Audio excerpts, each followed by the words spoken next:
The action begins in the Devil's Palace, also known as Murima's Demonic Alliance, where, to the newcomer's surprise, a huge crowd has gathered. A bearded man explains that they are ready to accept anyone, regardless of their faction or sect, and teach them demonic martial arts if they have talent. He wonders what kind of fool would pass up such an opportunity. His companion complains that he is too old. Otherwise, he would have applied himself. The bearded man's attention is drawn to a strange sight in the crowd, and he wonders if someone has died seeing this guy in the crowd. But his companion scoffs at this conclusion, reminding him that the Ten's competition at the Devil's Palace has not yet begun. The bearded man asks again who this young man is, who looks like an embalmer undertaker. All eyes turn to the young man walking through the crowd. This young man, named Bu Eun-seol, thinks of his grandfather, and that this is only the beginning. Won-seol remembers his grandfather, who gave him this name after finding him abandoned in a snowy field. Won-seol continues to reminisce, remembering how he learned the craft of burying the dead from his grandfather, who was also an undertaker. He recalls telling his grandfather that the body belonged to an expert in an extremely fast fencing style, explaining that he came to this conclusion after observing the highly developed muscles in the left leg, especially the front of the shin, which is a characteristic feature of practitioners of this style of sword fighting. His grandfather smiles, impressed by his grandson's keen observation, and praises him, saying that he is a heaven-sent undertaker. Eun-seol recalls how difficult his life was, and how people hated him because of his profession. But he was happy to be close to his grandfather, who was his support through all the hardships he went through until that fateful day. One night, his grandfather woke up worried, but it was quiet outside, with only the bamboo swaying in the wind. His grandfather noticed someone outside and sighed, saying that good people never look for you, and those who look for you are never good. While Eun-seol was sleeping, the grandfather quickly shook the boy's shoulders and woke him up, and suggested they play a game to see who could pretend to be dead better. The boy didn't understand and asked why it was so late. Then his grandfather promised him that he would buy him the clothes and sword he had always wanted if he played well this time, and his face lit up with joy. The next second, the boy was still happily in the coffin, and his grandfather spoke to him one last time. The grandfather asked him to try to hold out until sunrise, which surprised him. The boy was shocked at how long they would be playing. After that, the grandfather left the house, slamming the door shut, and took out his sword. Something was about to happen. Finally, he walked out the gate and peered into the darkness ahead of him. Outside, a mysterious man was waiting for grandfather Eun-seol, and this man addressed the grandfather, saying that he was well hidden, like a rat. Then he revealed the grandfather's true identity, calling him Bo Gan-yang, the seven-branched demonic blade. Grandfather admitted that he hadn't heard that name in a long time. The mysterious man scolded him for abandoning his post as deputy master of the palace to live a miserable life and do dirty work such as burying the dead. And then he attacked him. An explosion almost occurred, but grandfather corrected the mysterious man's mistake as if nothing had happened. He stopped his blade with 2 fingers and explained that he had taken up this profession not to live a miserable life, but to atone for his sins. The killer still smiled wildly, realizing that the old man had not lost his touch. Then grandfather offered him his life, asking him to kill him somewhere else so that no innocent people would get hurt. And the mysterious man laughed mockingly right in his face. The mysterious man agreed to the old man's request to be transported to heaven, or more likely to hell, and warns him not to try to escape. The old man stood humbly and looked at his killer. Meanwhile, Eun-seol hides nearby, and he breathes a sigh of relief, believing the danger has passed, knocking the lid off the coffin. But soon he begins to shiver and thinks he can no longer bear it. For although he desperately wants the uniform and sword promised by his grandfather, the cold has become unbearable. Won-seol comes out of hiding and wonders where his grandfather is, who usually waited for him after their game was over, and he assumes that the guards have called him again. He is angry at those people who do not see undertakers as human beings. Eun-seol moves forward through this place and freezes for a moment in complete horror as he witnesses a horrific scene with his own eyes, with sword marks covering the entire surface of the ground. He immediately felt the wind rushing through his hair and head, and he realized that this did not bode well. He quickly runs to find his grandfather. Then his pace slows as he gets closer and closer to the key event. What he saw shocked him, and tears mixed with sweat on his face. He saw his grandfather lying on the ground with blood flowing from his eyes. Won-seol screams, calling for his grandfather, and rushes to him, asking in shock what happened. But he only apologizes to him. As soon as he ran up close, his grandfather immediately recognized his boy. The boy tried to find out what had happened, but his grandfather quietly interrupted him. His grandfather tells him that his time has come and tries to ask him not to continue practicing the craft of burying the dead, but he coughed up blood before he could finish his sentence. Won-seol begged him to stop talking, but he insisted that the boy listen to him carefully and asks him never to think of revenge. A crying Eun-seol listened attentively to him, water streaming down his face like rain, and then he clenched his teeth tightly in rage. He rejects his request, saying that he cannot forgive those who did this to him. He tells him that he would rather die and go with him, reminding him of his constant words that there is no difference between hell and this world, and that he would rather be in hell with him than stay here without him. The old man immediately began to cry in front of the young man, and said that he did not think it would be so difficult to face his death. As a final request, the grandfather begs him to go far, far away, and crying, tells him that he was very happy during the time they spent together. Then he takes his last breath right in the boy's arms, and falls from the shocked boy's arms onto the ground. Won-seol's face is covered in tears. He cannot believe what is happening. He just stared at the body of his beloved mentor, the man who had replaced his father. His eyes widened, letting out more and more tears. After a while, his eyes were no longer so wet, but his face no longer expressed any emotion. Won-seol stands in front of his grandfather's body, which he has prepared for burial. He touches his face and realizes that his request not to seek revenge was to protect him, but with a crazed look on his face, he decides that he cannot obey him this time. With tears in his eyes, he begins to carefully examine his wounds and notices that his hands were cut off at the same time. The blows were made with a rare downward chopping motion. The killer was no ordinary person. Examining his deceased grandfather's face further, he discovers that the attacker then abruptly changed his movement in the middle to also gouge out his eyes. His teeth clenched again in rage. His eyes rolled back due to muscle spasms and intense anger. Eun-seol concludes that this strange sword style must be from a demonic sect and identifies it as the Tiankui yoga technique. He then moves on to examine his back and finds 93 marks from the use of a hidden weapon, which leads him to conclude that the attacker had no accomplices, but used a tool capable of launching hundreds of hidden weapons at once. Finally, he notices a strange color change under the tongue and fingernails.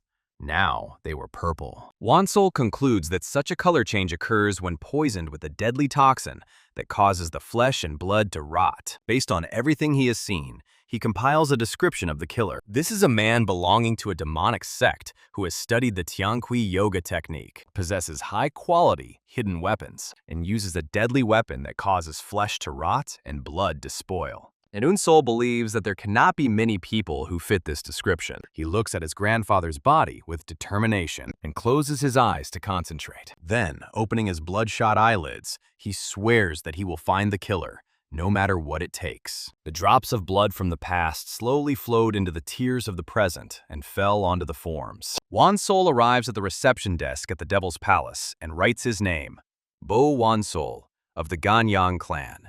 The employees mock him, wondering what kind of rural clan Gangyang is, and assume that he was probably frightened when he saw the consent forms for the waiver of bodily autonomy. While one of them rudely demands that he leave his fingerprint or leave, Won-seol quietly raised his hand to his mouth and bit his thumb until it bled without moving a muscle in his face. All this was to the great astonishment of the employees. Won-seol stamped the form and thought that the moment his grandfather died, his life was ruined, and he had nothing left but the path of revenge. After he stamped the document, he immediately left, leaving the registration guards in complete shock at the young man's aura. He walked out of the building, thinking only that this competition would be his first step toward revenge. Then, the long history of conflict between the orthodox and unorthodox sects for control of the Murima world is examined. The orthodox sects, seeking justice, are led by the Murima Alliance, while the unorthodox sects are centered around the Devil's Palace, which worships power alone. These two forces maintained a balance for a long time, but the orthodox sects wanted to gain the upper hand, which led to the creation of 18 martial arts masters known as the Greatest Good Masters. To counter this new threat, the Devil's Palace decided to develop a way to increase its power, and their plan was to create the 10 Demon Lords. This proposal, which required the selection of 10 geniuses regardless of their previous affiliation, and training them in the martial arts of 10 demonic sects, attracted many young people who headed to the Devil's Palace. Eun-seol stood among the crowd of young masters, who had gathered here not just for the sake of it, but to show their strength, and felt a powerful aura emanating from only a small number of those present. His eyes immediately widened in rage. He remembered his goal, and the guy thought that there was probably someone among them who was connected to his grandfather's murderer. The guy scanned everyone who was at this stage of selection. Since the killer was a martial arts master who surpassed his abilities, Won-seol realizes that in order to take revenge on such a figure, he must become a martial arts master himself. And since he had neither connections nor martial arts skills at the moment, becoming one of the 10 demon lords is his only way to quickly become stronger. And he will not let it slip away. Suddenly, the contenders look in amazement at someone as a majestic man with thick white hair and red eyes appears, announces in a loud voice that his name is Chief Instructor Hook Ryun-yong, and those present recognize him as the blood-eyed golden dagger. Chief Instructor Hook Ryun-yong continues his speech, explaining that this place is intended to identify the greatest geniuses from all the demonic sects, and that only those who pass all the tests prepared for them will become candidates for the 10 demon lords. Then he announces the first test, and the main character listens attentively. It will be a test in which the fighters of the Devil's Palace will check the physical fitness of the participants, which puzzles some participants who were expecting a competition or a fight. The test begins, and the examiners examine the muscles and bones of the candidates with their hands. As soon as the examiner is satisfied with the physical data, he sends the fighter somewhere else. Eun-seol notices that those who pass this examination are sent to the next place. When it is Eun-seol's turn, one of the examiners approaches him and quickly and sharply touching his hand, shows signs of shock and despair, and thinks to himself that this young man is finished. He is simply in terrible condition. Although he is surprised that someone with Eun-seol's physique is participating at all, he senses a genuine, unmistakable intent to kill emanating from him, which frightens him greatly. But he still decides that he cannot let him pass. Won-seol is not surprised by the result, as he realized that everything he had learned so far was how to care for corpses, and that he would not be able to pass a test based on physical training in martial arts. However, he believed that this was not the end. Shortly thereafter, an announcement was made throughout the square that the first test had been completed. After the first test was over, one of the failures shouted in protest that the test was completely unfair, and wondering what was the point of holding the competition if only physical training was important. The chief instructor responded by explaining that muscles and bones are the most important things for learning martial arts, and that they held this competition to select naturally talented people from different regions. Then he scolds him for daring to complain when he couldn't even meet the simplest standards. The instructor's eyes immediately lit up with a yellow flash of rage and power, and the student felt incredible pressure, even though the man reassured them that there was no need to worry, and announced that in the second test, he would personally select those who could learn martial arts well, despite their poor physical training. He immediately announced the start of the second test, and the chief instructor orders everyone who failed the first test to fight each other until only one person remains alive. Everyone is shocked, wondering how this can be a test, and they are ordered to kill each other when they are all on the same side. But one of the participants smiles, the very one who is too weak to pass the first test. He thinks this situation plays into his hands if someone needs to be killed. He turns his gaze to In-seol and the red-haired young man. Then the madman abruptly grabbed the hilt of his weapon and raises his huge spear sword, deciding to start with him, and attacks him with a cry for him to die. In the blink of an eye, blood splatters. The attacker, whose name is V. Won-chung, managed to hit his target. Chok-ren stood in horror with a huge wound in his stomach and a spear in it.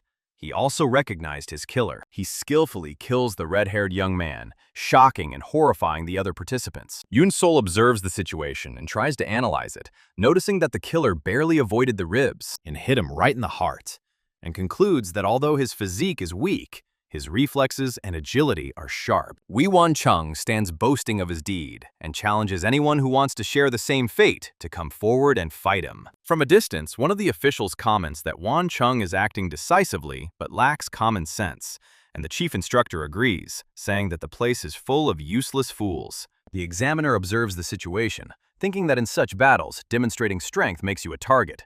But he believes that what has happened will spur others to action. Indeed, terror and chaos reign among the participants, because if they do nothing, they will be killed too, and they begin to attack each other indiscriminately, screaming in panic. Then one of them came to his senses and realized that he didn't want to kill anyone, but immediately another blow hits him. A meat grinder has begun in the square. The chief instructor notes that young people are not accustomed to death, and the fighting between the students intensifies as each of them mercilessly kills the other. The chief instructor adds that their feelings are easily paralyzed when they are confronted with their potential demise. But he and his assistant soon see that this is not the case for everyone, as it seems that not everyone present is a fool. Even the official was shocked. Finally, a worthy candidate, because Eun-seol and another fighter kept their composure and clarity of mind and stood calmly, even though they were both right in the middle of the carnage. Eun-seol observes what is happening around him and thinks that they are fools because they allowed the fear of death to control them. Eun-seol rationally analyzes the situation and understands that the chief instructor's order was to survive until only one person remained, which meant that the goal was to survive, not to kill. He is confident that he can ensure his survival if he thinks rationally and act calmly, as his late grandfather, the savior, taught him. And he swears that he will survive, no matter what it takes. At the same time, the battles were becoming more and more fierce. Suddenly, one of the fighters approaches him, thinking that he looks pathetic and must have been hiding all this time. Eun-seol notices the marks of thin, skillful swords on the bodies around him,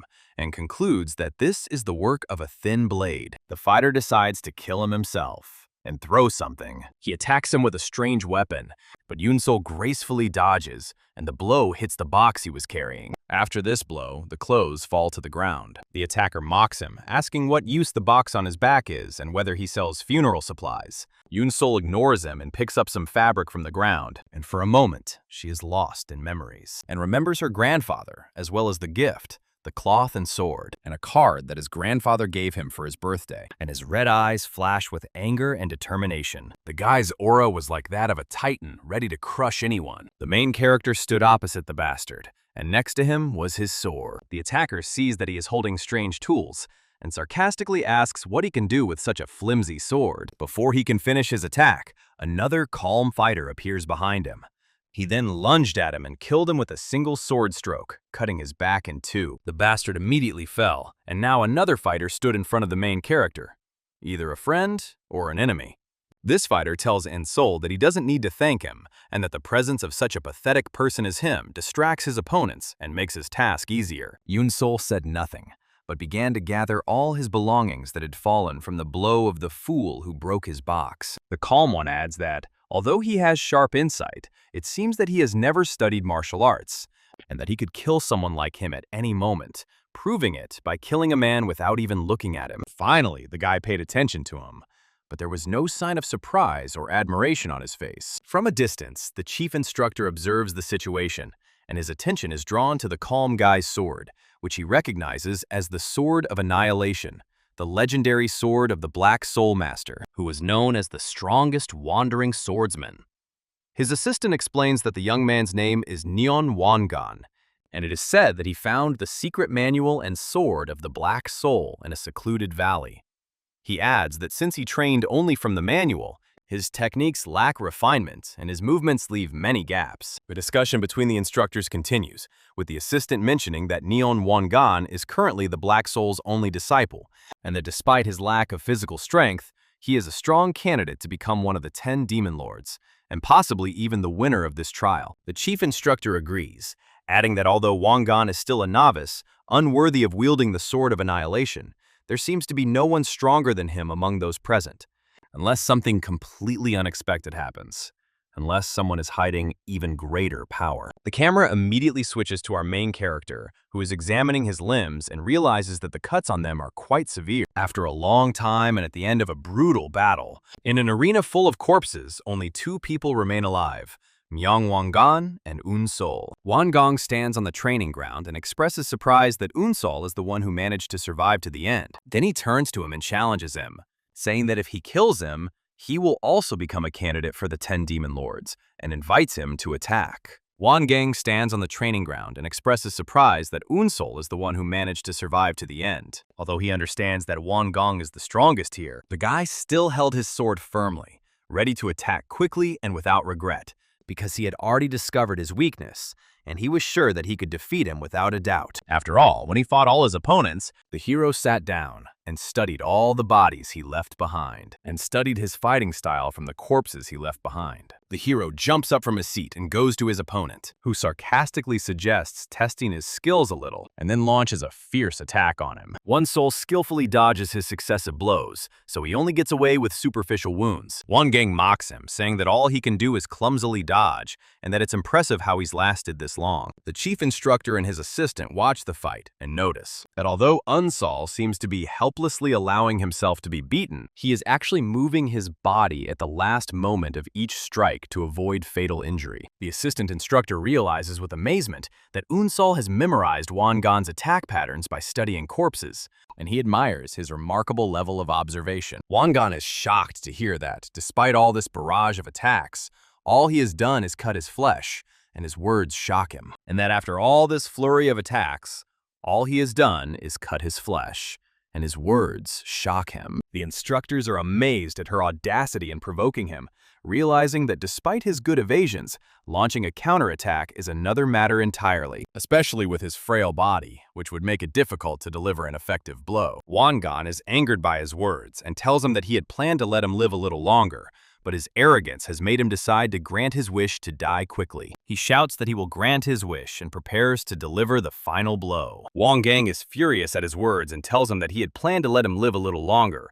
but his arrogance has made him decide to grant his wish to die quickly, and realizes that now he will have only one chance. He remembers what he discovered when examining the corpses and understands the important points. His final blow always targets the opponent's vital points, in particular, precise sword strikes to the heart and head. He concludes that when he fights with the intention to kill, his sword inevitably targets the upper body of his opponent. Accordingly, when Won-gang lunges at him, aiming for his head, Eun-seol quickly ducks and dodges the blow, and directs his counterattack at his neck, exploiting the weakness he has discovered. In the heat of battle, Eun-seol recalls his knowledge of the vital point Tian-tu, a weak spot that is difficult to fortify even for martial arts masters, and he remembers that if a child strikes it with all their might, an adult can instantly lose consciousness.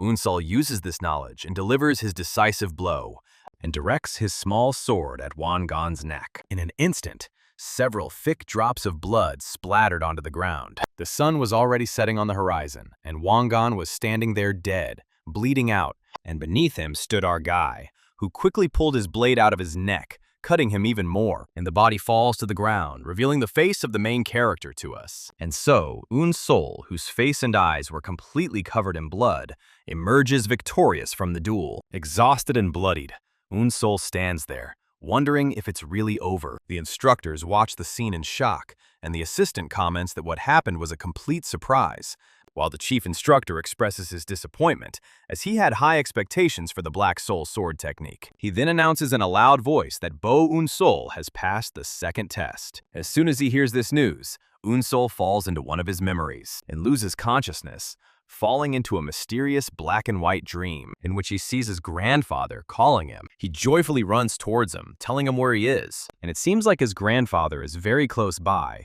so the boy speeds up to catch up with him. But when he reaches him, his grandfather tells him that he cannot see him. The dream suddenly turns into a nightmare, in which he sees his grandfather's disfigured face, confirming that he cannot see him at all, and he wakes up in terror. Eun-seol wakes up, gasping for breath and breathing heavily, and then finds herself in a strange place, surrounded by young fighters of various ages. The scene shifts outside this place, and we see a very beautiful turquoise water surface. Then we see water crashing against the bottom of a ship, and Eun-seol realizes that he is inside the ship because he lost consciousness from heavy blood loss. He notices that his serious injuries have been treated, and he no longer feels any pain. So he assumes, but he was treated by a famous doctor, befitting the status of the Devil's Palace. He looks around to see the other survivors and notices that they are physically fit, and he recognizes some faces, so he concludes that these are the ones who passed the first test. He feels their contemptuous glances, but realizes that this was to be expected. Suddenly, the ship's door to the deck above them opens, and everyone is ordered to exit. And one of the officials announces that they have reached the next test zone. Their ship had already sailed to the so-called Island of Hell, the hellish path, as soon as their ship finally moored to the shore. The instructor immediately jumped off and told them that they were now in real hell. Then he turned to all the candidates and ordered them to quickly follow him. The candidates immediately followed the official onto the ominous-looking island, where he pointed to a group of caves and told them that they would sleep in them. He ordered them to put aside their old clothes and weapons and put on new clothes and swords that had been prepared for them, adding that they were free to choose a cave that suited them. One of the survivors says he has found a cave and, contrary to expectations, finds it suitable and comfortable. Meanwhile, a fight breaks out between two candidates over the right to one of the caves, but the others intervene to stop the dispute. Eun-seol watches them and thinks that these people have no idea what happened in the second trial, and that they are all complacent and relaxed. He also notices that many of them are dressed in expensive clothes, and he wonders if they are all from prestigious clans. Eun-seol reflects on what happened and concludes that the second trial was a way to get rid of people who could be easily killed. Meanwhile, the official who is supervising the distribution of caves approaches him, reproaches him for his slowness, and urges him to hurry up and choose. The official immediately tells Eun-seol that although the young man's sharp gaze caught his attention, he did not expect him to survive, and now he is curious to see his next decision. Eun-seol points to a dark and unattractive cave, announcing that he has chosen it. Ugh, some kind of brown sludge was even flowing out of it. How disgusting. The official mocks him, saying that he has chosen a place that matches his shabby clothes, and that he is simply disgusting because of this choice. But the official is impressed by his choice and thinks he is a true genius, because he knows that although the entrance to the cave looks small and dirty, inside is spacious enough for training, and its small entrance makes it easy to defend against uninvited guests. The official saw that most people avoided this cave because of its entrance, but Eun-seol was able to accurately assess the situation, and then the official asks him to prepare for the next stage.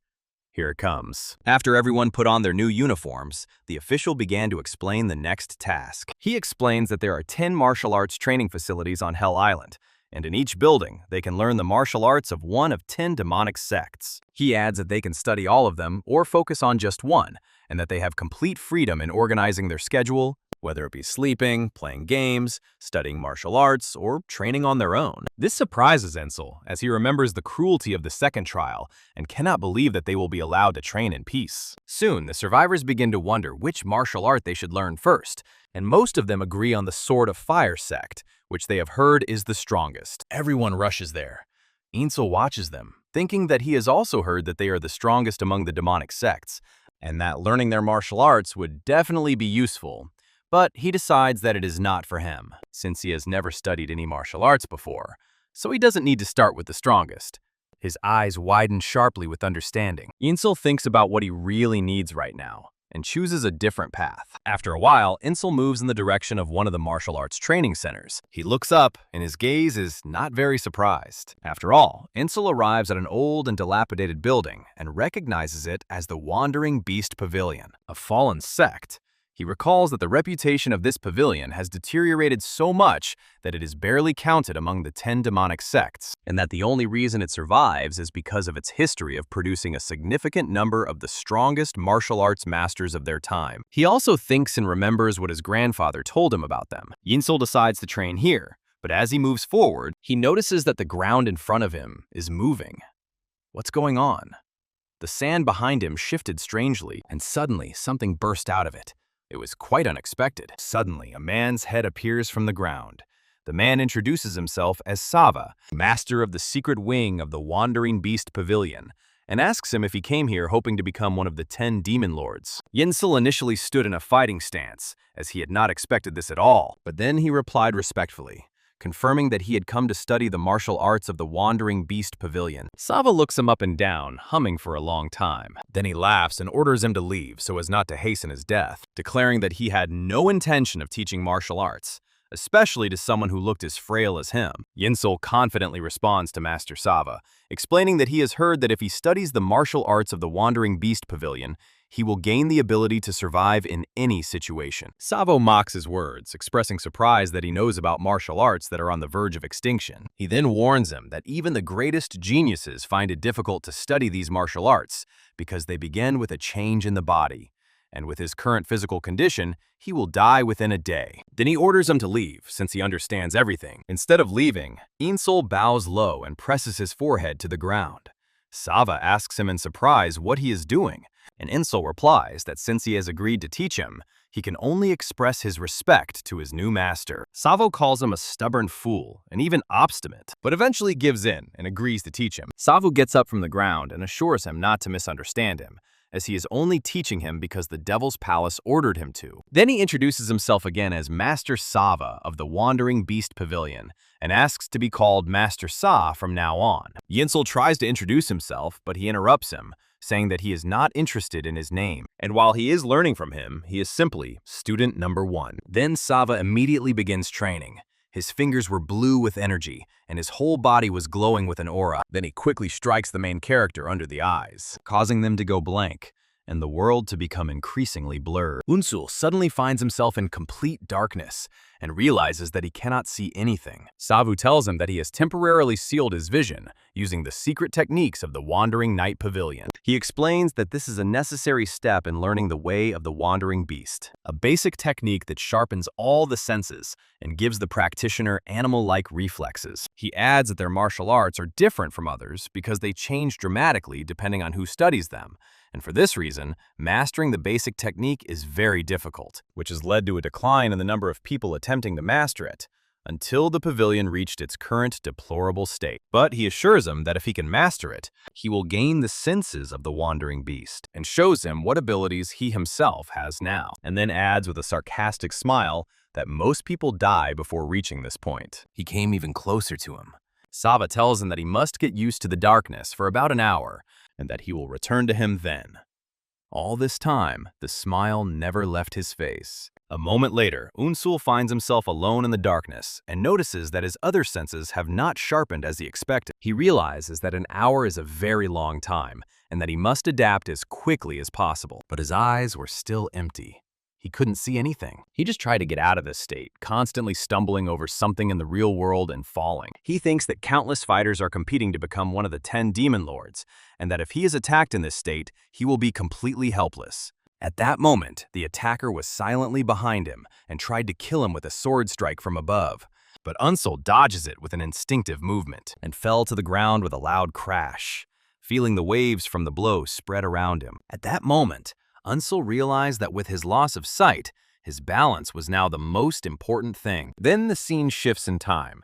Night has fallen, and at night, Sava returns to Eun-seol and sarcastically thinks that this young man must be completely confused now. But upon approaching, Master Sava discovers the hero in motion, observes Eun-seol's training, and finds his method unique. He thinks that most students wait patiently for their other senses to resume functioning after losing their sight. But unlike them, Eun-seol moves fiercely, imagining a phantom enemy for training. Eun-seol moved smoothly in the darkness, gaining momentum and striking while jumping, as well as doing rolls, kicks, and much more. Sava concludes that this is the reason for his quick adaptation to the new situation. Approaching the young man, he remarks aloud that Eun-seol seems to have already gotten used to the darkness, and then, with a look of madness on his face, he reaches back and invites him to try to dodge his sword. And in an instant, the blade cuts through the darkness. After 3 days of continuous and intense training in the rain, Eun-seol was still training with Sava.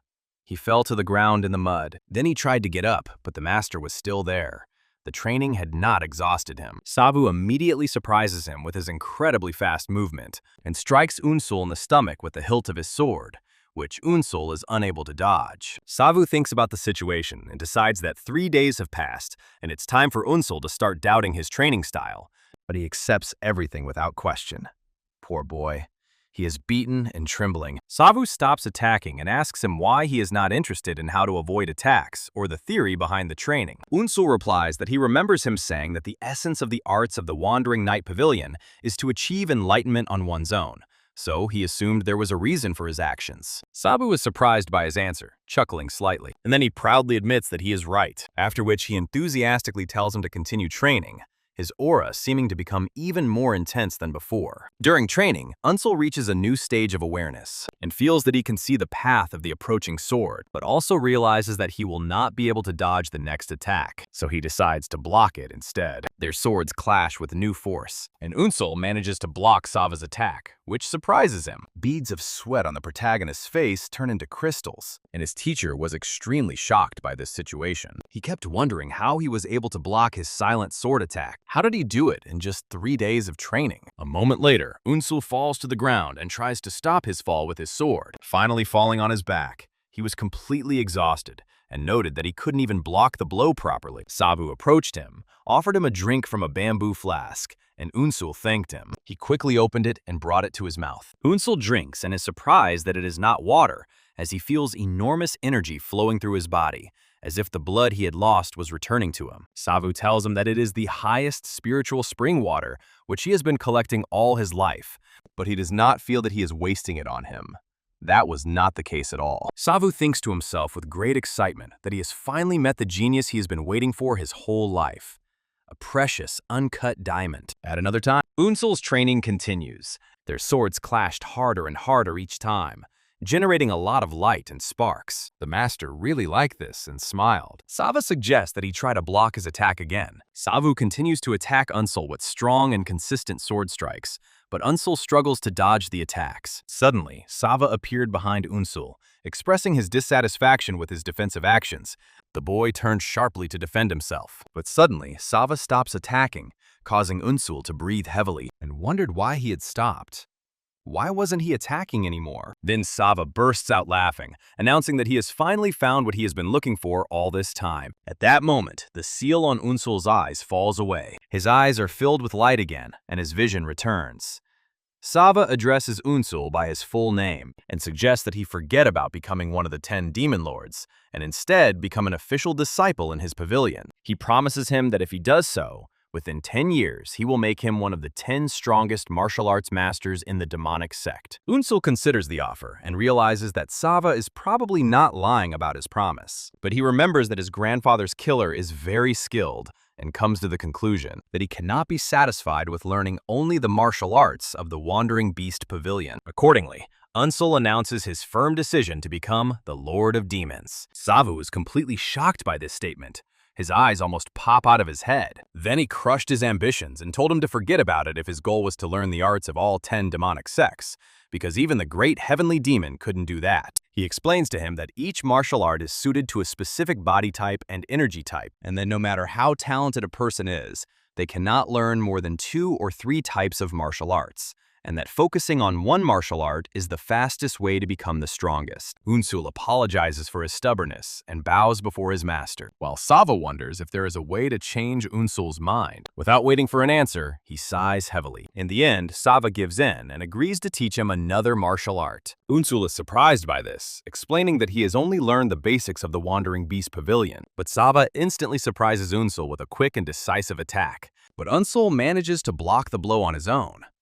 Sava reveals to him that the martial arts of his pavilion are not only transmitted through steps or theories, and that Eun-seol has actually been practicing his pavilion's Way of the Wild Beast all this time. Eun-seol then realizes that all the sword strikes that Sava directed at him were not just training, but true forms of the Way of the Wild Beast. Eun-seol thanks his master, but Sava refuses his gratitude, insisting that he was following the orders of the Devil's Palace. Eun-seol insists on his gratitude, reminding him of the elixir he gave him, and promises that he will never forget his kindness. Sava quickly and decisively tells him to forget about it. The young man does not quite understand what the master means and why it is better for him to forget. Savu explains that this is the nature of the world of Janghu martial arts, where forgetting favors and grudges is always the best option. Then, after a long minute of silence and reflection, Eun-seol bowed to his master and told him he was leaving. Now Sava watches from afar as Eun-seol leaves, and wonders in amazement where such a talented person came from, and thinks that a bloody storm will soon sweep across Hell Island.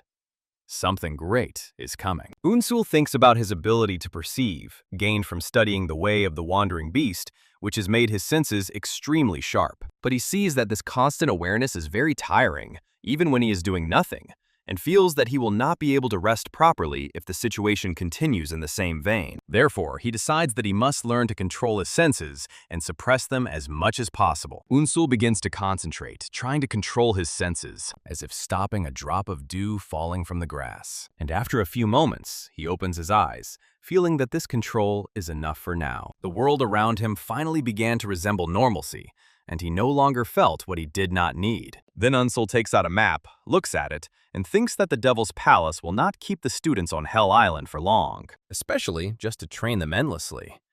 He concludes that their time is about to run out, and if that is the case, he has no other choice.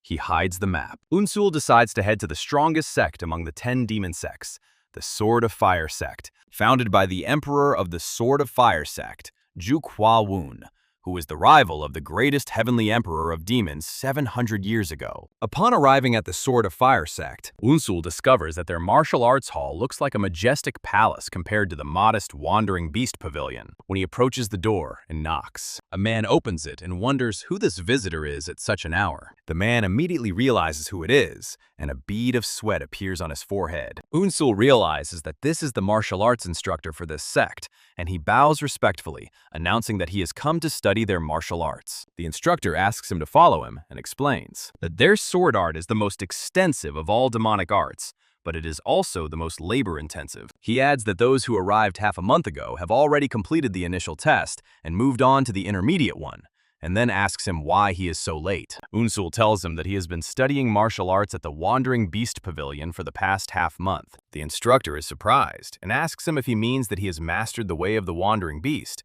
and Bu confirms this. The instructor thinks to himself that he knows this boy is a genius, but it is impossible for him to have mastered the way of the Wandering Beast in just half a month. He concludes that Sava must have gotten angry with him and quickly sent him away, and he sees that there is nothing he can do about it. After that, he introduces himself, saying that his name is Jinha, and he is in charge of the beginner's test, and asks to be called Teacher. Jinha asks Bu if he really intends to study the art of the Fire Dominion sword, suggesting that he might be better off taking another test. Bu thanks him for his concern, but insists on learning the arts of the Fire Lord sword sect. Jinha agrees to his request and raises his leg. Then he strikes the floor with such force that shock waves ripple around him. He then shows him a large scroll, explaining that it is the introductory form and practical method of the 13 forms of fire rain, and asks him to study it and practice on his own. Bu looks confused and wonders what he is supposed to do with it. Jinha turns away disapprovingly and asks him if he means that he cannot read the sword manual, and his face changes dramatically in the next second, as Bu admits that he cannot, explaining that he never learned fencing before coming here. Jinha freezes in shock, then asks Bu again to make sure it's true that he never learned fencing in his entire life. He thinks to himself that his records do indeed indicate that he has only used fire mastery until now, and that even in the second test, he did not use a specific sword style. But he still finds it hard to believe that he cannot perform even the most basic fundamentals, sword steps. On the other hand, he recalls his amazing observation skills and quick reflexes during the second test, as well as the insight he showed in choosing his cave. Jinha realizes that if he has reached this level while still a complete blank slate, then with the right training, his potential will be enormous. He will become a very great master and warrior. Jinha changes his strategy and assumes that even if he cannot see the sword's movements, he can read, and asks him to read what is written on the scroll. Bu reads the words aloud: complete relaxation of the body, smooth flow as a whole, and then repeats the first part about relaxing the body. Jinha explains to him that this means he must relax and use his body flexibly when performing fencing techniques, paying particular attention to relaxing his torso and waist. Bu tries to apply the instructions and bends into a strange posture, and Jinha thinks it is ironic that he has to teach such basics in a place intended for selecting the 10 demon lords. He asks him to stand up properly again and corrects his posture, explaining that when his body is tense, his torso is also tense, and that he must control his mind and relax it so that everything flows smoothly in one movement. Bu responds immediately, and his stance stabilizes. Jinha is surprised at the speed of his understanding and correction of his posture as soon as he spoke. With a satisfied smile, he tells him that his stance is now sufficient and that he will immediately teach him the 13 forms of fire rain. Jinha begins to explain the movements to him. Then he showed him hand-to-hand combat and how to breathe during breathing. Then they worked on his endurance in combat. Then the master taught him again how to hold the sword correctly, and now he was ready.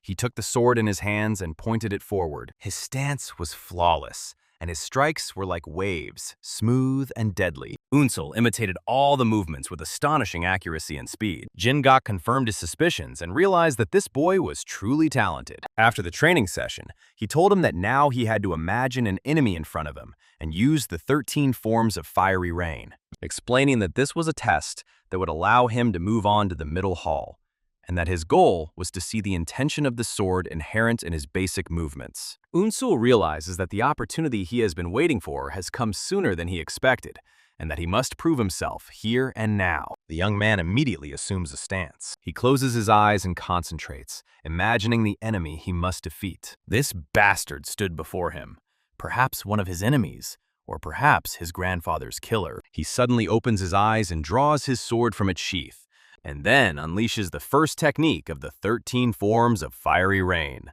the incomparable Cyclone. Jingak watches him with interest, while Eun-seol continues with the second and third techniques, floating misty clouds. He literally crushed his opponent with his pressure and blows, leaving his imaginary enemy no chance. Jingak watches in amazement and wonders if what he is seeing is really the forms of fiery rain. He recalls that the technique of floating mist clouds should be a soft and graceful sword technique, similar in its movement to the movement of clouds and the spread of mist. But the way Eun-seol uses it is strangely sharp and deadly. Each blow literally cut into the flesh and tore it to pieces. A true demon. Jingak wonders with surprise whether Eun-seol is consciously changing his movements, since changing the basic movements of a sword technique passed down from generation to generation is something only a great master can do. He notes that these altered sword movements are filled with a fierce intent to kill, as if he were facing the enemy of his master or parents. He thinks that the fighting style of the Fire Rain Sword Sect, which is considered the orthodox path among the ways of the sword, has changed so radically, and wonders what kind of life Eun-seol has lived to carry all this within himself. At the same time, Eun-seol also feels strange, as he notices that the flow at his fingertips changes the sword's path at his will. He wonders if the way of the wandering beast is the reason for this, and realizes that the more he uses the forms of the fire rain, the sharper the senses he acquired from the path of the wandering beast become. He thinks about completely combining the two styles, but hesitates, realizing that if he does so, it will result in a completely different fencing style, rather than the 13 forms of fire rain required for the test. He decides that he must hurry and return to the basics of the original sword. Suddenly, his eyes widen, and he freezes in place for a moment. Suddenly, the image of the enemy in his mind becomes clearer, and he freezes when he realizes that it is the bastard who killed his grandfather. Eun-seol's anger flares up, his eyes become wild again, and the guy realizes that nothing can stop him now. His teeth grind like metal, and he lunges forward with all his might, unleashing the 7th technique. From the 13 forms of fiery rain, the heart of the 4 seas, he launches a furious attack, but his opponent unexpectedly dodged it. How did he manage to do that? His eyes widened again. This battle was no longer 100% imaginary. Eun-seol realized that his imaginary opponent was fast, faster than anyone he had fought before. Then he began to imagine how the enemy would attack him, and now the bastard's blade was aimed straight at the protagonist's neck. But he managed to dodge at the last moment, nearly losing everything below his head. The guy noticed that this bastard wasn't giving him a second to catch his breath. He decides that he cannot give him a single opportunity to attack, and that he must use all the techniques he has left at once. He put all his strength into the attack, delivering a series of crushing blows, but his opponent blocks all his attacks and just looks at him smiling, and then delivers another of his signature blows and chops off the main character's arms. Something familiar. Eun-seol imagines an attack that cuts off both his arms, unable to dodge or even block the blow. After the attack is over, Eun-seol stands, breathing heavily, completely drained of energy. The sword falls from his trembling and exhausted hands. Jingak watches him and thinks that in the end he has lost to his enemy, and that made him very happy. He is not like the others at all. He approaches the boy and tells him that he has passed the test, and the boy looks at him in confusion. Jingak explains that the initial hall tests the student's understanding of the sword and his ability to perform the 13 forms of fire rain in real combat, and he assures him that the boy has definitely proven himself. He returns his sword and says that his execution of the fire rain forms was impressive and invites him to proceed to the middle hall. Another victory for the main character. Eun-seol thinks about Master Gengaku and realizes that it must have been frustrating for him to teach someone who knew nothing about fencing, but he taught him anyway and showed him everything step by step. Eun-seol thanks instructor Gangake for all the time he spent with him, and the latter smiles and encourages him to work even harder in the future. Then he adds a warning, telling him to be careful, because his sword carries a particularly strong intention to kill, and he must not allow that intention to take hold of him. The young man immediately understands what his master is talking about, and this confuses him. In the end, Eun-seol bows respectfully and leaves, and then Jingak fully realizes that he was telling the truth and had indeed mastered the way of the wandering beast in just 2 weeks. He thinks that perhaps because of his incredibly fast learning speed, he moved to the middle hall much faster than he expected. He admits to himself that at first he wasn't sure if he would be able to enter the middle hall, but now he is absolutely certain. When Eun-seol opens the doors to the next hall, Gangak thinks about what path awaits the main character. He thinks about his new class and master, the intermediate hall instructor, Chung Wang-han, and assumes that although Wang-han may reject Eun-seol, he will ultimately become obsessed with him. And then the Eun-seol enters the middle hall, and instructor Wang-han notices him and addresses him, saying that it seems he has just passed the beginner's hall. He then mocks him, adding that if it took him more than 20 days to understand the 30 forms of Hua Wu, then he is wasting his time here. Eun-seol explains that he was late because he spent the first 15 days in the Nangya Pavilion. Wang Gang concludes from his words that he is claiming that his time in the beginner's hall was not actually slow, and thinks contemptuously to himself that he must be one of those who ran away while trying to master the difficult path of the beast. Wang Gan orders him to sit down, expressing his doubt about his ability to keep up with the others. Wang Gan begins the lesson by explaining that the Thunder Fire Rain sword consists of quick movements, and that those who are not skilled with the sword will ultimately injure themselves. He adds that this martial art is difficult to use in real combat, as are the 13 forms of Fire Rain, and it is just a basic martial art that they must learn at this stage.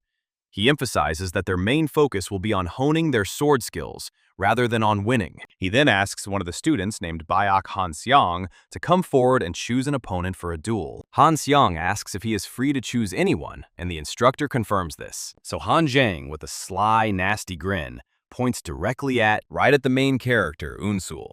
He shouldn't have gone there. Wang Gan tries to object, but Han Xiang reminds him that he said he could choose anyone. Wang Gan is angry and calls Han Xiang a fool, wondering how he expects to test his sword against someone who has just finished training in the elementary hall, and orders him to choose someone else. Eun-seol intervenes, saying that he doesn't mind and will fight him. The master thought he had misheard, but the protagonist resolutely agreed to fight this upstart. He explains that he learned to wield a sword from instructor Jin Gak, and believes he will learn faster if he tests his sword in battle with others. Wang Gan thinks that Eun-seol is just trying to protect his pride with his limited skills, but publicly agrees, saying that knowing one's own abilities is a necessary skill, and he hopes that Eun-seol is skilled enough to reach the advanced hall. Han Xiang sees this as a great opportunity to stand out among the geniuses.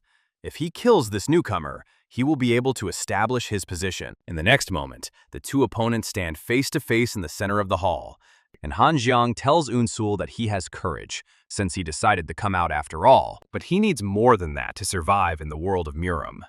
His eyes reveal madness and recklessness. The sword is wooden.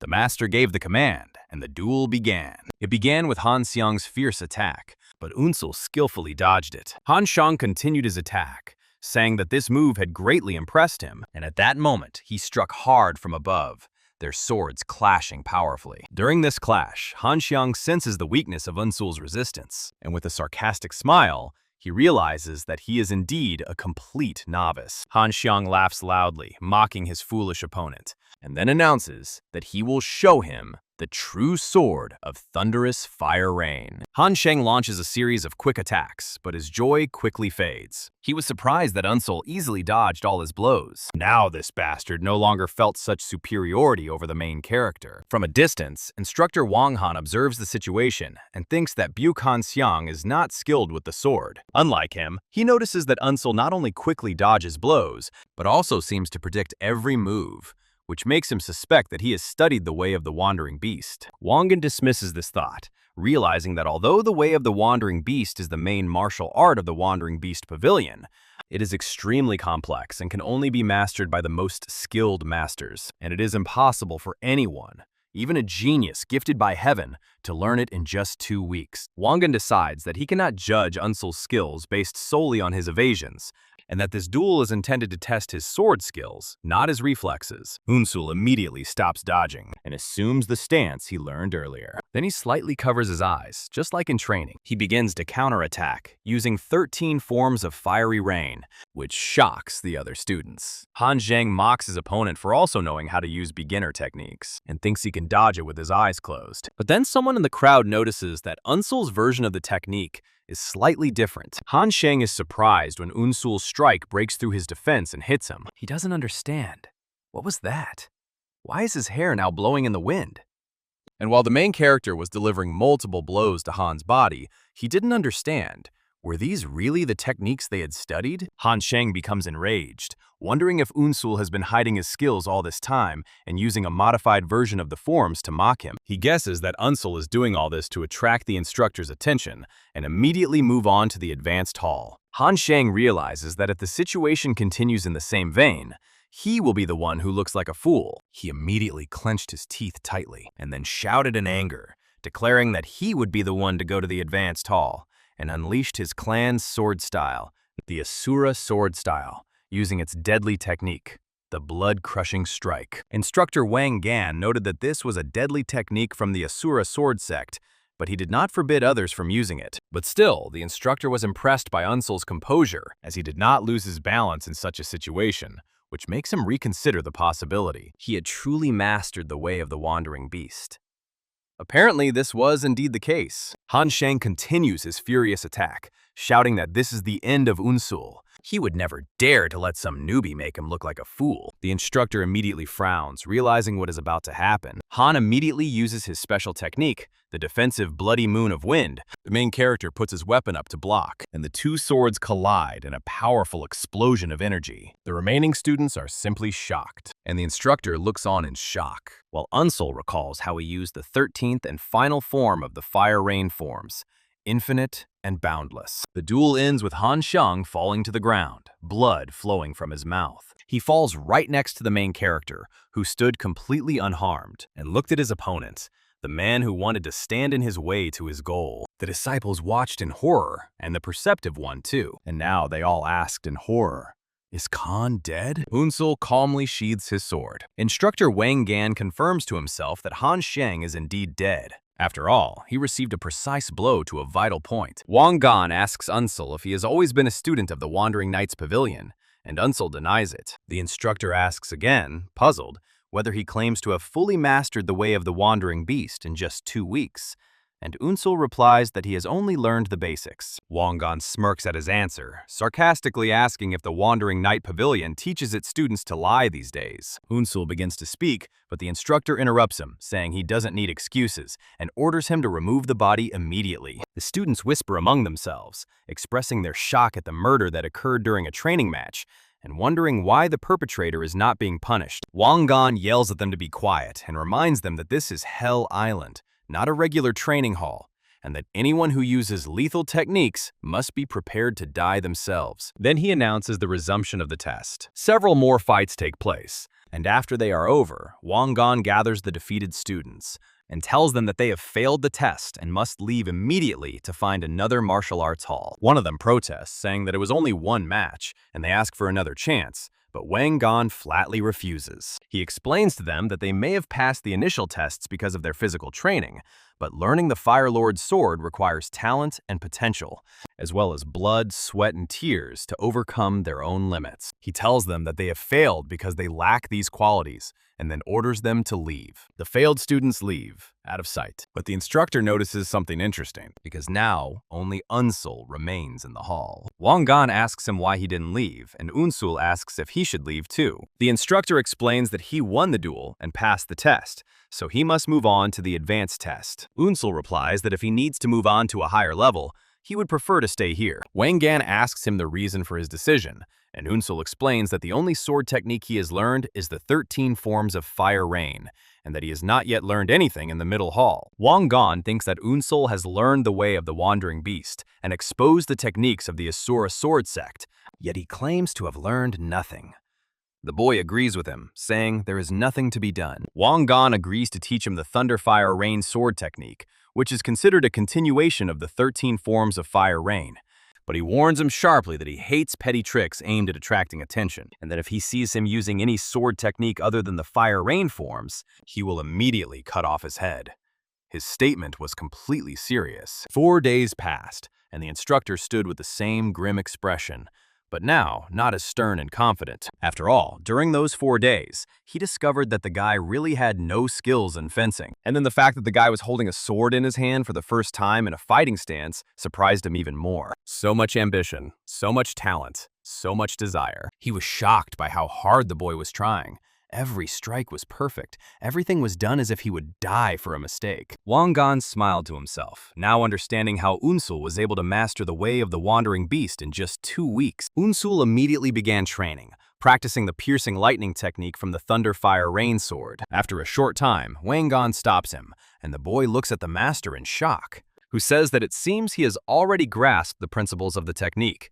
And Eun-seol looks at him in confusion. Wang Gan explains to Eun-seol that the Thunderfire Rain Sword is a technique based on quickly twisting the body for a sequence of movements, adding that all of his movements involve swinging the sword around his body, which makes them impractical in real combat. Despite this, Wang Gan notices that Eun-seol is trying to use every technique in practice, as if trying to kill someone. Eun-seol asks if that is not the purpose of sword techniques. The instructor replies that demonic martial arts require the intention to kill. But in order to achieve a higher level of mastery, the Sword of Fire Domination renounces the aspect of killing. Wang Gan warns Eun-seol that if he cannot rid his mind of the intention to kill, he will ultimately create a martial art that will harm himself. Eun-seol realizes that the instructor is saying the same thing as instructor Jinha. Wang Gan admits that in the past, and even now, he too has lived with the intention to kill in his heart, and killed everyone who stood in his way. Absolutely everyone. He slaughtered people by the city, but because of this, he lost his honor and pride, and his martial arts skills deteriorated. Wang Gan advises Eun-seol that techniques aimed at killing may seem like a path to a higher level, but in fact, they are an obstacle on the endless path of fencing, and he must abandon his intention to kill. Eun-seol recalls his grandfather's words, that those who use swords often have a past full of despair and tragedy, and that is why the people of Murim hate to talk about their past. His grandfather always seemed to him to be such a wise man who knew everything in the world. Eun-seol asks why he is telling him all this, and Wang Gan replies that he has already told him because he too has lived with murder in his heart. Wang Gan asks for Eun-seol's name, and he replies, Bu Eun-seol. Wang Gan realizes that this is the young man that Jinha mentioned who survived the second test, and tells him that he has a big problem. He explains that this problem is quite a big one. The guy didn't understand at first, so he asked, "What kind of problem?" Then the instructor says that the problem is that he has no foundation in martial arts. He explains that his opponents have been studying martial arts since they were young, and that if he wants to start learning the Fire Lord's sword properly in the advanced hall, the gap between him and them will only widen. Therefore, he needed to quickly master the basic martial arts in order to lay a solid foundation and eliminate the difference in training and strength. Then the instructor's aura changes, and he offers to teach the young man a technique he created himself, Janghu Musan. He said that while studying it, he made a mistake, and now all the nerves in his fingers were dulled. But he got off easy. The technique is so dangerous that it can simply leave you without a hand. He offers the guy a choice. Either take action and move on to the next stage, or remain here as a cripple. Eun-seol bows, remembering his main goal, revenge. Then he thanks the instructor and thinks to himself that he is ready to give even his soul for this opportunity. Finally, a month has passed since the guy learned this technique and left the middle hall. The instructor said that he had mastered it quickly, but still not as he had expected. But now the guy understands that, having achieved all these abilities, he can pass the test. And now he has arrived at the third stage. Arriving at the advanced hall, the main character looked ahead and saw his new martial arts master there. Eun-seol senses a completely different aura and feels a different ferocity in the students. He notices that no one looks at him with contempt anymore and realizes that the reason for this is his killing of Bu Eun-seol's son. He thinks about the irony between his previous profession of cleaning up corpses, which was despised, and killing people with a sword, which is praised. The old instructor greets him, saying he has heard about him, and invites him to sit down because the lesson is about to begin. The instructor announces that since a new student has arrived, he will explain the central reading of the Fire Lord's sword in addition to the 7 teachings. He explains the basic principles. Strength must be balanced in every part of the body. Focus on adopting a balanced posture, and so on. Eun-seol understands these principles and realizes that he would not have been able to comprehend them without studying advanced martial arts in the middle hall. The instructor ends the verbal lesson for today and asks Eun-seol to follow him. The young man's face did not reflect any of the history of this meeting. Eun-seol follows the instructor into a quiet garden. The instructor holds a branch with leaves and explains to Eun-seol that there is a level at which someone without a sword can defeat someone who has one, explaining that a person at this level no longer needs a physical sword to master the art of swordplay. Suddenly, the instructor attacks Eun-seol with the branch. The instructor stops abruptly and asks Eun-seol a hypothetical question. If he were suddenly attacked like this and did not have a sword, how would he respond using sword martial arts? He adds that while Eun-seol was in the middle hall, the students here studied Shining Mysticism, the first form of the Fire Rain sword, and now they are discussing its theoretical side. Then he warns him that if he doesn't understand his question, he won't teach him, and asks him to answer carefully. Eun-seol thinks about the question, if there were no sword in my hand, and then his eyes widened greatly, and he answers that he would use his opponent's sword. Eun-seol lunges forward, trying to snatch the branch from the instructor's hand, but the instructor calls his choice hasty, and the boy immediately flies away because the old man dodged. Eun-seol is surprised to find that the instructor is behind him in an instant. Then he tried to turn sharply and finish what he had started. Eun-seol tries to catch up with the instructor, but the latter easily dodges all his attempts. Eun-seol is upset that he can't even track his movements and realizes that he must impress him here in order to remain in the advanced hall. He decides to use the Way of the Wandering Beast to its fullest power to read the flow and direction of the instructor's movements. Eun-seol concentrates all his senses and makes another attack, and his hand is getting closer and closer to the branch. He is just a little bit away from touching at least the leaves. But the instructor uses his energy to throw Eun-seol back before he can grab the branch, knocking Eun-seol to the ground and rolling him a couple of meters. The instructor catches Eun-seol before he can get up and quickly grabs him by the shoulder, shaking him slightly. Then he laughs loudly, announcing that he has passed the test. Eun-seol asks in confusion how he passed if he couldn't even touch him. The instructor tells him that he will begin studying Radiant Mysticism tomorrow and asks him to come early in the morning before the others, and Eun-seol agrees. After Eun-seol leaves, the instructor looks at the branch in his hand, and at that moment, a couple of neatly cut leaves fall from it. This surprised the master even more. He had succeeded after all, and thinks to himself that a wolf cub remains a wolf after all. He smiles and says that he has high hopes for him. The sun immediately began to set, and it was time to speak. Later, after the lesson ended that day, Eun-seol decides to take a walk around Hell Island. He thinks about what happened in the second test and how a fight could break out here at any moment. Suddenly, he senses the presence of several people nearby. He begins to count them, simply closing his eyes and using his new technique. He discovers 5 people coming out from behind the trees. They are coming straight towards him. It looks like there will be a duel or a 2-on-5 shootout. Their leader addresses him, saying that his actions have been strange since he arrived from the middle hall, and that they are going to teach him a lesson. Another adds that since Eun-seol started the killing, he shouldn't blame them for what's about to happen. The leader boasts that the 5 of them are geniuses among geniuses and are known as the 5 Summit Swords, and advises him to prepare himself well. Eun-seol thinks to himself that there is one more person. The leader of the 5 Summit Swords yells at Eun-seol, but suddenly falls dead in front of his shocked comrades. Behind him stood the killer, who had pierced the bastard with a stick. He fell dead, and now was the turn of the rest of the gang. They looked at their amazing leader with interest. At that moment, a red-haired young man named Jinha appeared and addressed Eun-seol with madness in his eyes, saying that they need to talk. The remaining members of the 5 Peak Swords are surprised by Jinha's appearance and ask him why he is there. Jinha orders them to leave, saying he has no business with losers like them. The guys immediately tense up,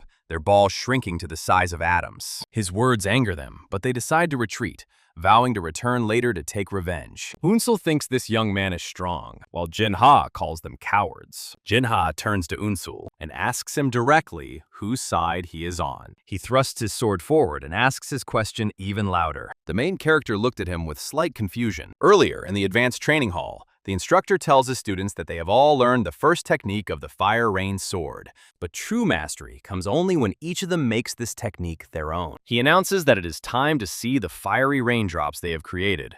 The instructor asks Eun-seol to begin and try out his technique. Eun-seol steps forward very confidently and then takes a deep breath, concentrating before the strike. His face contorts with a grimace of rage from the concentration, and he is ready. And yet he demonstrated his own version of the technique, giving a powerful demonstration of fast and deadly sword movements, leaving behind a pile of deep cuts all over the training hall. The instructor comments that Eun-seol's technique is very solid and precise, and that he has filled it with the intention to kill. He allows him to return to his place, and then calls Jinha. Jinha immediately gets up from his seat and steps forward, passing the main character. And instead of performing the first technique of the Fire Rain sword, he demonstrates a completely different technique, one the main character has never seen before. The guy's eyes widened, and he was about to show the technique in action. As it turned out, the technique seemed to have been specially designed to counter and quickly and decisively defeat Eun-seol's technique. With each strike, the guy could take the main character's life.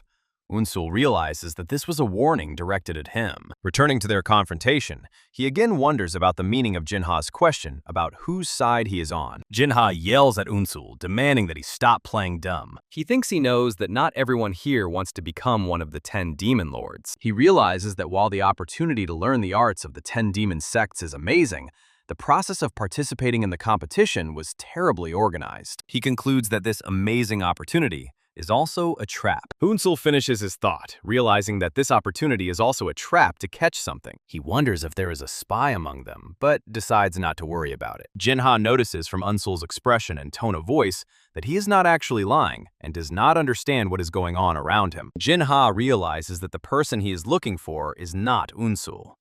He feels disappointed because he was hoping for some fun and orders Eun-seol to stop acting annoying from now on. Then he threatens him that if he continues to get on his nerves, he will kill him too, and then leaves, while the guy watches him go. Eun-seol concludes that Jinha must be a spy, and that there is much more going on beneath the surface than he expected. Whether he is a spy or a demonic martial arts master, he is ultimately an enemy he must fight. As the sun sets, he thinks that it will all begin soon. Not far away, a mouse lived peacefully and ate cheese, and then it fell into the trap of a cunning bird. And that was the end of the mouse. And the bird carried us back to the palace training hall. In the training hall, the instructor announces that this day marks the end of training for today. He admits that he is sure many were bored while studying the laws, but explains that even the most skilled masters who fought in countless battles set aside time to study the laws and principles of martial arts. He adds that knowledge of martial arts does not mean the ability to perform it, and that skill does not mean true understanding. He expresses his belief that analyzing the laws he has taught them will serve as a starting point in their journey in the world of Murim, and then wishes them luck. Suddenly, a bell rings, and a voice is heard everywhere. All the students are puzzled. What is going on? The instructor announces that the time has come and orders everyone to head to Rocky Mountain in the center of the island. The students gather at the mountain, where the chief instructor, Hugh Ryong-yeon, confirms that everyone has arrived. All the students are already here. The main character seemed dissatisfied with something and just stood there with that look on his face. And the chief instructor begins his speech. Speaking passionately and frantically, he announces that their third trial will begin at that moment. All the participants did not understand why the third and not the second, and whether the main character knew that it was a fight to the death, which he had gone through in the second trial. The second organizer said that soon all the caves would be sealed until 10 candidates were selected, so they needed to prepare everything they needed in advance. Everyone was in shock. One of the participants raised his hand and asked what the trials would consist of and how the candidates would be selected. The second instructor began to explain, but the first and foremost interrupted him and said that only pathetic fools and cowards ask such questions. He simply waved his hand toward the huge crowd of students and told them only one phrase: to kill each other. Ryong-yeon announced the start of the third test and explained that they had to kill each other until only 10 of them remained. Some students were in complete shock, while others were fine with it. He tells them that they can hide or run as they please, but they won't be able to do so forever. Over time, the areas where they can stay will be limited, and anyone who ends up in a forbidden zone will be killed by the killing demons. Eun-seol senses a strong intention to kill coming from these demons, and realizes that they must be amazing martial artists. One of the students asks if they are allowed to attack the killing demons. Ryong-yeon laughs loudly, expressing his delight at seeing candidates with such high goals. He confirms that they can, of course, fight them, and even kill them if they can. He then reveals an amazing reward. Anyone who kills a killing demon will immediately become one of the 10 demon lords. The disciples realize that this means killing one demon is more difficult than killing all the other participants. Ryong-yeon reminds them that they can team up with each other or ambush each other, and shouts that they must kill at any cost if they want to, as this is the path to becoming one of the 10 demon lords. As soon as the test begins, the students scatter in all directions. Eun-seol runs quickly, realizing that he needs to move fast. He knows that he has attracted the attention of many students so far, and now he will have to try hard not to be the first to die. After all, if he doesn't leave immediately, there is a high probability that he will be attacked by a group, as has already happened. Eun-seol decides that first he must get to a safe place, and the safest place for him is the Wandering Beast Pavilion. He rushes at full speed toward the familiar building. On the way, he slows down slightly and switches from running to walking. He notices that the texture of the ground has changed significantly.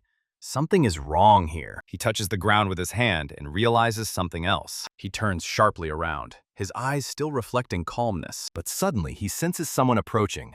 3 warriors. A wounded young man appears, running and screaming for help, saying that someone is trying to kill him. The main character immediately reaches for his weapon, and he's right to do so. In this trial, he will have to kill. The young man offers to reward Eun-seol if he helps him, and Eun-seol wonders if this is a trick, but he sees that the young man's wounds are real. Eun-seol senses 3 people following him and wonders if they are a team. He doesn't want to get involved, but he realizes that the young man's presence here will reveal his location. But the guy in front of him was so defenseless, shaking all over, looking so pathetic. And so, at the last moment, Eun-seol drags the young man with him into a hidden hole in the ground. The 3 pursuers arrive at the scene and wonder where their prey is gone, insisting that he couldn't have escaped. The leader decides that he will definitely kill this bastard and orders his companions to move and search for him because he couldn't have gone far. After they leave, Eun-seol pulls his head out of the ground, and the young man also climbs out of the pit. The young man warmly thanks Eun-seol, saying that he survived thanks to him. Eun-seol thinks that this pit was not just for hiding, and that Master Savu must have prepared it especially for him. Eun-seol recalls that when he was in the pit, he felt his senses as a wandering beast expand more than usual. He was able to sense the sound of them pushing the ground with their feet, and the sound of them using their swords, all through vibrations. He could perceive everything as if he were seeing it with his own eyes. Eun-seol realizes that this is the way of the wandering beast, using vibrations, and that this is what Master Savu wanted to teach him. Then he turns to the young man. The young man introduces himself as Kim Cho-ryong from the Blood Sect and asks his name. The young man ignores him and starts to walk away, and Chae-ryong follows him, urging him to wait. Cho-ryong explains that he ran away into the forest as soon as the 3rd test began, but they relentlessly pursued him. He asks Eun-soo if he can join him, arguing that he feels that he is a trustworthy person because he helped him hide. Without waiting for an answer, he takes Eun-seol's silence as consent and happily leaves with him. The boy looked at the main character with a smile and admiration. Suddenly, the sounds of a fierce battle could be heard in the distance. Eun-seol senses this with his new vibration technique and tells his companion that there is a battle going on there and that they should find another way. Cho-ryun is amazed by Eun-seol's ability to sense vibrations and asks him to teach him how to do it. The boy simply walks away from him in silence. Nearby, a lone fighter faces more than one opponent and swears to avenge his comrades, even if it means selling his soul. The word revenge echoes in Eun-seol's mind as he senses a familiar kind of hatred in this fighter. Cho-ryong asks him what happened, why he suddenly changed so much in a second, and Eun-seol announces a change of plans and that they will join the battle, which shocks Cho-ryong. As Eun-seol advances toward the battle, he doesn't notice that some guy is already lying in wait for them in a tree, and soon he immediately struck the 2 guys who seemed defenseless to him. But the guy parried the sudden blow that was aimed at him. The bastard was surprised and wondered how Eun-seol was able to stop the forbidden high technique of concealment, and asks him if he is also a professional assassin. But with a quick movement, Eun-seol skillfully kills the assassin. Eun-seol recalls how easily he dealt with one of the assassins, and thinks that the concealment technique they use would have been very annoying if he had not studied the way of the wandering beast. Meanwhile, Cho-ryun screams in horror at the sight of blood. The main character felt that the fighter thirsting for revenge was surrounded, and Eun-seol thought that if he helped this fighter get rid of the assassins, he might feel what it was like and tell him about the feeling of revenge being accomplished. The assassins decide to end it quickly, and one of them tells the fighter that he will kill him quickly, out of respect for the fact that he was the last one alive. But before he strikes, Eun-seol intervenes and blocks him. The assassins are shocked, wondering where this man came from and if there are more enemies. They decide to kill Eun-seol as well. One of them was already behind him, but the guy quickly returned from him and slipped between the 2 fighters. A fierce battle ensues, and Eun-seol kills one of them. While Eun-seol and the vengeful fighter fight side by side against the assassins, Gigi tries and rushes with his sword from fighter to fighter, easily killing them with a single blow to vital points, and they finish them off one by one. And then, when the main character slightly hesitates, The last assassin instantly rushes towards him, but suddenly, blood splatters everywhere and the main character's face is completely covered in blood. For then, the avenging fighter delivers the final blow to the last assassin. The blow was so strong that it cut the man in front of him in two, and through the body, you could see the face of the guy who was already running out of strength. He laughs madly, covered in blood, and whispers that he had finally taken his revenge, then falls to the ground. Right in front of the main character, there were now several corpses and one unconscious fighter. Cho Ryung asks Eun-seol if it's all over now. At that moment, Cho Ryun approaches Eun-seol and tells him that he is skilled, but must not let his guard down. Then, he suddenly attacks him with a hidden dagger. The blade of the dagger glitters in the light, but is met by the blade of another sword. Even without looking at him, Eun-seol easily blocks the attack, and Cho Ryun is stunned and puzzled as to how he was able to stop him. Eun-seol tells Cho Ryung that it's all his fault, because it was his fault that he couldn't ask his last question to the vengeful fighter. Cho Ryung asks in horror when he found out about him. Eun-seol replies that he knew from the beginning, and explains that when they were hiding underground, he realized that Cho Ryung was hiding a set of weapons under his clothes. He adds that it was easy to notice because of how stiffly he moved his spine. Eun-seol reveals that the reason he kept him around despite everything was because he was curious to see what he would do. He thought that watching a person try to deceive others would be useful to him in the future. Cho Ryun refuses to believe this and grits his teeth, insisting that his game was perfect. In a desperate move, he throws all his remaining hidden weapons at Eun-seol.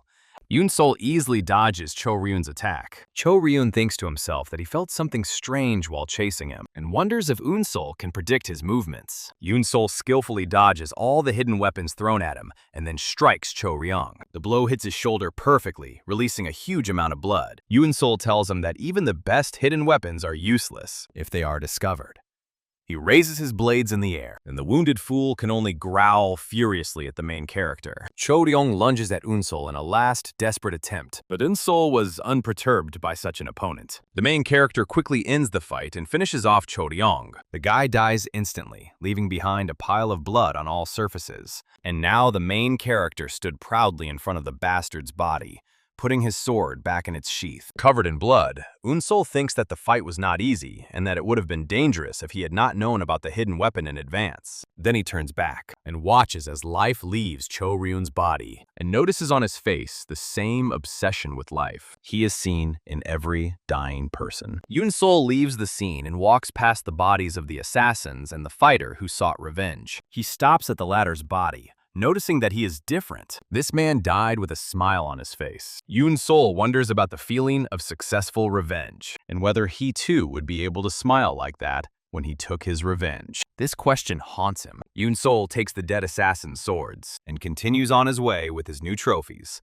once again, alone. From afar, one of the demon slayers watches Eun-seol and wonders if it was Eun-seol who did it. The space is filled with dirty green and black smoke. Another demon says that Eun-seol killed the professional assassins using only the basic techniques of the Fire Dominion sword sect. He admits that he is definitely talented, but adds that there are many others here who are just as talented as he is, and that if he doesn't improve, he won't be able to survive on Hell Island. The next day, Eun-seol runs very fast and almost suffocates. Earlier, he discovered that he was being pursued by a group of students. One of them used a metal whip, attacking from a distance. Eun-seol managed to dodge one of the attacks, but the weapon's trajectory changed in the air and hit him from behind. It hits him right in the back. The blow is very painful and will surely leave a huge wound on the protagonist's back. Eun-seol realizes that they will not back down and that he will die quickly, unless he finds a way out of this predicament. Meanwhile, at the instructor's camp, the chief instructor stands on a skylight. He asks his assistant to report on the situation.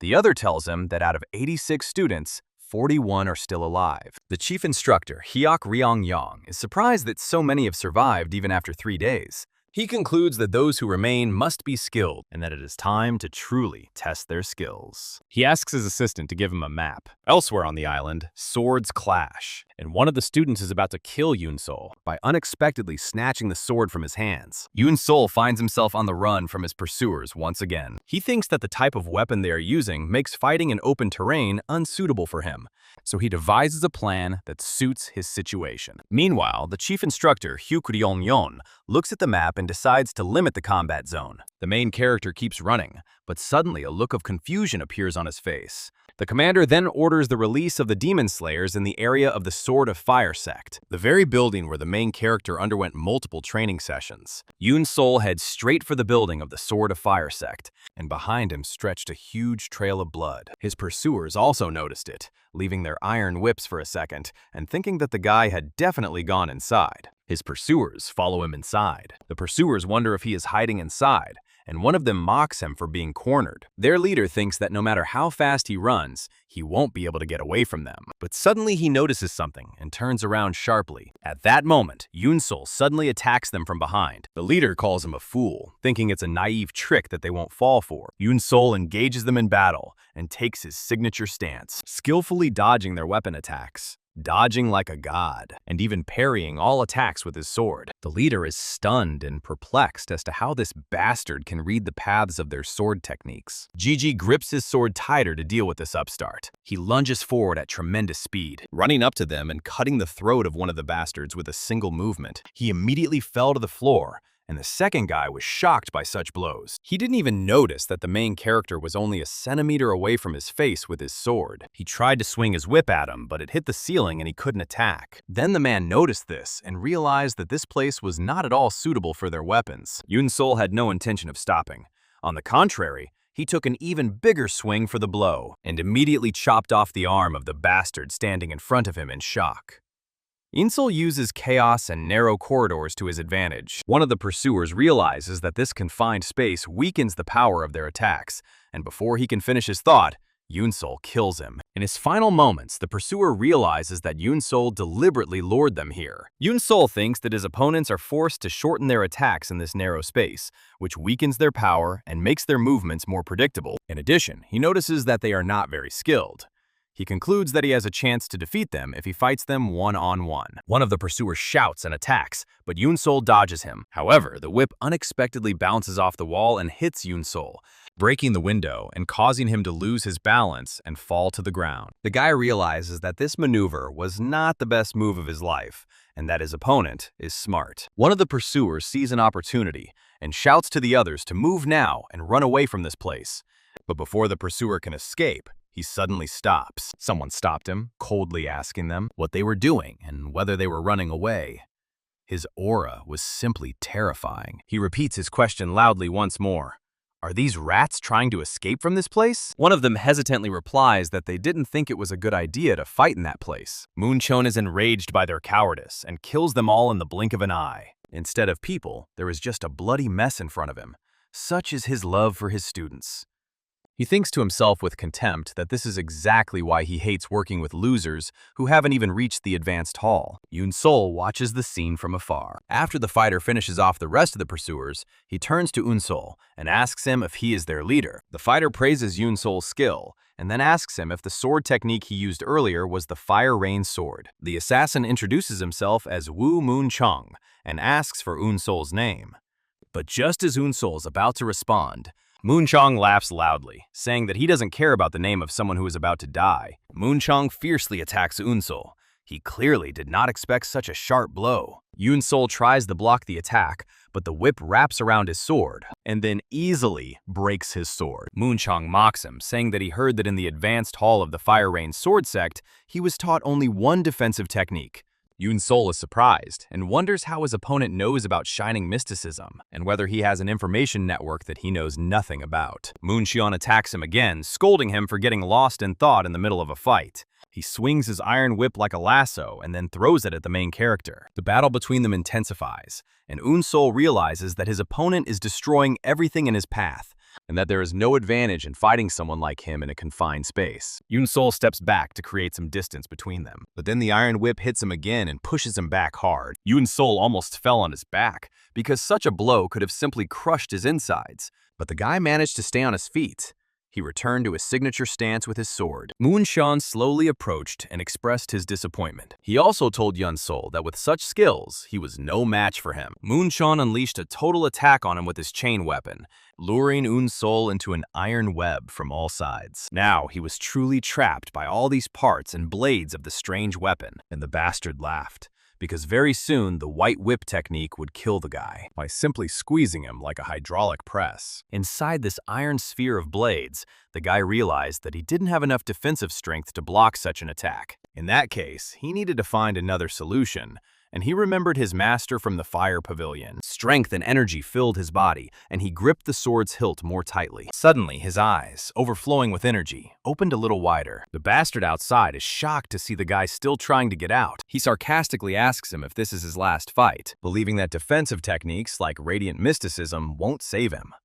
But the sphere has already cracked. But he was stunned to see that Eun-seol was still fighting. Then Eun-seol managed to break free from the web that Moon-seol had woven with his weapon. It was an explosion of energy from the main character, with lightning striking after the sound wave. And the main character immediately rushed forward with his new lightning technique. Capable of piercing steel, Eun-seol concentrates his energy and then unleashes a massive attack, which completely catches Moon-seol off guard and breaks through his defense, leaving him in a state of shock. And then he cuts him to pieces. The main character's face was impassive. He wanted to kill this bastard who stood in his way, and the spirit gradually left the body of the cut-up master. Eun-seol stands, breathing heavily after the battle, remembering how he repelled Moon-seol's attack with a powerful burst of energy, unleashing the incomparable lightning and thunder technique, a destructive technique that completely annihilates his opponent. Eun-seol thinks that this technique really does possess enormous power, just as the instructor said, but he coughs up blood, realizing that it is too advanced for his current level and that he cannot use it freely. He is glad that he won, but he sees that the battle took too long and that the restricted areas will soon change, so he must move on. Suddenly, he senses the presence of someone else and wonders why he is in this place and freezes in place, unable to believe what is happening, especially when he sees a figure in front of him, representing a killing demon. Eun-seol wonders why the killing demon is here, and whether this area became off-limits during his fight. He comes to the conclusion that he ended up here not because he ran away from the fight, and wonders if they will let him leave peacefully. He sees that the demon is not responding, so he assumes he can leave. When Eun-seol tries to walk past him, the guy doesn't feel anything at first, but the demon suddenly attacks him with a swift movement from behind. The guy was simply shocked by such power. Eun-seol imagines that his neck will be cut if he can't dodge. He cannot allow such a ridiculous and simple death. He has not yet achieved all his goals. Eun-seol dodges the attack at the last second and realizes that if it weren't for the path of the wandering beast, he would surely have died, since he didn't even sense his opponent's presence when he swung his sword. Eun-seol prepares for confrontation and thinks that he should not be deceived by his opponent's calmness, and that if he tries to move even slightly, the demon will immediately attack him and kill him with a single blow without hesitation. Eun-seol recalls the lesson he learned from Sava. When a predator hunts its prey, the prey is not easy to catch, even if the predator is faster. The reason for this is the prey moves in a zigzag pattern, and they cannot figure out how to catch up with it. The master confirms his guesses, but says that sometimes animals get their way. Top predators always succeed in their hunt because they attack at the moment when their prey is moving. Eun-seol wonders how he can oppose such an opponent, and he thoughtfully recalls the rest of the lesson. Then he stops and starts shouting loudly, remembering that if a predator attacks based on timing, the solution is to make his movements completely unpredictable. Eun-seol decides to apply this strategy. He starts by moving in a predictable zigzag pattern, then uses the path of a wandering beast to dodge expected attacks. Finally, he seizes the right moment and creates a breach in the enemy's defense with a completely unexpected move. But Eun-seol is in shock. The killing demon freezes in front of him for a moment, and Eun-seol thinks it's too late and he's doomed. The knife blade is already at his throat, but he is surprised when he sees that the demon stops attacking and turns to leave. Eun-seol wonders why it stopped and whether he has crossed the boundary of the forbidden zone without realizing it. He thinks about the fight and realizes that he barely managed to dodge the attacks with all his might, but was unable to create a single breach in the enemy's defense. He admits to himself that this is the level of a true master, and that he was like a frog in a well, and leaves. After some time, the guy realized how vast the world is and how powerful those in it are. He comes to the conclusion that the Demon Slayer's martial arts skills were at a level he couldn't even measure, and that his grandfather's killer undoubtedly possessed comparable skills. His determination grows stronger. He must surpass this level of skill if he wants revenge. Suddenly, another man appears before him and calls him by his full name, Eun-seol of the Bu family. This man tells him that he has been looking for him for some time, and that he has heard that he has studied the way of the wandering beast. Eun-seol thinks that this man speaks as if he knows him, like the others, which means that information about him has spread. The man in front of him begins to introduce himself, but then stops, sarcastically saying that someone who is about to die does not need to know his name, and then launches a sudden attack.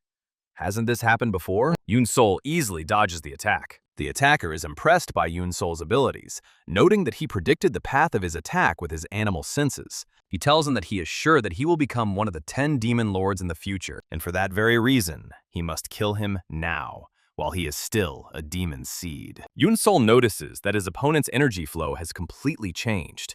He also remembers the demon seed. He remembers that not everyone on the island aspires to become one of the 10 demon lords, and wonders if this man is one of them. He forces himself to get rid of distracting thoughts in order to focus on the fight, while holding back his older opponent's blow. Eun-seol feels a strange sensation, a strange flow of energy pulling him toward it. He recalls his fight with this guy and analyzes it. At that time, the bastard easily dodged every blow from the main character, and even then, he felt this strange sucking force. Eun-seol recalls a lesson with his grandfather, where he explained that one of the bodies they were examining had been killed by 5 cutting tiger blades of the Heavy Fang clan. His grandfather knew this because, although there were no external wounds, all of the victim's bones were shattered, which is a distinctive feature of this technique, which works by transferring chi into the opponent's body with each collision. In the present, Eun-seol screams, realizing that the technique he has encountered is the 5 cutting tiger blades of the Heavy Fang clan. His opponent is stunned that he was able to recognize his style. Eun-seol recalls another characteristic of this technique,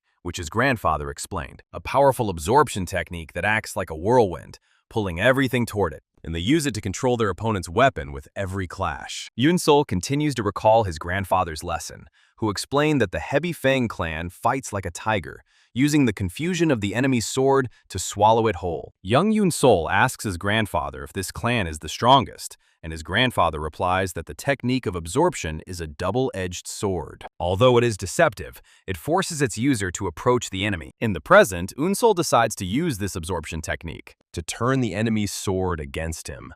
That's the cunning plan. His opponent, Feng Ake of the Heavy Feng clan, declares that he will now fight him with all seriousness, with the main character as his enemy, and swears in the name of his clan that he will eradicate this demon seed. When Feng Ake attacks, the hero bows. Eun-seol surprises him by plunging his sword into the ground, and Feng Ake is shocked by this unexpected move. Eun-seol uses the sword as a fulcrum to kick Feng Ake with all his might right in the hip joint and cause him to lose his balance. Finally, the hero landed on both feet and surveyed his work, and realizes to himself that his plan is working.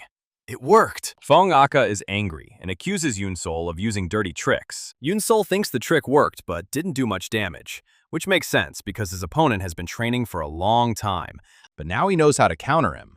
Eun-seol remembers another lesson from his master. Wait for your opponent to attack first, because true speed lies in being a fraction of a second faster than him at the moment of collision. Eun-seol decides to use the energy absorption technique against him to become faster. Feng Ake attacks again, but Eun-seol decides not to resist the pulling force. Instead, he gives in to it, using the momentum to accelerate his sword. And now he rushes at his opponent at tremendous speed, with his sword held out in front of him in a full fighting stance. Then, at the last moment, he changes the direction of his attack and lands a successful blow on Feng Ake. Feng Ake is shocked, wondering if Eun-seol has turned the energy absorption technique to his advantage. He considers this impossible, since his technique is strong enough to pull a stone from a distance, and even the most skilled swordsmen find it difficult to use such power accurately. He dismisses the idea that someone as young as Eun-seol could have done this, and attacks him again in the same way. Eun-seol thinks that this makes no sense, because the stronger the absorption, the faster his sword becomes. And the main character attacks his dull opponent again with the same method. Feng Ake desperately shouts, asking how long, in Eun-seol's opinion, this tactic will work. Suddenly, Eun-seol notices that his opponent is no longer using the energy absorption technique. Feng Ake tells him that he doesn't need to use it to defeat someone like him. Feng Ake lunges forward at the main character in a direct attack. He was completely enraged and completely unaware of his actions. While Eun-seol thinks this is the moment he has been waiting for, Eun-seol prepares and uses the first technique of the Sword of Fire Domination, Radiant Mysticism. His whole body is surrounded by energy. He unleashes a powerful counterattack, taking advantage of the moment when his opponent has abandoned his defense, and delivers the finishing blow. Feng Aku. That's how they stood in the middle of the battlefield.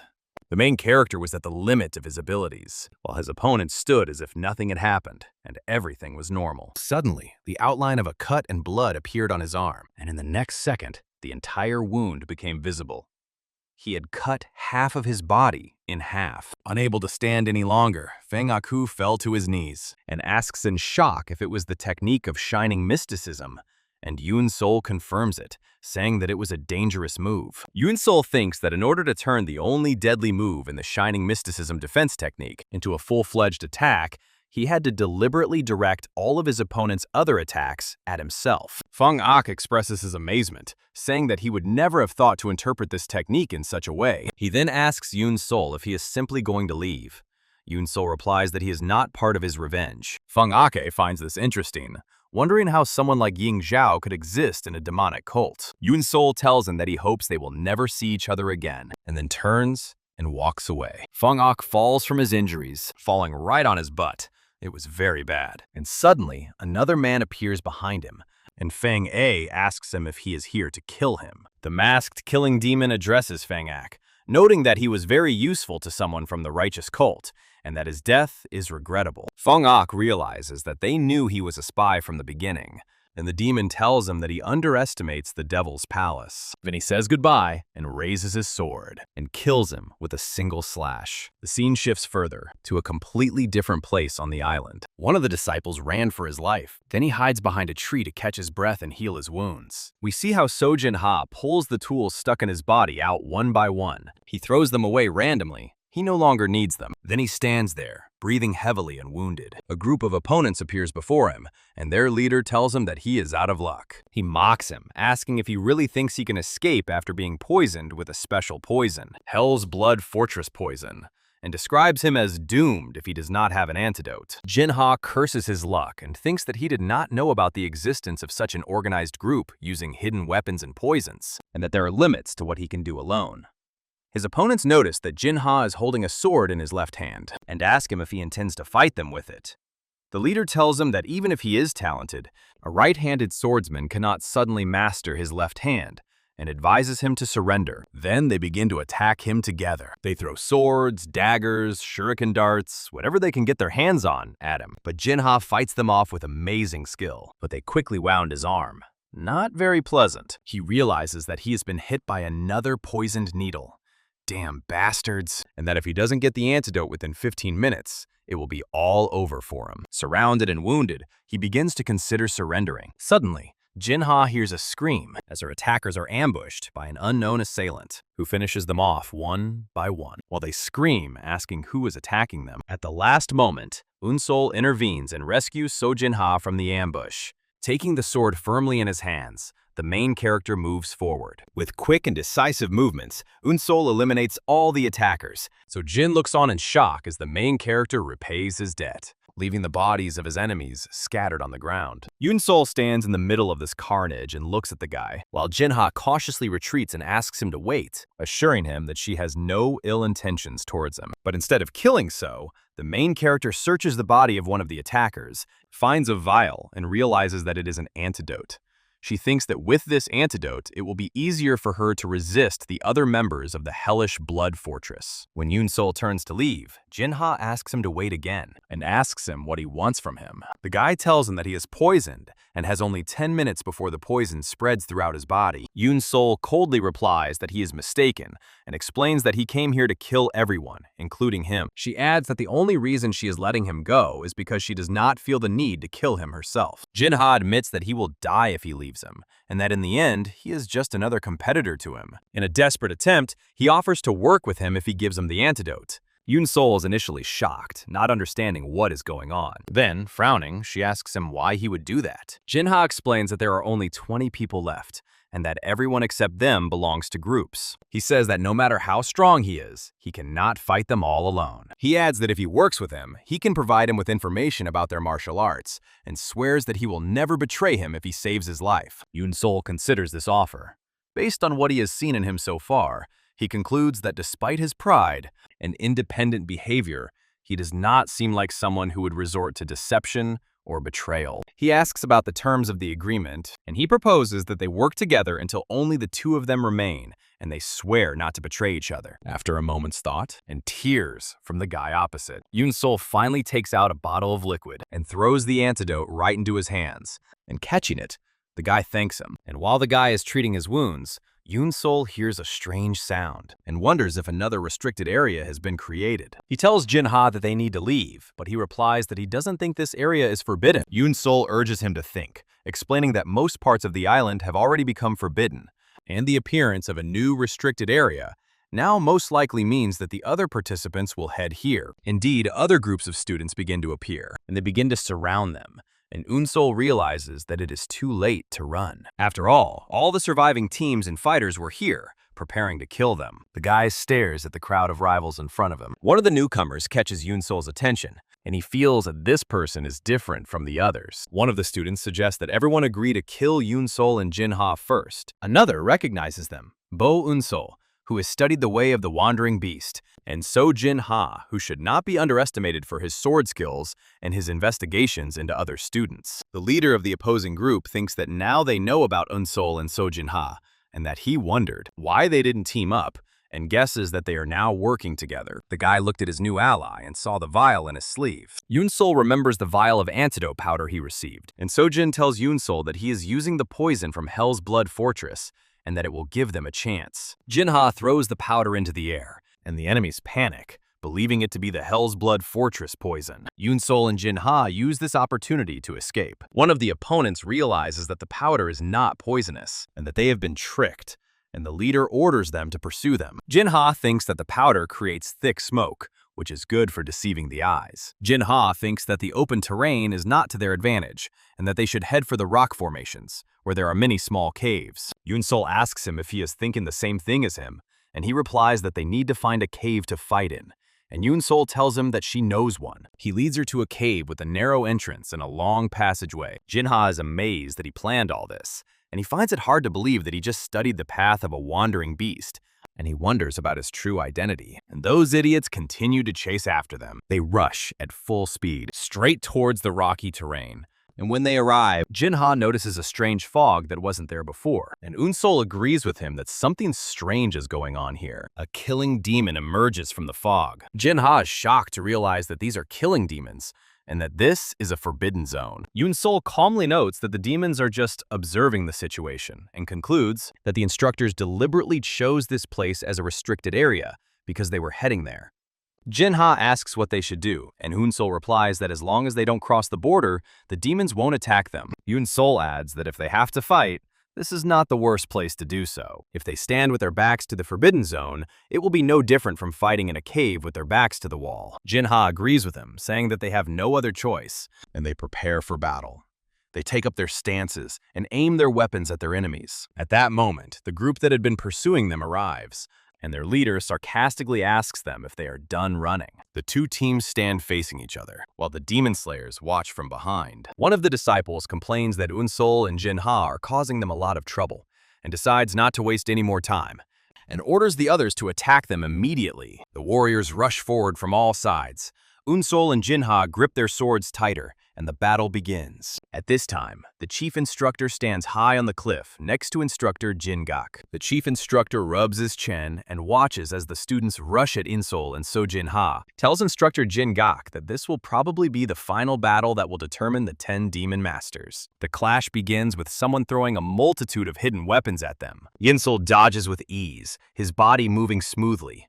But another student rushes at him, swinging his arm and ready to strike. The student's sword swings down sharply, but Eun-seol shifts slightly to the side, calm and focused. With the same movement, he counterattacks, his strike fast and accurate.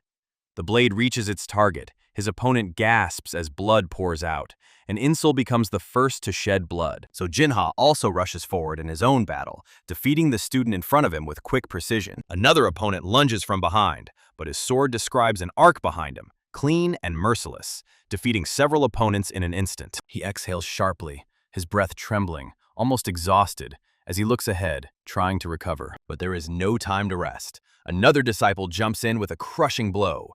Jinha blocks, but the blow shakes his arms and throws him back, sliding far across the ground under sheer force. Her slide only stops when her back collides with someone else's. It's Bu-Eun-seol, their backs pressed together, both breathing heavily, their chests rising and falling in rhythm. The remaining students form a circle around them, completely surrounding them. There are no gaps, no way out. Jinha stabilizes her stance and directs her sword outward. Bu-Eun-seol parries it, raising her own blade, ready to continue. Still breathing heavily, Jinha glances at Gigi out of the corner of her eye. She asks, "Are they really going to die here?" Then he exhales a trembling laugh, a faint smile curving his lips. He has no regrets. He gave everything he had. Bu-Eun-seol listens, his own breathing uneven. His words echo in his mind, no regrets. His eyes still burn with a stubborn will to live. A memory flashes in his mind. His grandfather's warm, gentle smile. Then it changes. Warmth replaced by horror. His grandfather's broken body, left to rot in the open air. Something inside Bu-Eun-seol twists violently. His expression hardens, and in a quiet, trembling voice, he mutters that he cannot die here. At that moment, his eyes light up, glowing red with rage and an unshakable determination to live. Two enemies rush down from above, their intent to kill almost palpable. Bu-Eun-seol does not move.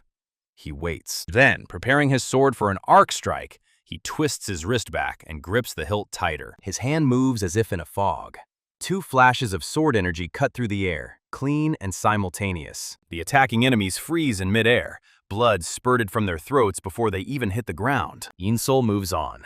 Before their bodies touch the ground, he moves again. His eyes are cold and empty, his movements sharp and lifeless, as if possessed. Bu-Eun-seol pushes off with his foot and leaps forward. With one movement, his blade pierces 3 opponents at once. None of them even have time to react before they fall. The rest recoil in panic. What kind of sword technique is this? We must kill him first. Seeing how dangerous he has become, they rush at him together, drawing their blades. Bu-Eun-seol does not move. He waits. He concentrates all his energy, his senses focused on a single point. Move as your instincts guide you. The words of the Wandering Beast Pavilion echo in his mind. The memory takes him back to his training with Sa-woo, the master of the pavilion, whose calm voice tells him that he has already mastered the sword technique of the Wandering Beast Pavilion. Bu-Eun-seol's eyes suddenly become empty, consumed by a thirst for blood. The redness deepens, fierce and wild, like a beast let off its chain. Then, chaos. His sword dances in the air, each movement unreadable, impossible to follow. When the flurry ends, Bu-Eun-seol stands alone. The bodies of those who rushed at him hang briefly in the air, then collapse, lifeless. The chief instructor and instructor Jinha stand frozen, unable to speak, their eyes wide with disbelief. The bodies hit the ground hard, one after another. Bu-Eun-seol's breathing evens out as his consciousness slowly returns. He looks at his sword, his thoughts racing. But before he can finish his thought, a deadly fist flies towards his face. His instincts kick in. Bu-Eun-seol tilts his head and raises his sword, blocking just in time. The attacker grins, baring his teeth in excitement. Bu-Eun-seol struggles to maintain his block, every muscle tense. The grin widens. "Gotcha," hisses the opponent. Chi flows into his fist, multiplying its power. Bu-Eun-seol's sword vibrates violently, then cracks. In the next moment, it shatters into pieces. The blow throws him back across the plains. He falls heavily, bouncing once, twice, 3 times before coming to a stop, his body scraping across the ground. Jinha sees him fall. She abandons her fight, turning toward him, shouting his name. Her opponent smirks. Bu Eun-seol is almost dead. Ignoring him completely, Jinha screams again, her voice breaking. "Eun-seol, get up." After all, the guy was flying straight into the restricted area. Eun-seol's vision blurs. His head spins. The world falls silent. For a moment, he hears nothing. Then So's voice cuts through the fog. Alarming. Desperate. The forbidden zone. He looks down. The dark purple fog on the ground confirms it. He is beyond the border. He exhales, defeated, but slowly raises his head and meets a pair of monstrous, bloody eyes. In an instant, he moves. His claw cuts through the air as if through fog. Bu-Eun-seol's focus sharpens. He watches as the claws descend, ready for death or disobedience. The chief instructor, seeing the impending carnage, opens his mouth wide, taking a huge, desperate breath for a mighty roar. With heart-wrenching force, he roars at the top of his lungs. Enough! The sound is a seismic wave of authority, powerful enough to shake the entire hellish island to its foundations. All heads turn sharply, drawn by the shockwave to where he stands. Fortunately for Eun-seol, the deafening roar and the shaking ground cause the killing demon to halt its attack, its claw freezing just inches from Eun-seol's face. But when Eun-seol looks up, his gaze catches the figure of Sa-woo, master of the Wandering Beast Pavilion, standing directly behind the demon, his sword pressed against the demon's throat with its cold blade. Eun-seol stares in complete stunned disbelief, whispering to himself, "Master Sa-woo." And Sa-woo responds with a look of radiant, deeply proud smile. In that single, sudden moment of overwhelming relief, brutal exhaustion finally overtakes Eun-seol, and he instantly falls unconscious. The chief instructor, seeing Eun-seol fall, scrambles down the cliffside, his voice strained with panic as he yells at the other officials to hurry. Fear creeps into his insistent voice as he yells at them to bring a doctor right now, before this guy dies. Instructor Jin-gak follows him anxiously, worried not only for Eun-seol but also for the chief instructor, as he cautiously reminds him that if he stops the third test like this. But before the sentence can be finished, the chief instructor cuts him off with firm determination, stating that he will take full responsibility. This completely silences instructor Jin-hak, leaving him only to stare at the chief instructor in shock. The chief instructor, a secret thrill of triumph buzzing beneath his concern, thinks to himself, he has finally found him, the one with lightning-fast reflexes, a cold, murderous intent, and an indomitable spirit. A perfect diamond, second to none and lacking in no single trait. Looking at Eun-seol as the healers rush to his aid, he states with conviction to himself, "This boy is a true talent, a genius who will truly become one of the 10 demon masters." Sometime later, in a room on the island, someone abruptly calls out to the chief instructor, demanding an answer about what he was thinking. The man, aggressively tapping his finger on the table, irritably reminds him that the plan was for the 10 to join the 10 demonic sects, and 2 geniuses who would act as the eyes and ears for the 10 demon masters.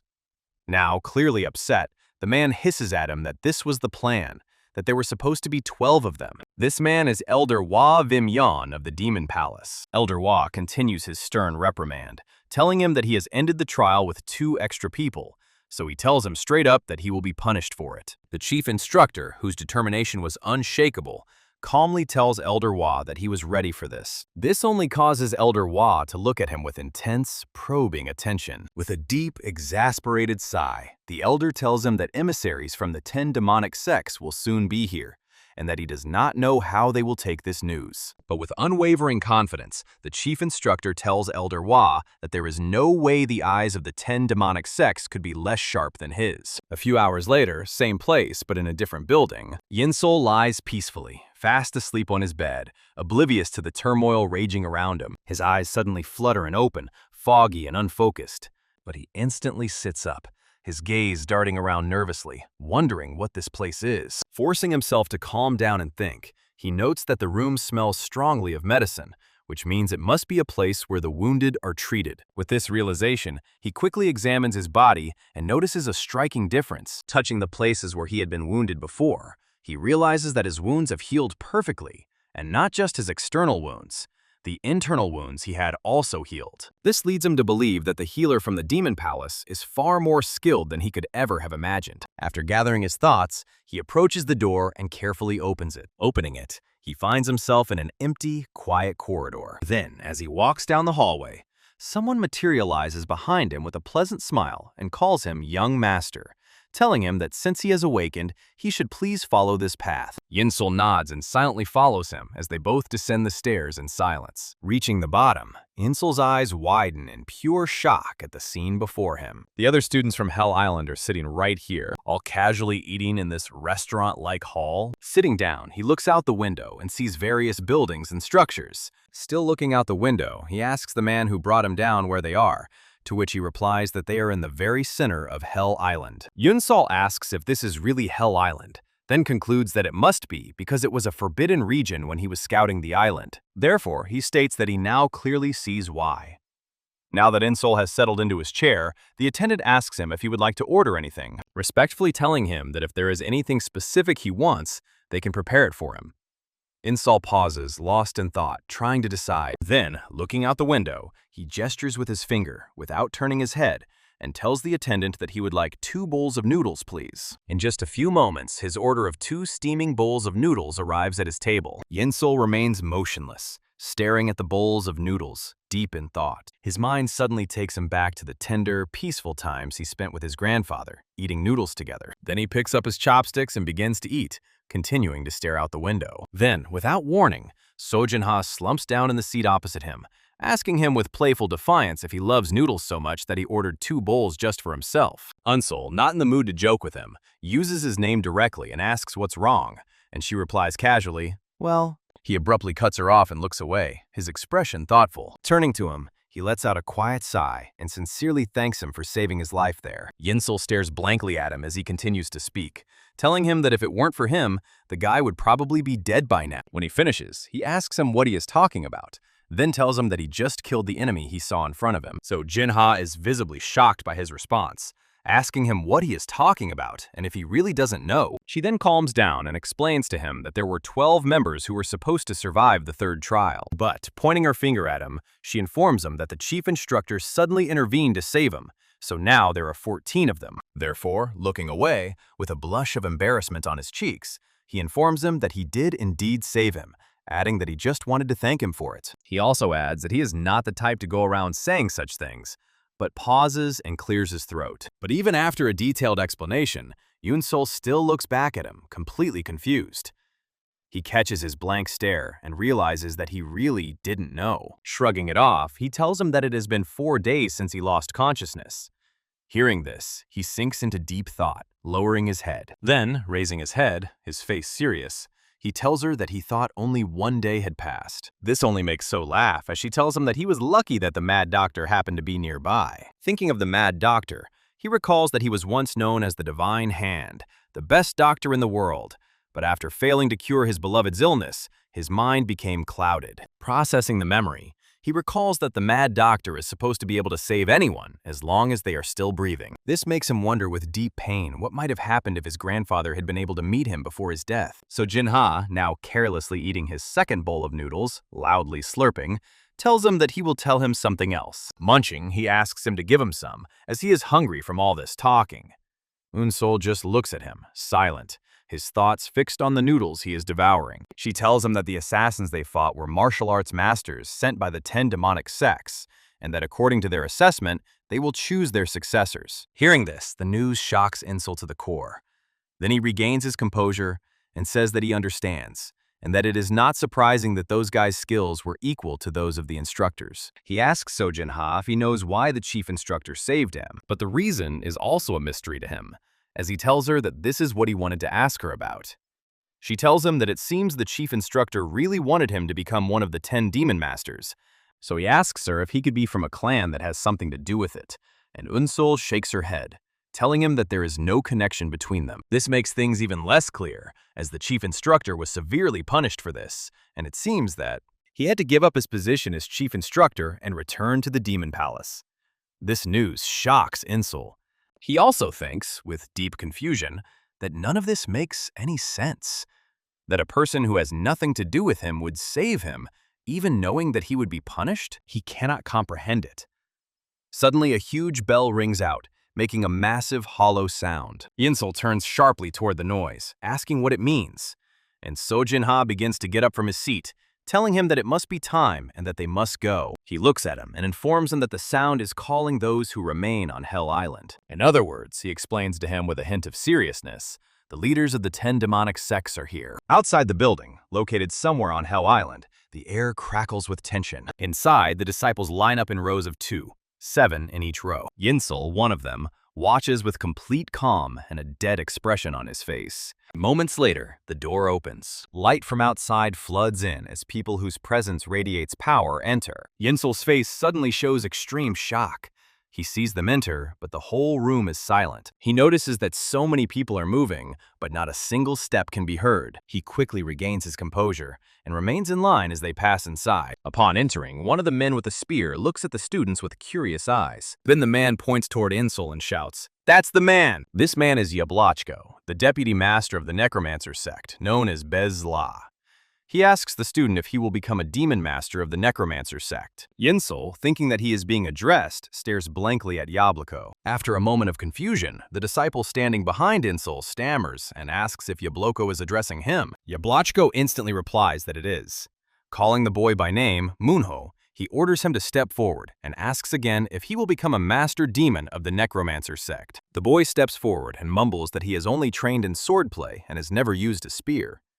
Yabloko responds by spreading his arms and saying that it doesn't matter. He tells the boy that he was born with a physique made for the necromantic spear. Now that the boy is standing before him, Apple pokes him in the chest and tells him that since he has the body and talent suitable for the spear, but instead trained in swordplay, he was unable to achieve great success even with such a physique. Young Munho stands stunned and silent. Immediately after that, Apple turns to leave, telling him that if he understands, he should follow him.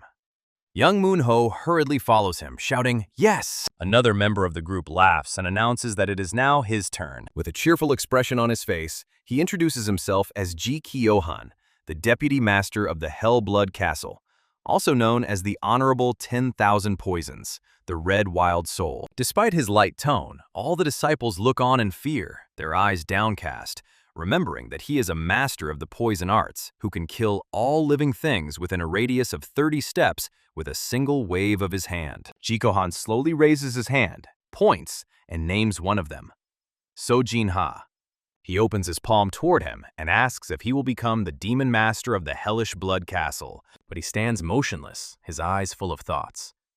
He remembers that since childhood he has been called a sword genius. Being asked to join Hell's Blood Castle, a place that creates poison masters, seems unreal. Jinha, still smiling calmly, notices the expression on her face and says, "The most terrifying poison in the world is a poisonous heart." He continues, "Even before the third trial began, he used a girl from the castle's marshal's office to kill all the students, and after she failed, he killed her to silence her."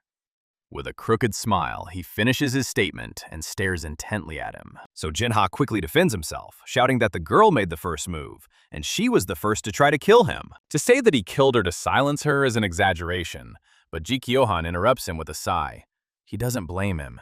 He explains that the fact that he can kill many people without hesitation for his own purposes shows that he is suited to the poisonous arts of his castle. He adds that he cannot succeed in Murim with this ability. Only the chosen few can command Murim with a sword or blade. Then, with a welcoming gesture, he says that he has greater abilities with poison than with fencing. So Jinha stands quietly thinking, his gaze sliding toward Eun-seol. His eyes linger on him, and his mind is filled with echoes of the words about the Chosen One, as he recalls hearing that he first learned to wield a sword during the 10 Demon Masters trial, and that in such a short time his fighting power had become comparable to what he had achieved after 10 years of effort.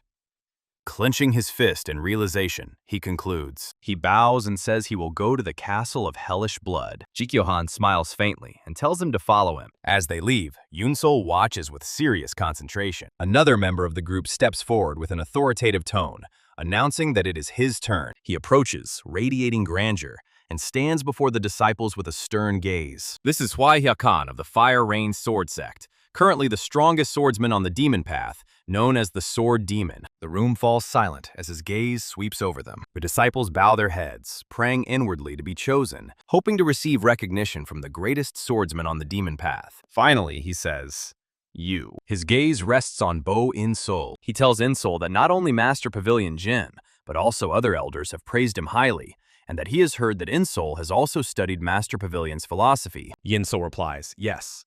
Hwaihyakon turns to leave, telling Eun-seol that he is excited to see his growth, and that he should continue to train diligently.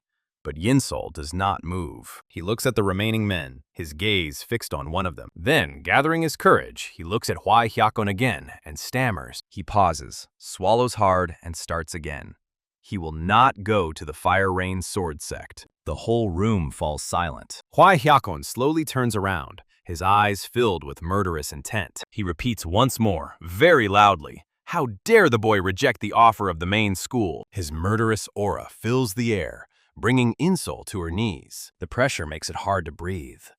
Nevertheless, Eun-seol pushes his voice through the suffocating weight, saying that, as far as he knows, he is allowed to reject offers. Hwaihyakon, now a little calmer, eases the pressure and asks where Eun-seol wants to go after rejecting his sect. Eun-seol, still sweating and gasping for air, sighs with relief that he can breathe again. Then he boldly says that he wants to go to the Wandering Beast Pavilion. Hwai Hyakon's face hardens.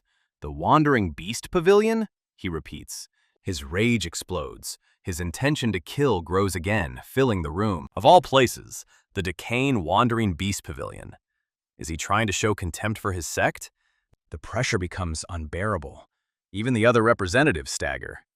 Eun-seol grits his teeth, barely managing to endure it. Hwai Hyakon steps forward, towering over Eun-seol, whose lungs struggle under the suffocating force. It was the true power of the greatest demonic sword before him. But before anything worse can happen, one of the representatives stands in front of him. Everyone looks on in shock.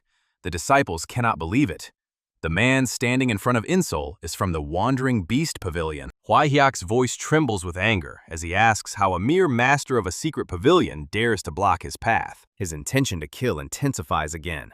The man staggers, but stands firm, gripping the hilt of his sword tightly. The disciples think he is mad, bearing his sword before the sword demon. Eun-seol, still on the ground, looks at Elder Sa in shock. Hwai Hyakon, boiling with rage, tells the man that he is crossing the line because he is close to the pavilion master, Jin. Elder Sa does not respond. His sword remains half-drawn, his stance unshaken. Another representative, pale with fear, thinks that if the sword demon loses his temper, he may drag the other candidates into it as well. He needs to dissuade him somehow, but before he can do anything, Hwai Hyakona's sword begins to emerge from its sheath on its own, driven by his aura. There is a sharp, metallic clang. The blade is forcefully returned to its sheath, stopped by a stranger's hand. The man who stopped it lets out a quiet sigh. His expression is half playful, with a sarcastic smile, and he tells everyone to look at themselves, how alarmed they are. Then, in an authoritative tone that fills the room, he says, "Enough." The hall, filled with tension, falls silent for a moment. The man who stopped the chaos still holds Hwai Hyak's sword from being sheathed. Hwai Hyakon looks at this man with the fierce irritation he still feels towards Sa-woo. The man releases his sword, and Hwai Hyakon now calls him by name. With a smile, Danshin raises his palm in a sign of retreat, telling Hwai Hyakon to please let this go for his sake. This man is the deputy master of the Wandering Beast Pavilion, Danshin. The other representatives standing behind Hwai Hyakon, now slightly relaxed, see this as an opportunity to intervene.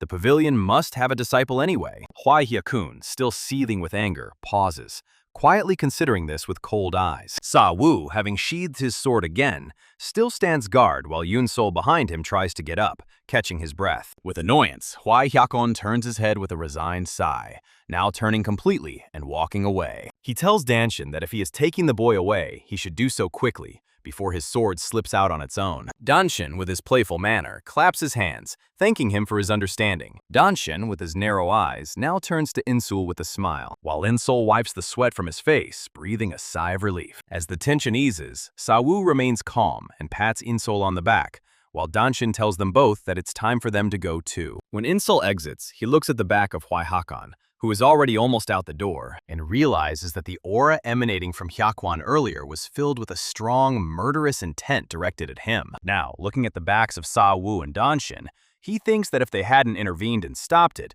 he finishes this thought with a heavy swallow. He doesn't even want to imagine what would have happened, so he quickly hurries to catch up with Sa-woo and Danshin, walking behind them. Outside the hall, as they walk, Sa-woo tells Eun-seol that his skills have improved incredibly since he last saw him, and Eun-seol replies that it's all thanks to him for teaching him the arts of the Wandering Beast. Sa-woo then playfully pats him on the head, telling him that he didn't expect him to choose the Wandering Beast Pavilion, and calls him promising. Eun-seol, also in a playful mood, replies that he felt that the direction the Wandering Beast Pavilion was taking suited him well. Danshin, walking ahead of them, turns around with his calm smile and says that they have arrived.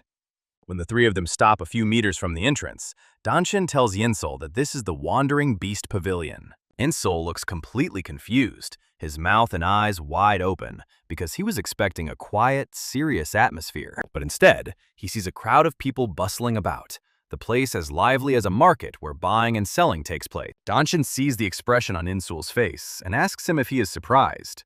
He then tells Eun-seol that unlike other sects that dominate the nearby markets, Their pavilion insists on self-sufficiency. Eun-seol then responds by turning to look at the people in this place. He sees that most of the people here are elderly, so he asks if there are any wandering beasts of his age in the pavilion. Then, with some nervousness, Danshin says that there were young disciples who came after hearing about the legend of the Wandering Beast Pavilion. But most of them either died or ran away during training. Eun-seol, now astonished, says, "I see." Meanwhile, Danshin looks far ahead, and seeing what he is looking for, says that the place will do. They head to a place that looks very shabby. Then Danshin tells Eun-seol that from now on, this will be his quarters. Danshin points to another place and tells Eun-seol that if anything needs to be repaired, he should talk to the blacksmith over there, who can provide him with the necessary tools. Eun-seol turns around and sees the blacksmith, whose name is Wang Jia. After that, Danshin tells Sa-woo that they need to go. Sa-woo then approaches Eun-seol and tells him that he is taking his leave, but also tells Eun-seol to continue his training. Eun-seol, looking innocent, calls him master and asks if he is not staying here. But Danshin answers this question with a smile, telling Eun-seol that Sa-woo is the head of the secret transmission hall. He explains that even if it is for his protection, Sa-woo has neither the authority nor the power to recklessly challenge the sword demon, and informs him that everyone must pay for what they have done. Eun-seol looks at both men with confusion in his eyes and asks what they mean by paying for it. He then asks if they are leaving now because of this.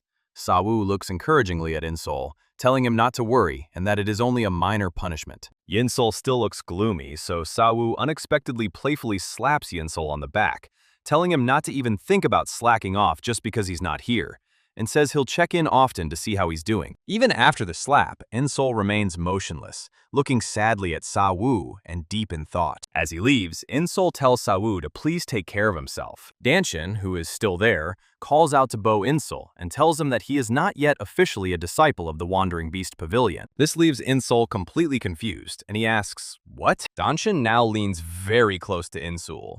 In this position, he tells him that he has become the successor to the Heart Demon, but that does not mean that he is officially a disciple of the Wandering Beast Pavilion. Danshin finally opens his narrow eyes, his smile disappears, and he tells Eun-seol that the weak cannot become disciples of the Wandering Beast Pavilion. Eun-seol's eyes widen, and various thoughts swarm in his head. With seriousness in his voice, he shouts out, asking Danshin if that means that if he becomes strong enough, he can become a disciple of the Wandering Beast Pavilion without any other procedures. Danshin returns to his usual smiling manner and replies that everything is exactly as he said. He tells Eun-seol that there is no use for formalities or empty rituals in this pavilion.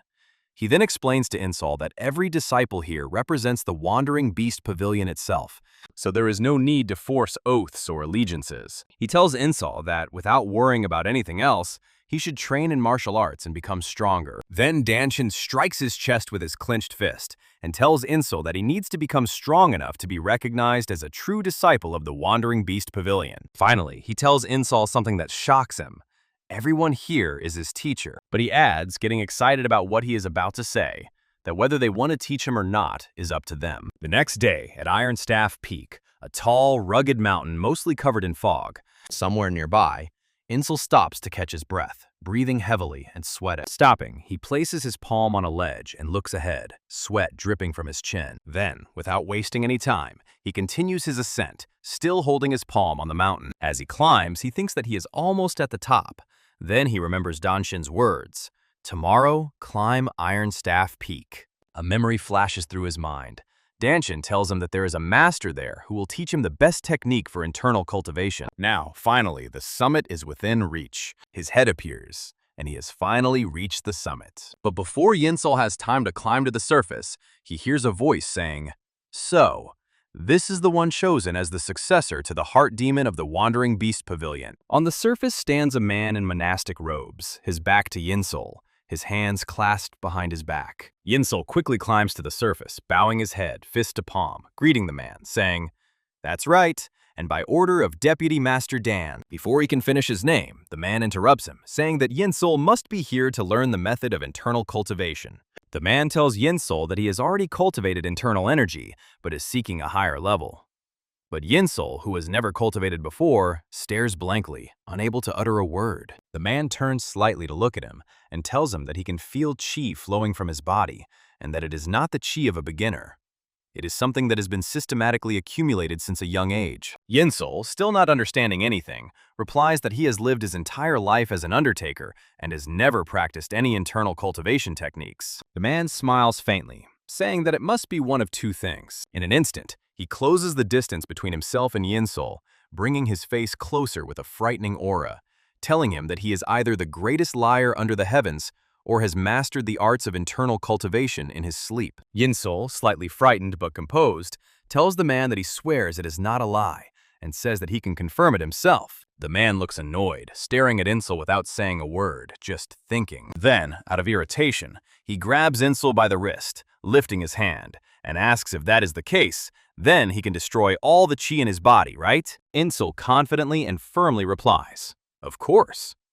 This is not what the man expects. They just stand there while a light breeze blows silently between them. Then something catches the man's attention as he looks at Eun-seol. He observes closely and notices that the child's body is filled with chi, but there is no circulation. This means that he has been blindly accumulating chi in his dantian without any flow or control, something impossible under normal circumstances. He suddenly pulls Eun-seol closer by the wrist, and Eun-seol cries out from the sudden jerk. Now that Eun-seol is close enough, the man looks down at him and asks who he is. Screaming in despair, he asks Eun-seol who taught him to accumulate chi, but Eun-seol only becomes more anxious, looking back without understanding, unable to answer. Confused, Eun-seol looks up at him, not understanding what he is talking about. Letting him go, the man studies him for a moment, before asking if anyone in the past taught him how to calm his mind or breathe properly. Eun-seol thinks for a moment, and replies that his grandfather once taught him a breathing technique. He tells Eun-seol to show him.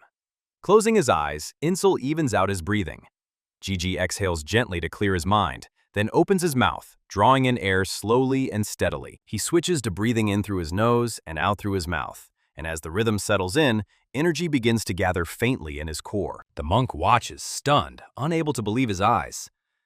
Eun-seol circulates chi while standing, something that should be impossible for an untrained person. This would mean that he is able to control energy in any position. He doesn't have time to finish his thought and yells at him to stop. Crossing his arms over his chest, the man stares at him intently and asks if his grandfather really taught him this. Eun-seol nods without hesitation. He continues, saying that when he played dead with his grandfather, the old man taught him this breathing method, saying it was the best way to breathe inside a coffin. The man pauses, then places his hand on his own dantian and says that this is not just a simple breathing exercise. It is a method of gathering true chi in the dantian. He turns to Eun-seol and tells him that his dantian already contains the internal energy accumulated over 10 years. Eun-seol stands rooted to the spot, his gaze falling incredulously to his stomach. After a long pause, the man asks what his grandfather's name is. Nervously, Eun-seol replies that his grandfather's name is Bu Eun-seol. The man quietly repeats the name, thinking. An image of a formidable fencer flashes in his mind. There is only one person in all of Murim with that name, a man once known as the strongest swordsman of the demonic path and former vice master of the demon palace, Bu Eun-seol. Eun-seol lowers his head, stunned by the image of his warm, kind grandfather flickering in his memory. It is impossible to compare this man with the vice master of the demon palace. He shakes his head, trying to dispel the thought. It cannot be that such a man ended up becoming an undertaker. The man in front of him watches silently, thinking. After a moment, he says that this breathing technique is a Shaolin method. These words hurt. Eun-seol trembles. If it's Shaolin, then it's from the orthodox Murim, which means his grandfather must have been an orthodox martial arts master. If this truth comes out, the demon palace will turn against him. He imagines losing his rank among the 10 demonic masters, or worse. The man studies him with an unreadable expression on his face. Then the man suddenly smiles and tells him that he has no doubts about him. Given the demon palace's intelligence, he is sure that they have already checked everything thoroughly, and he is confident that they have not found this breathing method. He points to Eun-seol and says he will teach him because he made a promise to the Wandering Beast Pavilion. He makes it clear that he doesn't care whether the method is orthodox or demonic. Turning away, he issues a cold warning. If Eun-seol ever teaches anyone, even a single character of this technique, he will personally kill him and everyone associated with him. Eun-seol swallows hard, bows with his fist to his palm in complete silence. The man pauses, looks back, squinting his eyes, and continues walking. Before leaving, he takes one last look and says that his name is Hyol Jumgan. Hearing the man's name, In-seol sinks into deep thought. He cannot understand why the monastic name Dharma contains the character Hyol, which means blood. Hyol Jumgan stops in front of the building without turning around and asks In-seol if he knows the difference between orthodox and demonic techniques of cultivating internal energy. In-seol simply replies that he does not know. Hyol Jumgan begins to explain. The cultivation methods of orthodox Murim are natural ways of creating internal energy in the human body. The demonic path, on the other hand, uses any means necessary to create enormous energy from the very beginning. However, such methods go against the nature of the human body. Over time, orthodox martial arts masters obtain much purer and stronger true qi. He then tells In-seol that the technique he will teach him lies beyond the realm of demonic martial arts. It is the most excellent and wonderful cultivation technique of all. But perfection always comes at a price. Raising his right hand, he shows In-seol that he is missing all his fingers. At this sight, In-seol's eyes widen in fear. Hyol Jumgan tells him that the process of learning the technique was so painful that he ate his own fingers to endure the pain. Looking at his mutilated palm, he says that only those who are able to endure such suffering can truly attain a body that is in perfect harmony with their inner energy. Gazing at the sky, he continues. He was once a martial arts master at the Azure Dragon Temple in Yunnan, but he was framed for murder and expelled, his internal energy sealed away. In an attempt to restore it, he received help from the Wandering Beast Pavilion. To repay this debt, he promised them his internal energy cultivation technique. And now he says if In-seol cannot learn it, then he himself has failed to fulfill his promise. That is why he must test In-seol first. His expression becomes serious.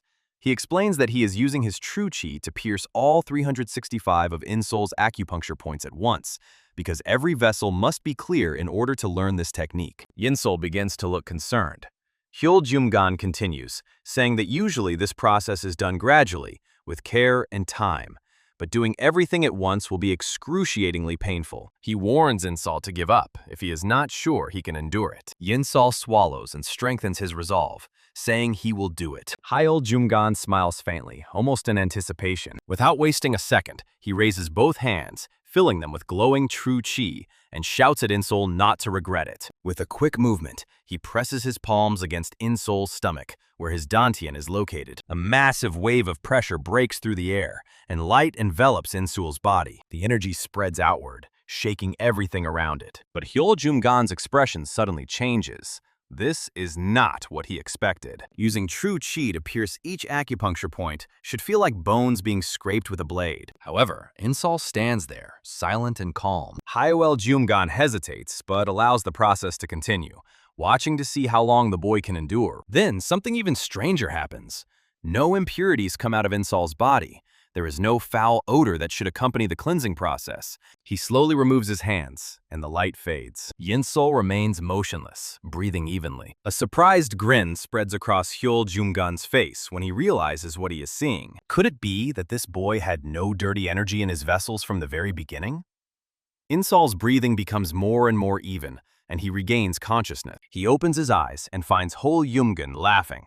A laugh that grows louder and crazier with every passing second. Then Hyol Jumgan suddenly stops and asks if his name is really Bu Eun-seol. Nervously, In-seol nods and answers yes. Radiating his qi with wild excitement, Hyol Jumgan smirks and announces that he will teach In-seol his technique for cultivating internal energy. 6 months later, atop a fog-shrouded cliff, a tall young man stands silently at the edge, peering into the haze. Behind him, Hyol Jumgan crouches down to lift a huge boulder with one hand. He grins a crooked, impatient grin and hurls it with frenzied force. The boulder flies toward the young man, but he doesn't move an inch. It hits his bare back, and instead of knocking him down, the stone shatters into pieces, the fragments scattering around him. A faint steam rises from his skin. Hyol Jumgan picks up another boulder, juggling it in one hand with a satisfied smile. He declares that the young man has truly mastered this. Calling him by name, he reveals that the figure standing before him is none other than Bu Eun-seol. Master Hyol Jumgan watches him with quiet pride, thinking that it took Bu Eun-seol only 6 months to master what took him 3 whole years. He mentally acknowledges that Eun-seol has far exceeded his expectations. His gaze fixes on Eun-seol's dantian, noting with satisfaction that Eun-seol has learned to disperse the true qi gathered within him after mastering the circulation technique. He acknowledges that Eun-seol has unlocked his hidden potential, becoming healthier and stronger in such a short time. When Eun-seol turns to him, Hyul Jung-gan says it's time to begin, and Eun-seol simply nods. He sits in the lotus position, calming his breathing until his heart slows to a steady rhythm. Completely focused, he reflects on how he was able to quickly reach the first level thanks to Hyul's guidance, but that it is not enough. There are 8 levels in the circulation technique, and he must reach at least the 2nd level before leaving this place. Hyul Jung-gan stands silently with his arms crossed, watching approvingly as Eun-seol begins to circulate his energy. But soon, something unusual awakens. Dark energy oozes from Eun-seol's body, slowly enveloping him like a ghostly mist. Hyo's proud expression turns to confusion as he studies the texture of the energy. In the next moment, his eyes widen with alarm. The black energy pulsates with frightening intensity, pressing down on the air. A realization dawns on him. This is the 2nd level, the realm of unblemished bones and muscles. He immediately understands that once a cultivator enters this stage, their bones and muscles reach peak efficiency. But such a sudden transformation places a tremendous strain on the body. This thought alone conjures up an image of rapidly expanding muscles, bursting with their own strength. Almost instantly, Eun-seol's lips part and blood gushes from his mouth. He clenches his teeth, enduring the burning agony spreading through him, his body trembling under the unbearable pressure. His skin burns with heat, his temperature rising rapidly. Hyul Jung-gan rushes to his back and places his hand between Eun-seol's shoulder blades, his voice cutting through the chaos, commanding him to cast aside all extraneous thoughts and focus. The moment his palm touches the body, Eun-seol's body can no longer contain the true qi flowing through him. In this situation, he will suffer irreversible internal damage. Knowing there is no other way, Hyul evens his breathing and prepares to burn his own true qi, the primal essence, the life force with which he was born. He channels it through his hand into Eun-seol's core, sacrificing his own life force to stabilize the furious energy inside the boy. Moments pass before Eun-seol's breathing evens out again. The heat dissipates. Calm returns. Then suddenly, Eun-seol opens his eyes with a sharp gasp, like a man awakening from a nightmare. His hands rise instinctively, his eyes wide with disbelief as he feels a new surge of power flowing freely through his veins. Realization dawns. This energy can only be one thing. He turns abruptly, panic rising, and finds Hyul Jung-gan on the ground, coughing weakly. Frightened, he breaks his meditation pose and rushes to him, asking if Hyul has given him his true qi and why he has done something so reckless. Hyul just smiles through his ragged breathing, waving away Eun-seol's concern with a tired wave of his hand. He tells him not to worry about it, because the monk would never have been able to leave the Wandering Beast Pavilion without truly teaching Eun-seol. Eun-seol looks at him, overwhelmed with emotion, and thinks that, despite his harsh behavior, Master Hyul Jung-gan is deeply caring at heart. When the old master finally comes to his senses and gets to his feet, Eun-seol tries to express his gratitude, vowing never to forget what has been done for him. But Hyul interrupts him, saying no, instead he must forget. Turning his back on Eun-seol, Hyul warns him to completely erase his existence from his memory. These words echo painfully in Eun-seol's mind, connecting with the old voice of his first teacher, who long ago told him that, whether it be hatred or kindness, it is better to forget if you can. This echo leaves him in silence, lost in thought, wondering why everyone tells him the same thing. Hyul's voice breaks through his thoughts. If Eun-seol really wants to repay him, he says, he must reach the 8th level, the realm of the Great Source. Energy emanates weakly from his body as he looks up at the sky, admitting that the 5th level was the limit he himself had reached. That is how, he declares, Eun-seol can repay him. Eun-seol listens in silence, his expression frozen in determination. He replies that he understands. He will do as he asks. Still standing with his back to him, Hyul Jung-gan tells him that now that he has reached the 2nd level, he no longer needs his guidance. What he needs is not a deeper mastery of circulation techniques, but to complete the basics of martial arts. He points to the western cliff of the Wandering Beast Pavilion and tells Eun-seol to climb up there and train. This instruction feels like a quiet farewell. In-seol stands motionless for a long time, looking at his master's back, before bowing deeply, pressing his fist to his palm, and sincerely thanking him. Master Hyul does not turn around or respond. Only when In-seol's presence fades into the distance does Hyul speak again, his words carried away by the mountain wind as he quietly wishes him the same. 3 months later, on a quiet night in a tavern inside the Wandering Beast Pavilion, a group of men sit at a table, drinking and chatting. One of them raises a cup filled with alcohol and tells the man opposite him that he heard that the Divine Foundation squad returned this morning. He says he thinks they were on a mission to destroy the Azure Dragon Pavilion. Another man bursts out laughing, saying that makes sense. After all, the Azure Dragon Pavilion harmed one of their disciples. He asks who else but the Divine Foundation squad would take on such a mission. The first man laughs too, agreeing that hearing such news is like a breath of fresh air. Changing the subject, he asks if it's time for the Wind and Cloud squad to return. Outside, there is a faint sound of footsteps on the tiled roofs. Swords flash, shadows dart across the upper floors behind them. The man sitting opposite notices the movement and smirks, saying it's better not to speak too soon. The other turns, half drunk, and also looks out the window. With a drunken smile, he mutters that he doesn't understand why they don't just come in through the front door like normal people. More and more figures continue to land on the roofs, one after another, moving quickly in the moonlight. Then, when the stream of arrivals passes, one figure stops at the edge of the roof. A mocking voice comes from behind him, saying that he is standing there as if posing for a portrait. The voice continues, asking why he doesn't go straight to the Azure Wind Pavilion instead of striking dramatic poses on the rooftops. The man turns slightly at the sound of his name. Baekhyun.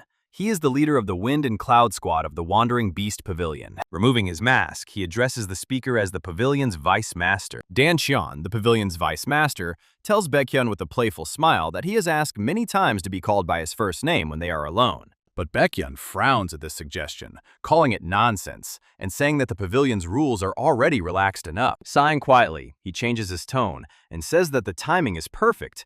He was going to see Dan-cheon anyway. Dan-cheon blinks in confusion, asking what he means. Baekhyun's expression hardens. He tells Dan-cheon that he has heard rumors that he accepted someone with enormous potential as one of the 10 Demon Masters, even though he was against the decision from the start. He asks why Dan-cheon accepted the boy when he was supposed to go to the Fire Rain Sword Sect. Dan-cheon, lazily rubbing his chin with his hand, replies that it was actually the boy's own choice.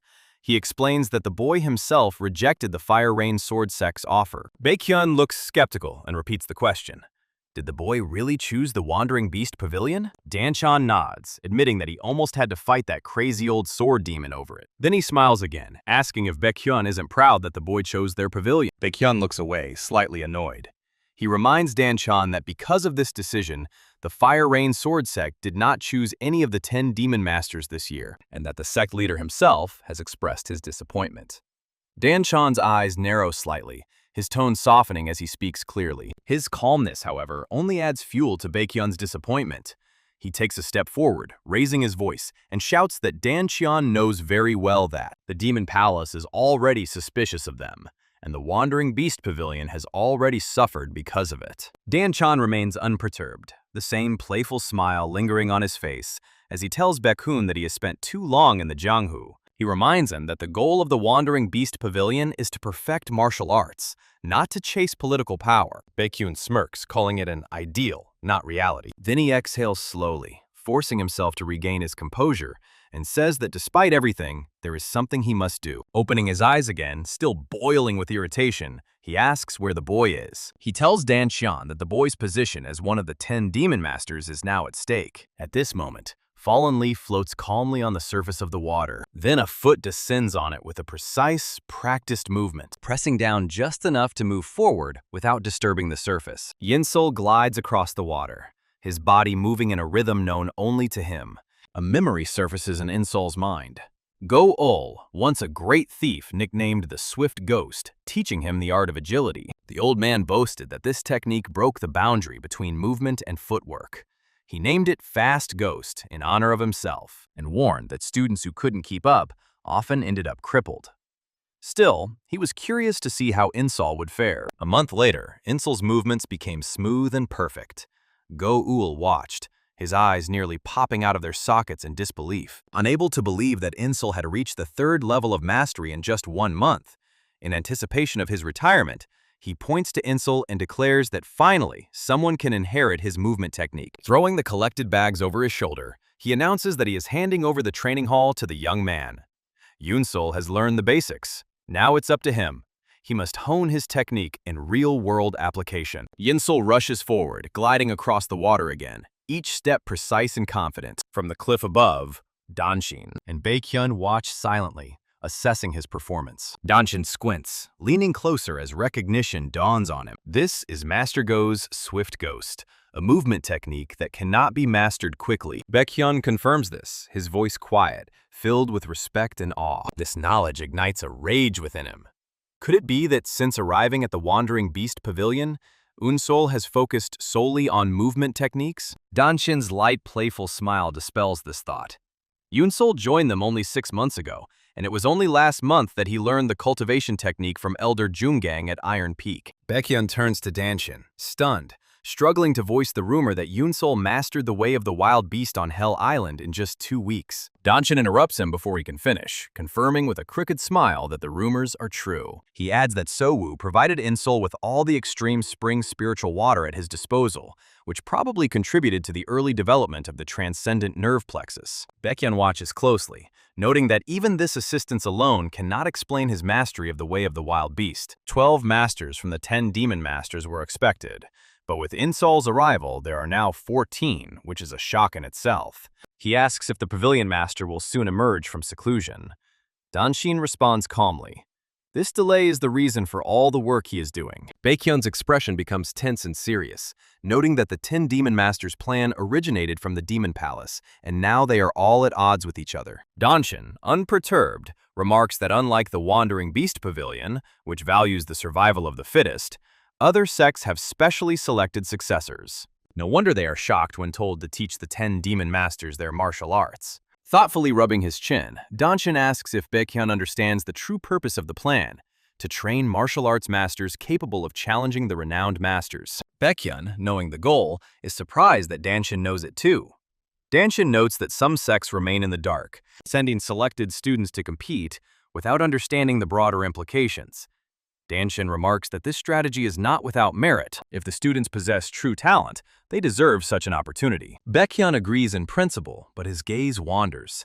It was because of this child that Kang Mi-ryun, the only son of the leader of the White Demon Temple, died. Eun-seol continues to train, paying no attention to their discussion. Danshin reflects that the 10 demon sects have agreed to the third trial. It is unfortunate that Kang Mi-ryun died, but what can the Wandering Beast Pavilion do? He wonders if only the White Demon Temple holds a grudge against Eun-seol. Baekhyun explains that the Fire Rain Sword sect is furious because someone who is not one of their disciples has mastered advanced sword techniques. The sword demon Wee Hee-kun demands disciplinary action, and Jang Eun-yang, the instructor who taught Eun-seol, has been suspended and locked up. Danshin presses his hands to his head, sighing deeply and longingly, not believing that the teacher's punishment is not enough for them. Now they want to punish the student. He calls the sects petty and asks Baekhyun what they are really trying to achieve. Baekhyun replies that they want to test whether Eun-seol is worthy of becoming one of the 10 demon masters and make sure that he never picks up that sword again. Danshin looks away, shaking his head. Such demands are absurd. Eun-seol is already a demon master and a disciple of the Wandering Beast Pavilion. Silence reigns. Danshin's gaze slides down to Eun-seol. The boy pauses, looking up at the man. Then, with a sudden leap, he jumps, landing on top of the cliff next to them. He bows respectfully to Danshin, greeting him as Vice Master. Danshin's expression softens with restrained pride. Eun-seol has mastered the techniques of movement with outstanding skill. Baekhyun's voice sounds sharp, demanding an answer as to whether this is indeed the Demon Pavilion Master. Danshin intervenes, introducing Baekhyun as the leader of the Wind and Cloud Squad, allowing Eun-seol to call him Squad Leader Baek. Eun-seol bows again, fist to palm, offering his greeting. Baekhyun nods briefly in response. Baekhyun leans forward to speak, but Danshin interrupts him, waving his hand right in front of his face and saying, "There is no need to explain." Eun-seol watches silently, thinking, and then finally says that whatever happens, he will take responsibility. Baekhyun crosses his arms over his chest, realizing that Eun-seol has heard everything. Danshin frowns. Eun-seol explains that he used the eye of the mind of the vibration of the chi of the way of the Wandering Beast, following the vibrations of the water while performing movement techniques. Baekhyun, stunned, asks if he really amplified his senses to the limit through the vibrations of qi while moving. Eun-seol confirms that every step was in perfect synchronization with the water beneath him. Danshin leans closer, teasingly remarking that Eun-seol is always like this and asking if it's shocking. Baekhyun clenches the dust tightly in his fist, the sound of sand being crushed audible in disbelief. He mutters that such genius really exists. His expression suddenly changes to a bright, excited smile, and he asks Danshin why his belief in Eun-seol is not absolute. He wonders aloud whether they should send Eun-seol to the Demon Palace for testing, fearing that the child might be killed. Baekhyun insists that the palace's goal is only to appease the ego of the leader of the White Demon Temple, not to harm him. If they reject the palace, complications will arise, he warns. Danshin protests that Eun-seol is too young. Before the discussion continues, Eun-seol declares that he will go. He repeats himself, his voice firm and decisive. He will meet with the Demon Palace face to face. He argues that the palace only wants to protect its image, and killing a child will tarnish it. Moreover, as a disciple of the Wandering Beast Pavilion, he cannot shy away from challenges. Danshin slaps his forehead, overcome with humility. Baekhyun nods, acknowledging that the boy is right. This confrontation was inevitable, and it is better to let him act than to worry about it later. Danshin raises his head, giving permission to take the test if the palace promises to turn a blind eye to previous events.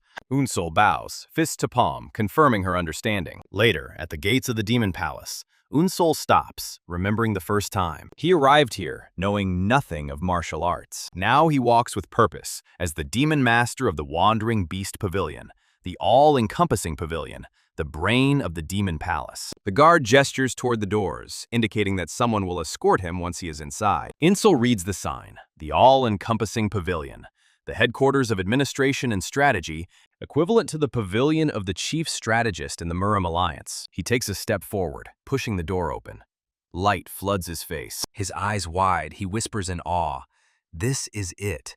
Inside the all-encompassing pavilion, a man sits at a low table, and a servant stands beside him. The servant bows and informs him that Mr. Bu from the Wandering Beast Pavilion has arrived. Opposite them stands Ji, offering a respectful greeting and identifying the seated man as the master of the all-encompassing pavilion. The man accepts the greeting and introduces himself as Baek Chi-young-shin. A glimmer of surprised approval appears on his face when he notices that Ji Eun-seol's aura is much more formidable than the rumors suggested. He taps his index fingers lightly on the table. He asks if Eun-seol has heard about recent events, adding that the Demon Palace is in an awkward position because of what happened, and that they cannot simply ignore the demands of the 10 demon sects. Eun-seol responds with a quiet question. Are the Demon Palace and the 10 demon sects separate entities? Chi-young-shin studies him, then asks if no one has explained this to him, noting with slight disbelief that the Wandering Beast Pavilion seems unaware of the broader movements in Murim. He begins to explain. The Demon Palace, he explains, is an alliance formed by the 10 demon sects. They cannot be completely separated, but they are not the same thing. Traditionally, someone from one of these 10 sects becomes the master of the Demon Palace, but the previous master of the palace was not. Furthermore, not every sect of the demonic path is on friendly terms with the demonic palace. Eun-seol listens and quietly confirms that he understands. The relationship between the palace and the sects is purely cooperative, and many demon path sects generally dislike the demon palace. Still maintaining a slight smile, Chi-young-shin continues. He admits that, in truth, the plan of the 10 demon masters was never intended to select successors for the sects. Its true purpose was to cultivate people capable of destroying the orthodox martial arts masters. His smile fades, replaced by a calm, composed expression as he reveals the true nature of the competition. The 10 demon masters competition was conceived by the Demon Palace to eliminate the highest ranks of the orthodox Murim alliance. Eun-seol quietly sits down at the table opposite him as Chi-young-shin continues. The 10 demon sects initially rejected the idea, but the Demon Palace persistently contacted them until they finally sent their disciples. And during that very competition, those disciples died. A dark shadow makes Chi-young-shin's features harder as he adds that their deaths were Eun-seol's fault. Now that Eun-seol is sitting as he should, Chi-young-shin continues to press him. Because of all this, the Demon Palace is stuck in an awkward position. Eun-seol listens, and not a single emotion crosses his face. Chi-young-shin explains that this is why he wanted to meet with Eun-seol, to punish him under the guise of an exam. He asks if Eun-seol is aware of this. Eun-seol replies that he is. Impressed by Eun-seol's steadfastness, Chi Young-shin interlaces his fingers and remarks that Eun-seol seems to have come prepared. Eun-seol replies yes again, folding his own fingers together on the table and stating that he is fine with whatever this exam turns out to be. Chi Young-shin's expression changes, becoming thoughtful, almost admiring. He tells Eun-seol that it is acceptable. Then he straightens up and claps his hands once, announcing that he has spoken long enough and that they should move on to the main point. Rising from his seat, he slowly walks around in circles, appraisingly, without taking his eyes off Eun-seol. He explains that the Fire Rain Sword Sect and the White Demon Temple have done Eun-seol a favor. Eun-seol, puzzled, asks what he means. Chi Young-shin reveals that they have granted him access to the Pavilion of 10,000 Demonic Truths, the archive of martial arts texts of the Demonic Palace. He lifts a plaque and shows it to him. It is the Golden Monkey Plaque, an item required to enter the pavilion. It grants access to the first floor, which is the lowest rank, but it alone contains 25,000 martial arts texts, a huge advantage. But Chi Young-shin adds that this also means that Eun-seol has almost no chance of passing the exam safely. That is why they are doing him this favor, so that no one can accuse them of mistreating him.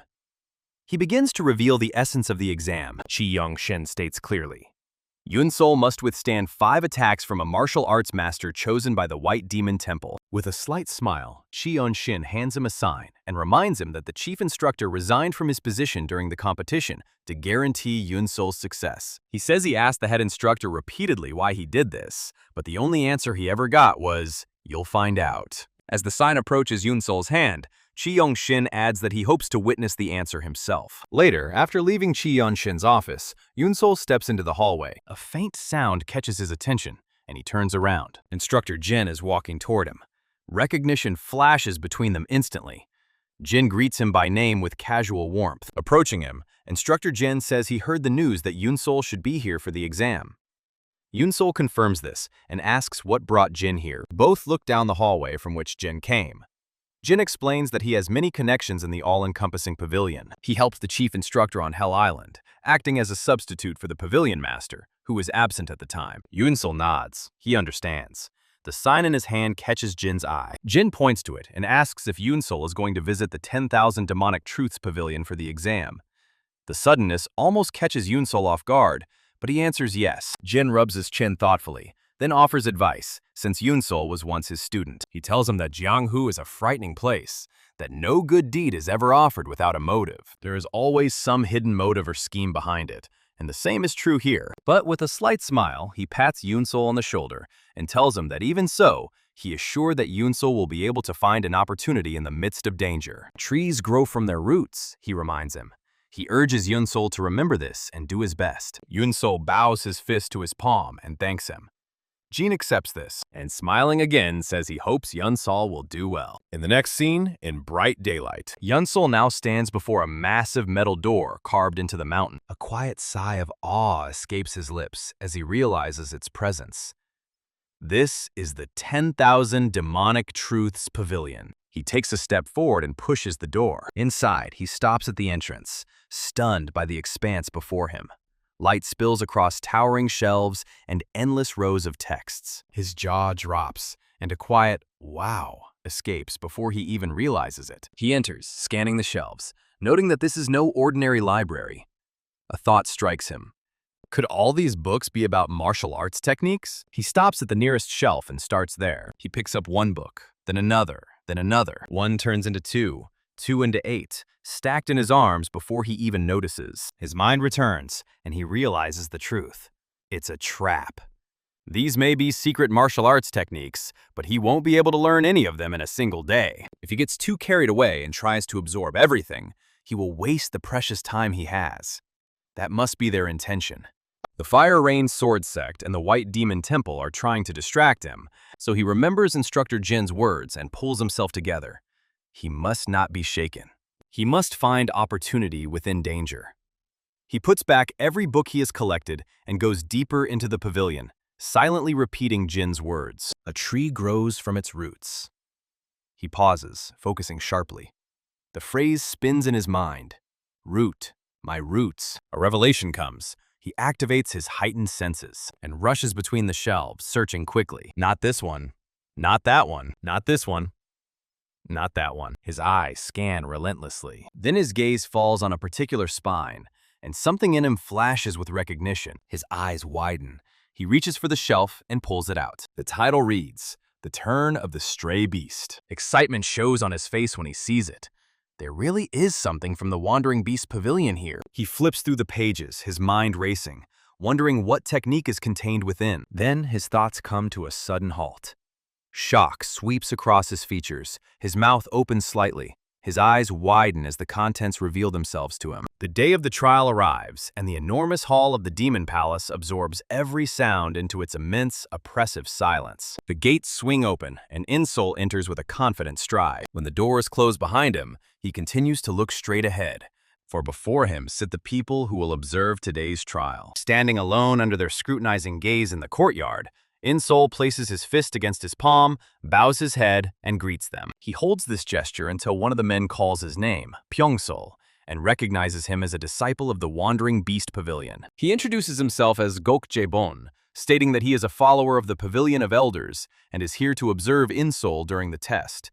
The former martial arts master of the Palace of Demons, the heaven-shaking bloody hand, Gok Jae-bon. He then points to the man next to him, introducing him as the leader of the Secret Shadow Squad from the Fire Rain Sword Sect, the leader of the Secret Shadow Squad, Bu Eun-seol. He moves on to the third, Noongak, leader of the Hall of Deep Secrets from the Wandering Beast Pavilion. Finally, he introduces the fourth, Go Gon-hyun, who is in charge of the Silent Dragon Squad and represents the White Demon Temple. As soon as the introductions are over, Gok Jae-bon turns his full attention to In-seol and informs him that this test is being conducted at the request of the White Demon Temple and the Fire Rain Sword Sect. The White Demon Temple wishes to assess his qualifications to become one of the 10 Demon Masters, while the Fire Rain Sword Sect claims that the exemption granted to him was unfair. He looks at the other examiners and asks if the White Demon Temple and the Fire Rain Sword Sect will finally stop dragging the past into the present if this child passes the test. Bu Eun-seol responds with a slight smile, confirming this.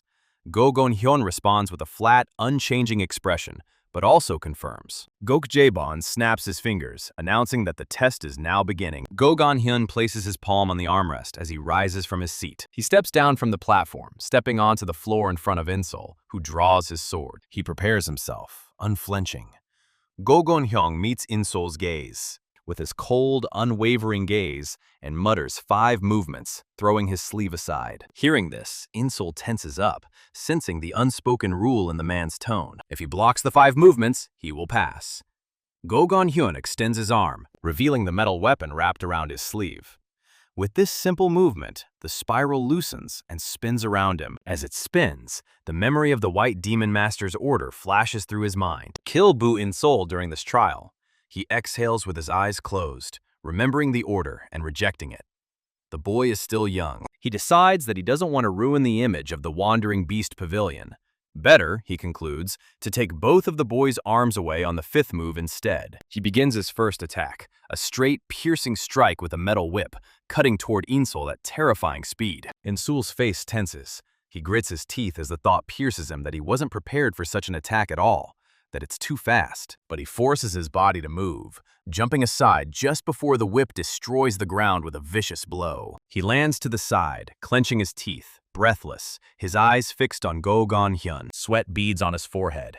Go Gon-hyun calmly counts this movement as the first strike. Returning the whip, which obediently wraps around his sleeve again, he names the attack, White Demon Heart Grab.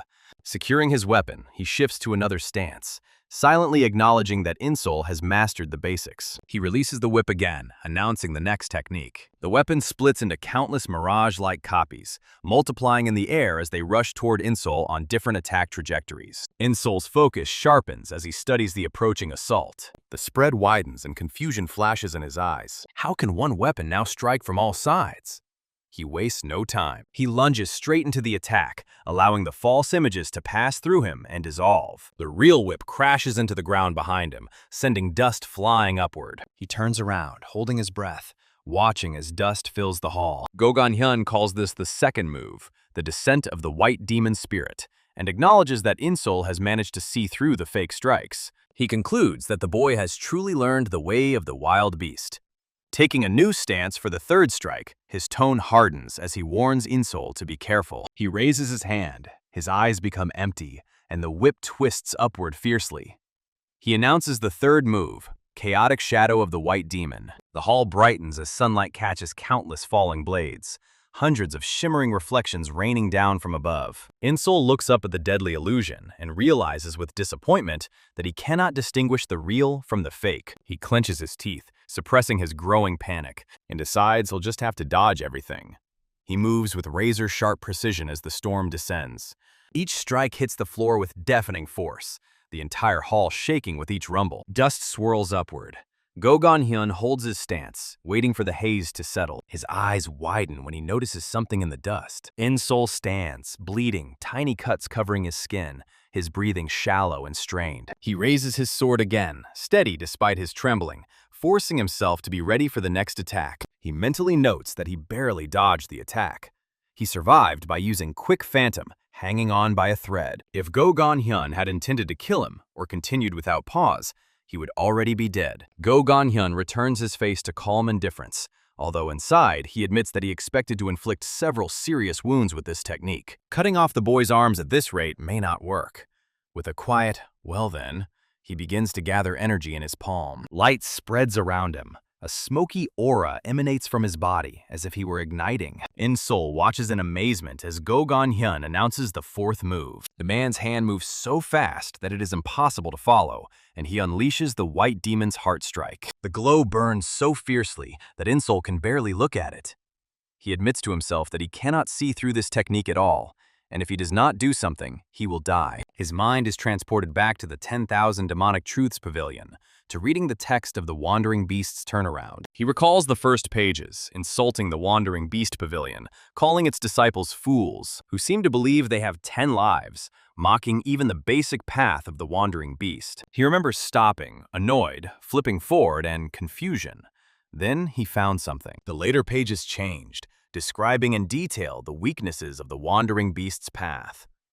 Someone hid this knowledge behind insults so that only the disciples of the Wandering Beast would bother to read far enough. Following the lines with his finger, he read that the path of the Wandering Beast was not omnipotent. Moving only on instinct is the behavior of beasts, not martial artists. In the present, these words echo within him. A true martial arts master must think. He opens himself to the world in a different way, adjusting his stance with slow precision. His eyes are closed. He sharpens every sense to the limit, repeating the lesson from the book. The senses must be heightened only when necessary. When everything is sharpened to the extreme, he perceives the approaching blow with frightening clarity. He aims to smash his head on the right. He opens his eyes, seeing the line of attack in perfect detail. A moment before the blow, he changes his stance. The deadly blow passes close to him, cutting through the air but leaving not even a scratch on him before crashing into the far wall. Every examiner freezes, jaws dropped, eyes wide open. The shock runs through them so intensely that it almost lifts them off their seats. Go Gon-hyun, who had maintained a mask of indifference all this time, now looks openly incredulous. In-Seol dodged the White Demon's Heart Strike, which even the masters of the White Demon Temple struggle to withstand. The impossibility of this grows in his mind. Then a smirk slowly spreads across his face. Now he understands. He sees why the White Demon Temple and the Fire Rain Sword Sect want the boy dead. He chuckles to himself, amused by this discovery. Ready again, he unleashes his weapon with ferocious speed. A single spin sends smoke into the air as he declares his fifth move. He strikes the ground, calling it the White Demon's Divine Serpent, and mentally notes that the root of any future disaster must be removed in advance. In-Seol fixes her gaze on the approaching whip, her heart pounding. He jumps to dodge as it rushes toward him, but just as it is about to hit the ground, the metal whip bends in the middle of the blow and continues its pursuit. The sight pierces him. It can't be, he thinks, his breath catching. But the whip is coming, aiming straight for his face, and he realizes with cold shock that the weapon is chasing him like a living snake. In-Seol jerks back, shock tearing through him as the thought flashes through his mind. It can't be. The weapon is chasing him. Go Gon-hyun watches with steady, predatory attention as In-Seol struggles against the attack. Confidence settles coldly within him. The White Demon's divine snake never stops until it draws blood. It's only a matter of time before this boy's head is severed from his shoulders. In-Seol grumbles under his breath, still being pushed back, his expression tightening. As the weapon approaches, he accepts the fact that he cannot dodge. He braces himself, drawing his sword, as lightning begins to radiate along its length. He fills it with power, twists his body, and lets out a roar as he swings for the decisive blow. He slashes forward with everything he has, using the technique of the sword of incomparable thunder and lightning to its fullest. His blade collides with Go Gonpyeong's pursuing weapon in a dazzling explosion of light. Lightning still crackles along his sword, but all it can do is hold back the divine serpent as it presses harder. Eun-seol braces himself, his hands shaking violently, cursing the crushing force grinding against him. In this tense moment, he realizes the truth. Even with unmatched thunder and lightning at full power, the best he can do is barely hold him back. In this situation, the weapon presses harder. A sharp crack splits his blade. A moment later, the sword breaks clean in half, and Seol's eyes widen as the broken edge flies past him. There is no more resistance, nothing left to stop the weapon's path. His body freezes the moment he realizes what is about to happen. The blow hits his right shoulder, the force erupting through him and throwing him off the ground. He flies backwards across the entire square, unable to stop himself, until he crashes into the surrounding wall with a violent thud. His grip weakens, and the remains of the sword fall from his hand. As he bounces off the wall, pain detonates in his chest, and he coughs up a thick, hot clot of blood. He tries to remain upright, leaning against the wall with one hand, breathing raggedly, blood dripping from his broken shoulder. With his right hand shattered, he reaches out with his left, his trembling hand reaching for his fallen weapon. His fingers close around the broken sword. He forces himself to straighten up, leaning on the blade to stand. Go Gon-hyun watches him silently, and Eun-seol changes nearby. His gaze is unfocused, his breathing stops, and every cell in his body radiates murderous intent, as if he has entered a trance. Go Gon-hyun sees this, and for a fleeting moment, almost feels fear. Looking at the boy, he notes with disbelief. His sword is broken, his arm is destroyed, but he still refuses to fall. Anxiety creeps over him. Who the hell is this kid? The conclusion settles like a blade at Go Gon-hyun's throat. If he doesn't kill him today, he will become a huge threat to everyone in the White Demon Temple. Rage boils up, his fists clenching so tightly that veins bulge on his skin. He swears to himself that he must kill Eun-seol, but before he can move, a hand grips his wrist. One of the other examiners speaks, addressing him as Grandmaster Go. It is the leader of the Hall of Deep Secrets, Noongak. He holds Go Gon-hyun's wrist tightly, while Go Gon-hyun looks on with irritation. Noongak reminds him that the 5 moves he promised have already been used. Silence falls over the entire arena. The fight must be over. Go Gon-hyun pulls his wrist free. With eyes cold enough to kill, he demands an answer for this insolent behavior. Noongak mirrors his tone, arrogant and irritated, and warns that if Go Gon-hyun refuses to keep his promise, he will ignore the promise he made to the Demon Palace. Before tempers flare further, another examiner steps forward. The leader of the secret shadow squad, Bu Eun-seol, enters the sparring ground and tells them to wait. He voices his complaint that Eun-seol used the unparalleled thunder and lightning during the test. His anger intensifies as he argues that, given that this test is being conducted precisely because of this technique, they should completely annul the test. Noongak immediately counters, accusing Bu Eun-seol of going too far. He argues that there was no rule prohibiting this technique, and adds that Eun-seol used it for a valid reason, and that Grandmaster Chon would be proud to see it. This only angers Bu Eun-seol even more. He demands an answer, asking if Noongak is insulting the Fire Rain Sword Sect. Noongak calmly replies that he is not. He then uses the situation to his advantage, reminding everyone that the leader of the Go Squad had just used the most powerful technique of the White Demon Arts. But the boy managed to stop it with Grandmaster Cheon's absolute technique. Noongak thrusts his blade deeper, suggesting that this means the sword art of the Fire Rain Sword Sect has surpassed the absolute technique of the White Demon Temple, and wonders aloud if this is considered an insult. Go Gon-hyun and Bu Eun-seol both turn sharply toward each other, realizing what he is implying. Noongak continues, saying that he is concerned about the fragile relationship between the Fire Rain Sword Sect and the White Demon Temple, a relationship that has never been good. What if this incident makes it worse? What if this incident worsens them? Bu Eun-seol clears his throat and hides a growing smile behind his hand. Feeling smug, he calmly states that this test is secret and known only to a few, so no one else will ever find out. Go Gon-hyun remains silent, swallowing his anger. Go Gon-hyun turns away. Noongak asks if the promise will be kept. The former martial arts master of the Demon Palace, heaven-shaking, bloody hand Go Jae-bon, the chief examiner, clears his throat and replies that, of course it will be. He straightens up and declares that from today, Eun-seol of the Wandering Beast Pavilion is once again recognized as one of the 10 demon masters and is permitted to use a sword. Noonggak smirks to himself triumphantly. He approaches Eun-seol, asking if the boy heard what was said. He praises him, saying that he has proven himself to be a true disciple of the Wandering Beast Pavilion. His words are cut short when he notices something. He studies Eun-seol more closely. Eun-seol is still frozen in the same fighting stance as before. Only now does Noonggak recognize the steady rhythm of his breathing.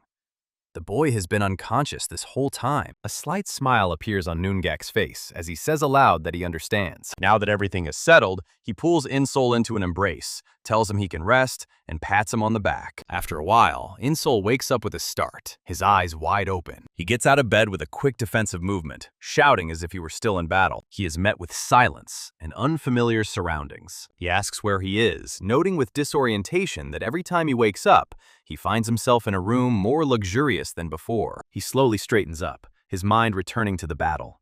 What about the test? He passed it, didn't he? Why can't he remember the most important part? He looks at his bandaged hands, trying to remember. He realizes he has no idea how much time has passed. Anxiety tightens inside him. What if he failed? He pushes the thought away, knowing he won't find out immediately. He decides to circulate his chi while he waits. Warm, soft energy flows through him. As he cycles it through, something catches his attention. Where did all this true chi come from? Kyunggon's words come back to him. He has had more than 10 years of internal energy in his dantian, and it is all pure, true chi. And if his hidden acupuncture point is activated, he will have even more material to work with, feeling the dense chi inside himself. Eun-seol wonders if this test has activated his hidden acupuncture point. With growing awe, he determines the level, the third level of the reverse polarity cultivation technique, reverse polarity fire, the sphere of invulnerability to fire and water. He wonders if cold and heat chi will affect him more. After finishing the circulation, he still feels uneasy, admitting that he cannot feel any specific improvement yet. His thoughts are interrupted when someone enters the room. A woman stands at the far end, smiling when she notices that he is awake. He turns sharply toward her. She is carrying a tray of food. He asks where he is and what happened to the test. She puts the tray on the table and answers calmly. This is the Demon Assembly Hall. She glances at him with a knowing smile and adds that the master of the Elders Pavilion lives here. Eun-seol freezes. The Elder.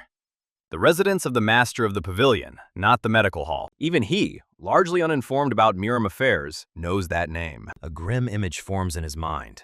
The Blood Demon, one of the 3 demons and 3 revered ones. The master who sits atop the pinnacle of combat power. And lastly, images of snakes surface in his mind. His heart beats faster as he sits on the edge of the bed, fear twisting in his chest. Why is he in the residence of the master of the Pavilion of Elders? The woman keeps smiling as she steps forward and introduces herself as Jin-seol, a maid of the master of the Elders Pavilion. She says she has been instructed to take him to the inner hall and asks him to follow her. Eun-seol swallows, her nerves tense, and repeats the words, "Inner hall." Her smile widens. She replies, "Of course." She tells him that the master of the Elders Pavilion is waiting for him there. The scene changes. Bu Eun-seol walks alongside the maid to the inner hall through a lush green landscape. He notes the size of the garden. Its expanse is so vivid that he feels as if he is walking through paradise. His gaze glides over the greenery until the maid suddenly stops, turns to him, and announces that they have arrived, bringing his attention back to the front. Eun-seol follows the maid's gaze and sees an old man sitting inside an open pavilion in front of a low tea table. The old man immediately turns, acknowledging their presence with a simple shift of his gaze. A moment later, he begins to pour tea from a teapot, steam curling upward. When he finishes, he pushes the filled cup toward Eun-seol, as Eun-seol sits down opposite him. And the old man says that he heard that Eun-seol passed the test of the Sword of Fire Rain Sect and the test of the White Demon Temple. So he offers his congratulations. Holding the warm cup, Eun-seol responds with a quiet thank you, relief flashing across his face as he thinks, "Thank God." He raises the cup and drinks it in one gulp. The old man raises his hand toward him, palm open in question, asking how the tea is. Respectful but uncertain, Eun-seol admits that he cannot say, explaining that he is not particularly knowledgeable when it comes to tea. The old man strokes his beard, pondering this, then recalls that Eun-seol said he worked as an undertaker, so he apologizes slightly for the question. His expression softens into something calm and gentle as he places his hand on his chest and introduces himself as Jikbon, master of the Elders' Pavilion of the Demon Palace. In-seol digests the name and looks at the man, the blood-soaked battlefield rising in his mind. He thinks to himself, just think, the blood demon who swept through Janghu and killed countless Orthodox masters. He will sit here, looking like an old man and behaving like a Taoist hermit. If he had not heard about him beforehand, he might not have recognized him at all. He bows respectfully and offers formal greetings as Pyeong-seol, a disciple of the Wandering Beast Pavilion. Jikbon chuckles, amused by the respectful manner, but his gaze sharpens even through his calmness as he studies In-seol, noticing that In-seol is a little different from the rumors. He looks right through him, noting that although In-seol started studying martial arts late, his joints and muscles remain flexible, and his internal energy foundation is good. In-seol responds, admitting that when he was younger, he often played by climbing into coffins and learning to breathe properly. He recently learned that this was actually a cultivation technique. Jikbon smiles gently, surprised and understanding, then reaches for another cup on the table. He says that the reason he brought In-seol here instead of the medical hall is because he wanted to talk to him alone. With the same serene calm, he tells In-seol that once he completes his training at the Wandering Beast Pavilion, he must come and join the Demon Palace. The quiet confidence behind these words shocks In-seol, his eyes widening before he can hide his reaction. Jikbon continues, lifting the teapot to pour more tea. As the stream falls, he says that although the Wandering Beast Pavilion is listed among the 10 Demonic Sects, its system is incompatible with the others. Focused on pouring, he adds, almost casually, that in about 3 years, when In-seol joins them at the Demon Palace, his eyes suddenly sharpen, piercing through In-seol as he finishes his thought. He will meet with the master of the Demon Palace and take In-seol as a member of the Dark Sky Squad. The words hit like a blow. In-seol's mind races. The Dark Sky Squad, the most elite force of the Demon Palace, along with the Sky Assassin Squad and the Soul Destruction Squad. Jikbon continues, saying that with this path, In-seol will embark on the road to becoming one of the top leaders of the Demon Palace. In-seol's fist clenches at his side. Jikbon asks what he thinks. In-seol's thoughts are confused, but he straightens up with controlled breathing, responding aloud that he is forced to decline Jikbon's offer. The teapot freezes in Jikbon's hand. The atmosphere changes instantly. Jikbon fixes him with a steady, serious gaze, a sharp glint flickering beneath the stillness as he asks why. But In-seol remains calm, almost casual, explaining that studying the martial arts of the Wandering Beast Pavilion requires him to risk his life. If such a position is guaranteed before he even begins his training, he knows he will become complacent and unable to master the techniques of the Wandering Beast Pavilion. Jikbon listens in silence, then a quiet, excited "ha" escapes him, and a smirk spreads across his face. His laughter erupts, wild, thunderous, echoing through the air with such force that the pressure itself seems to shake the pavilion. The wind bursts out from where Jikbon sits, heavy and furious, his laughter tearing through the air as he roars that he likes it. Jikbon's voice cuts through the storm, declaring that this is the attitude In-seol should have as a martial artist. The wind does not subside. Its force is harder, so strong that In-seol has to fight every second to keep from being blown away. Blood spills from the corner of his mouth as he endures, and he thinks, what a powerful shockwave, realizing that it is simply the internal energy in Jikbon's laughter that is twisting his insides. Jikbon stops laughing as suddenly as he started. The wind dies down. Calm returns. In a softer tone, he says he will watch over In-seol, that he will see how much he grows in 3 years. His eyes sharpen once more as he adds that they will see each other again on that day. In-seol reads the change and knows that Jikbon is letting him go. He presses his fist to his palm, bows, and finishes his greetings before leaving. Moments after he leaves, as his figure shrinks into the distance, Jikbon keeps his eyes fixed on In-seol's back in silence. At that very moment, someone standing behind Jikbon breaks the silence, remarking that he has never seen anyone reject Jikbon's offer so bluntly, though he says that In-seol does seem like the kind of person who would dare to do so. Jikbon lifts his cup and takes a slow sip of tea. He replies that they should keep an eye on In-seol for now. As he looks once more at the path where In-seol disappears, a faint smile curves his lips. He mutters that they will see which side In-seol chooses. Far ahead, In-seol reaches a safe distance and picks up his pace. His first step lengthens. The next one turns into a run. Soon he is sprinting without pause, never looking back. Only after he has run until his lungs are burning does he stop, bent over with one hand on his knee. The other hand wipes the blood from his mouth as he gasps for breath, thinking he almost died. With a face tense like someone who has just escaped from hell, he tells himself that he thought the test he had just passed would be the greatest threat to his life. But the realization now that he had been placed in the palm of someone like Jikbon leaves him shaken. In his mind, Jikbon rises as a towering figure, holding him like a helpless grain of sand. And In-Seol knows that if he had made one wrong move there, he refuses to finish the thought. He slowly straightens up, sighing with tense relief as his breathing evens out. But before he is fully upright, a hand falls on his back. He jerks instantly, curling up with a sharp thirst for murder, only to find an old man leaning over him with concern, asking gently if he is okay and if he feels ill. The casual tone washes away In-Seol's tension. He looks around, suddenly aware of the noisy urban area he has wandered into, the people passing by, oblivious to the storm inside him. Still in shock, he tells the man he is fine, though inside he notes that he didn't even realize he had reached the city. He looks around again, taking in the world he hasn't seen in a long time, the kind of silence he never expected to experience.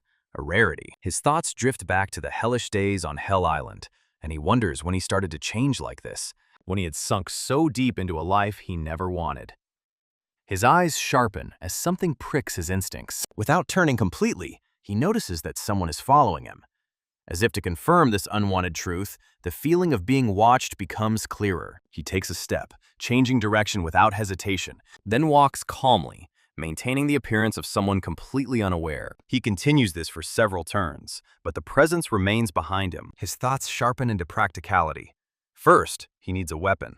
So he keeps walking until he reaches a blacksmith's workshop and goes inside. Approaching the blacksmith, he says he is looking for a weapon he can use simply for practice. The man nods with an understanding grunt and points to a pile of used swords behind him, telling In-Seol to choose any one of them. He adds that he will give it to him for 5 neon. In-Seol reaches into the pile and pulls out a sword that feels suitable enough. He quietly leaves the workshop, his steps leading him to an isolated area overgrown with bushes. Once inside the greenery and away from prying eyes, he stops. The wind moves around him, gentle enough to blow his hair back as he stands still, listening. As the wind settles on his skin, he speaks into the open air, commanding them to come out. A sudden movement immediately shakes the calm grass. A masked figure emerges from the bushes and notices that In-Seol's eyes are sharp. More shadows break through behind him, 2 behind the first man to his left and 2 more to his right.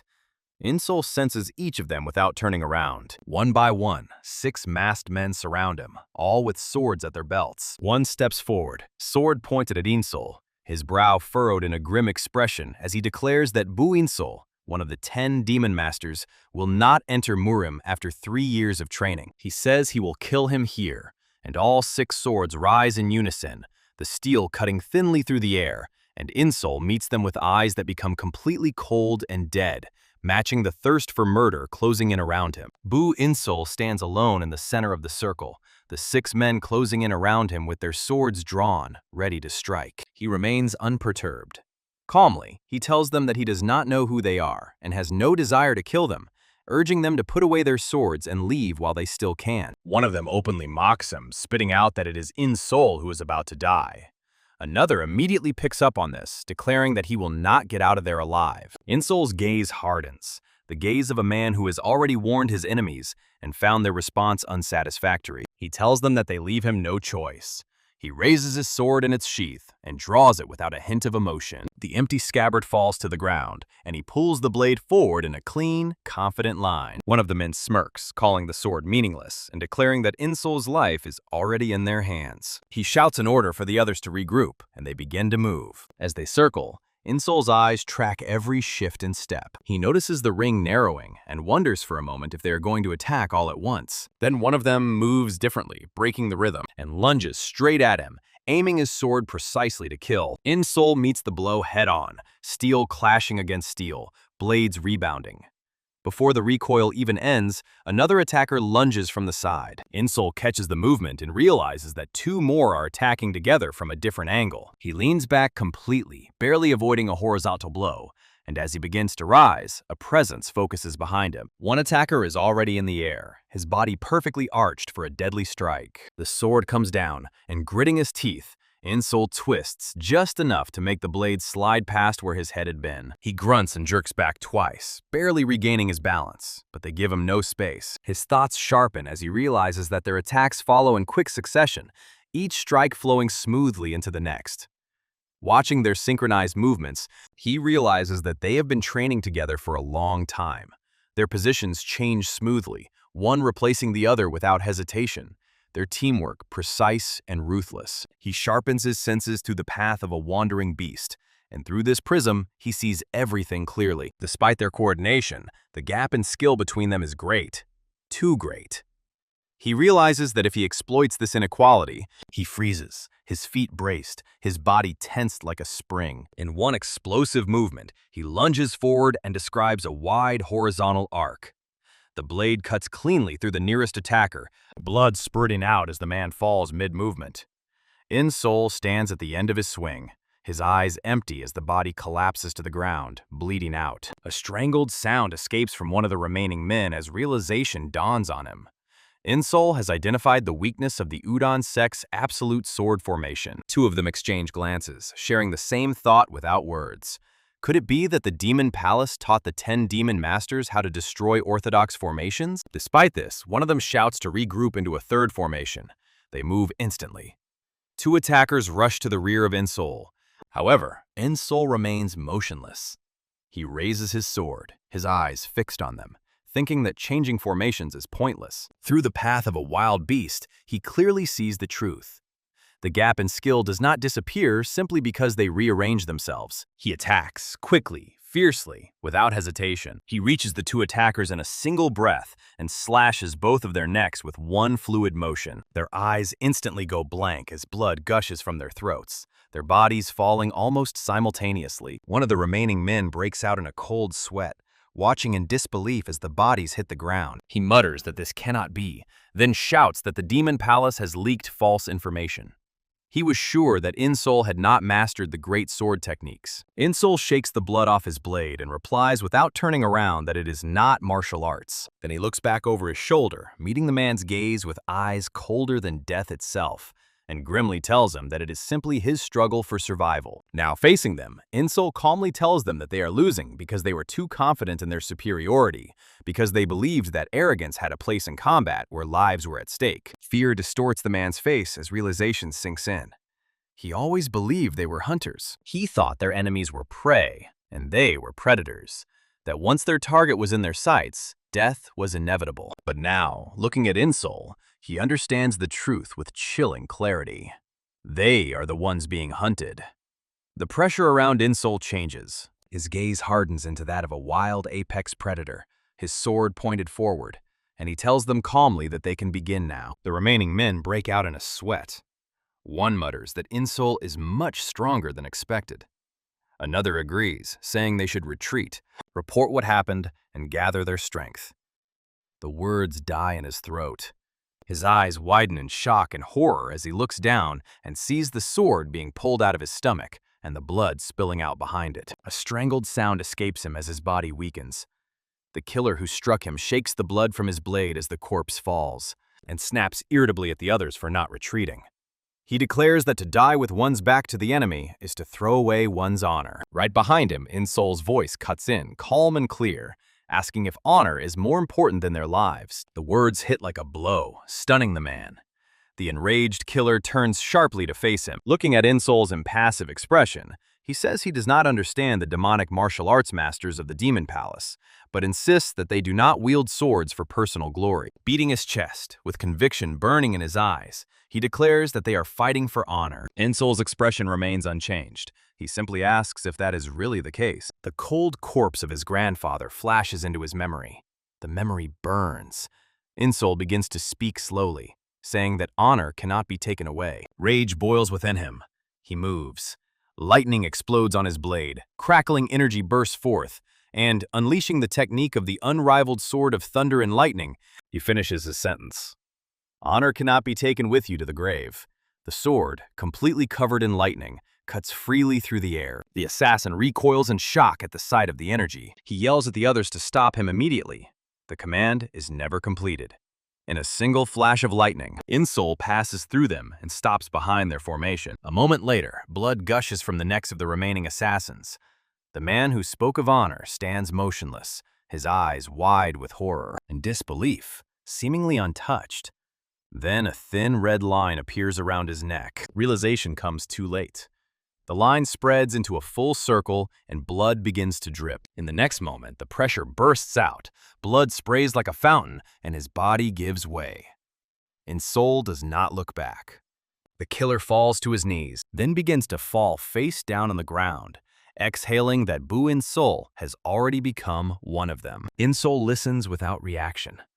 With his last breath, the man curses In-seol, vowing to pursue him even in the afterlife. His body hits the ground with a dull thud. Silence returns. A light breeze blows across the clearing. Only then does In-seol turn his head toward the fallen bodies. He surveys the scene. The ground is littered with corpses, soaked in blood. He closes his eyes, thinking that even after leaving Hell Island, he still witnesses such scenes. Horror overwhelms him as he realizes once again that the land he stands on is already hell, that there is no escape from the cycle of resentment and bloodshed. The warm, gentle smile of his grandfather comes to mind. In-seol quietly acknowledges that this is also the price he must pay for walking the path of revenge, the karma he must bear. The sound of approaching hooves breaks the silence. Behind him, a voice remarks that it is a very impressive scene. In-seol instantly turns at the sound. He sees a carriage stopped nearby, the coachman paying no attention to him. A man calmly descends from inside, step by step, his hands clasped behind his back. Looking directly at In-seol, he calls his name, Bu Eun-seol. Recognition comes instantly. In-seol pauses, then quietly replies, "Squad leader?" Bu Eun-seol turns completely and begins to walk toward the squad leader, asking how he is, but his words are cut off as the man interrupts him without slowing his pace. Passing by him, the squad leader pats In-seol on the shoulder once and calmly says that it was easy to track him down. He continues walking forward, crouches down next to one of the corpses, and begins to examine it, while In-seol turns to watch silently. The squad leader searches the killer's clothes, then picks up one of the swords and wipes the blood off, carefully examining the blade. After a few moments of careful observation, his eyes narrow and he mutters that it's a Maroka. In-seol comes closer, leaning slightly to look, and asks what is wrong. But the squad leader only sighs and waves her off, saying it's nothing and that they should return to the Wandering Beast Pavilion for now. Later, as the sun sinks low in the sky, they sit inside the pavilion. In-seol and the squad leader take their seats across the table from the deputy master of the pavilion. Danshin lifts the teapot and pours tea into 3 cups, one after the other. When he is finished, Danshin raises his cup with a cheerful smile and remarks that it must have been difficult for In-seol. Before In-seol has a chance to respond, Danshin adds that he has already heard everything and says outright that he is sincerely proud of him. In-seol thanks him.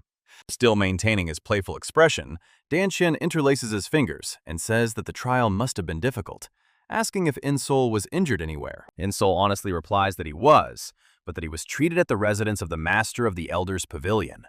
The words instantly strike the room. The squad leader blurts out in shock, disbelief flashing across his face. Danshin leans forward with obvious curiosity and asks if In-seol met with the master of the Elders' pavilion himself. Feeling awkward under their reaction, In-seol hesitates, then recounts everything from the test to the meeting until Danshin nods in understanding.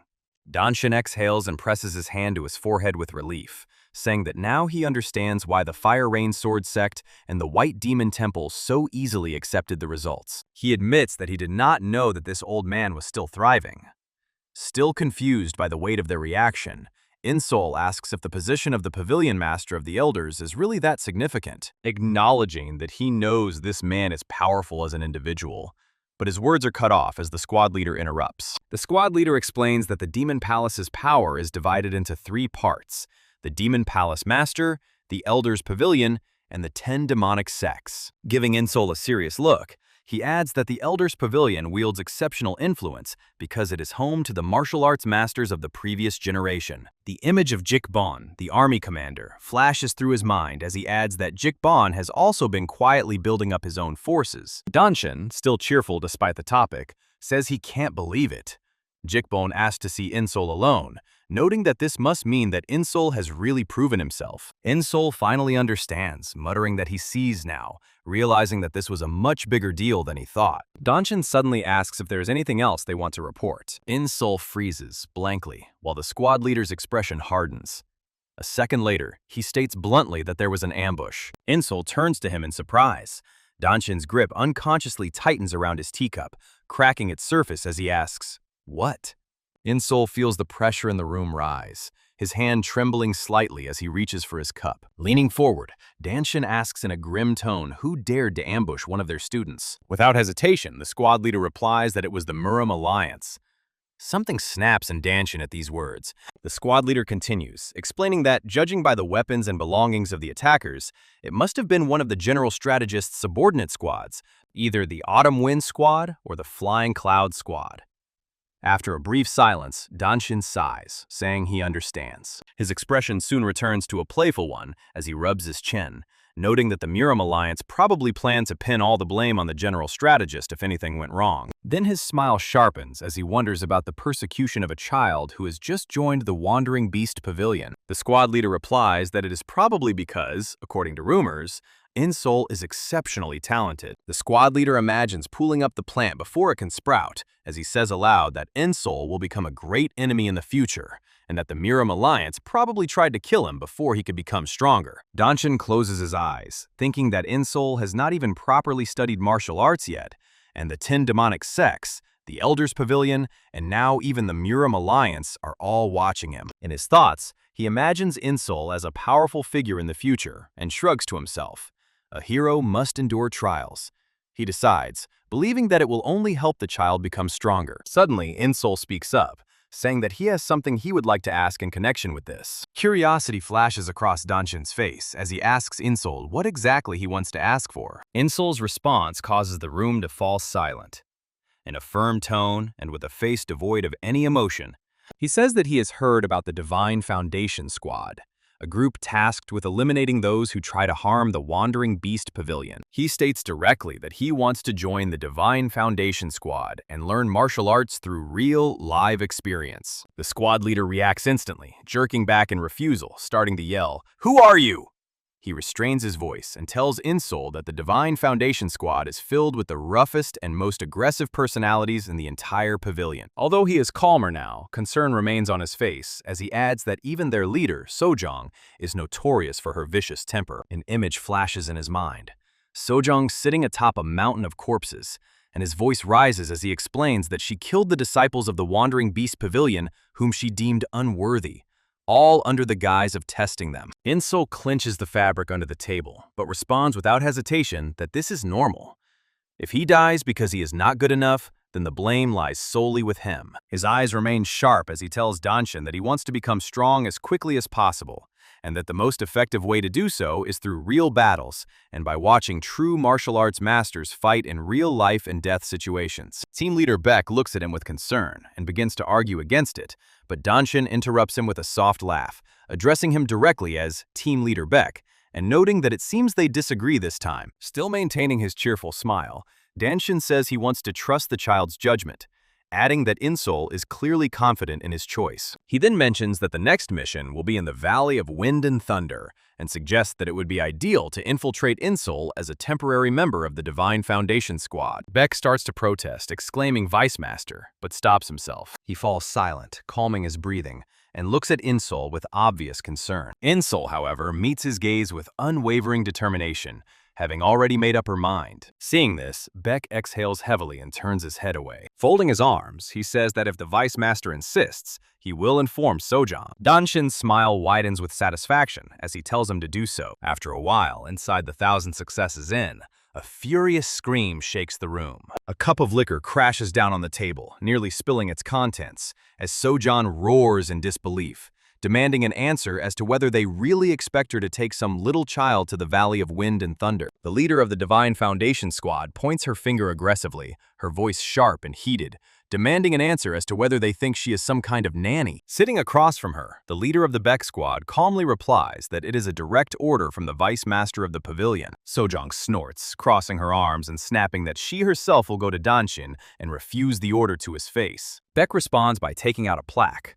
The sight of the plaque draws the fire from her expression. Speechless, she watches as he indifferently tells her that it is the Heavenly Wolf Tablet, the symbol of the pavilion's vice master, and that she surely understands what that means. All she can do is grit her teeth and grumble as he explains that it means the vice master of the pavilion is too busy to argue with her. Putting that aside, Beck calls her name, Sojong, and tells her that the child is not who she thinks he is. He reminds her that Eun-seol passed the trials of the Fire Sword Sect, Rain, and the White Demon Temple. Sojong keeps her head down, her fists clenched tightly on the table as she tries to suppress her irritation. Then, in one swift motion, she raises her head, rage burning, teeth gnashing. Clicking her tongue, she casually grabs her cup, spilling liquor over the edge. In the same motion, she downs it in one gulp while Beck watches with concern. As soon as she finishes, she tosses the cup aside and barks that there is something seriously wrong with Beck's eyes. She growls that she can't understand why they are all so intent on protecting this guy. Finally, she points directly at Beck and declares that fine, she'll take Eun-seol,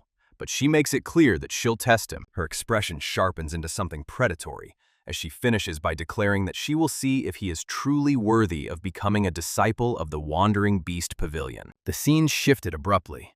The Valley of Wind and Thunder appeared before them, a sect born of heresy. This was a place where martial arts were mastered through physical transformation and techniques for strengthening the body. For this purpose, they engage in human trafficking, earning the contempt of all of Murim, both righteous and wicked. And yet, despite this universal contempt, they continue to exist. The reason for this is actually simple. The valley itself is an impregnable fortress, a natural bastion that is said to have been granted to them by the gods.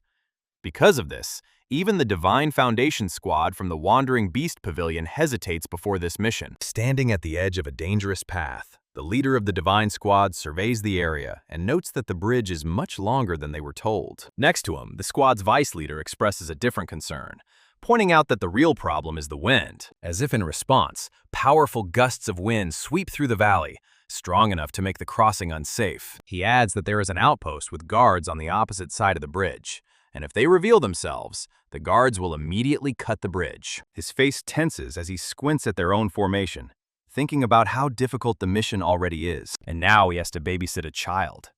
His gaze rests on the quiet Eun-seol, standing among them, composed and silent. The squad leader turns to him, calls him by name, Jae-woon, and asks if he can do it. And the deputy leader of the Divine Foundation squad, Jae-woon, responds with a confident smile, already holding two small daggers between his fingers, and says he'll have to try. He spreads the daggers apart, taking up a throwing position, and his eyes fix on the distant watchtower. With one quick and smooth motion, he throws both daggers at once. They slice cleanly through the air in perfect coordination, crossing the chasm and slipping through a narrow opening in the watchtower. After only a heartbeat, they reach their targets. Silence descends on the entire valley. No alarms are heard. No movement is visible. Everyone freezes, watching what is happening, and Eun-seol watches quietly, thinking that what he saw seemed easy, but recognizing in it the true unity of body and blade that he had learned in the Fire Rain sect. When his gaze lingers on Jae-woon, he mentally notes that the deputy leader of the squad is indeed skilled. The squad leader asks if he thinks it worked. Jae-woon replies that it did inside the building, but adds that he needs to look further, warning of possible hidden mechanisms in the bridge itself. The squad leader tilts her head, thinking about the situation, because her priority is perfectly clear. She will not allow anything bad to happen to the members of her squad. Having made up her mind, she looks at Eun-seol, calls out to him, and orders him to go first. Eun-seol responds immediately, agreeing without hesitation and without even flinching. Everyone watches silently as Eun-seol takes a step forward, approaching the beginning of the bridge. He reaches the very edge and stops. The bridge creaks under the force of the elements, swaying just enough to warn him of what will happen if he missteps even once. The wind blows against him, whipping his hair up as he stands motionless, assessing the situation. With a calm gaze, he assesses the strength of the wind and realizes that in such conditions, he will not be able to maintain his balance in the usual way. If he relies solely on the stability of his feet, he will simply be blown away. So he makes a split-second decision. He will use the absorption technique. He places one foot on the unstable boards and immediately activates the technique. The structure shudders beneath him, but he holds on.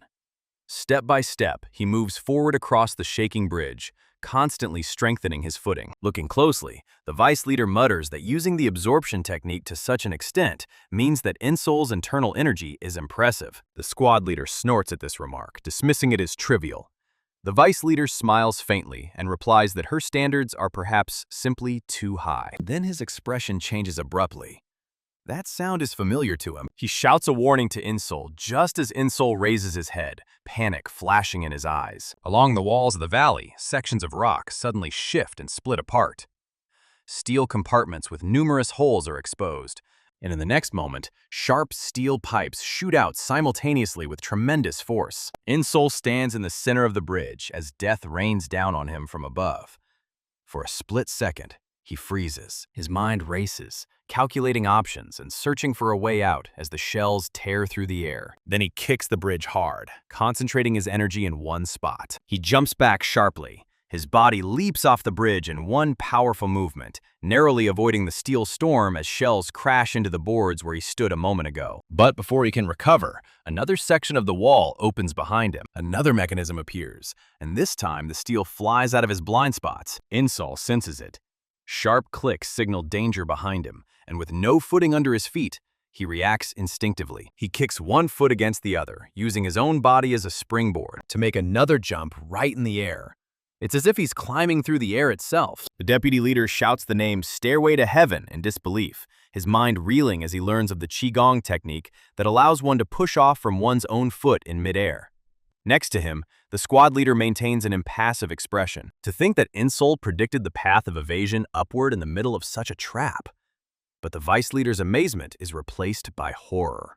It's still not enough. In-seol falls back onto the bridge with heavy force, and the structure bends beneath him. He doesn't stop or relax even for a breath. He twists sharply to the side, and all expression disappears from his eyes. Only acceptance remains. In the next moment, steel pipes tear his body apart from all sides, piercing through him in a cruel, bloody spectacle. The entire squad freezes in place. Someone mutters that In-seol could not have avoided this. But then, the truth becomes clear. This body is just a residual image. The real In-seol is already far ahead, racing across the bridge using Fast Ghost. Combined with his absorption technique, he reaches the end of the bridge and pushes off cleanly, soaring toward the cliff. On the opposite side, the entire squad watches in stunned silence, their mouths agape and covered in sweat, until the realization hits them. In-seol lands hard on the rock, and dust explodes under his feet. He doesn't stop for a moment. He rushes straight to the guard post, breaks down the door, and discovers two already dead guards with Jae-woon's daggers cleanly embedded in their backs. He cautiously enters, examining the room and thinking that there must be a mechanism controlling the trap. Then he sees it. A lever connected to a device built into the floor. This must be it. He grabs it with both hands and pulls with all his might. A sharp click echoes through the room. Gears grind and turn somewhere inside the structure, then slow down and stop. Outside, the mechanical bombardment ceases. The open walls retract, the ceilings close, and the trap is completely deactivated. Everything closes with a heavy, final thud. In-seol comes back out of the watchtower and waves his hand, shouting loudly to the others that the trap is deactivated and they can cross. His words hang in the air.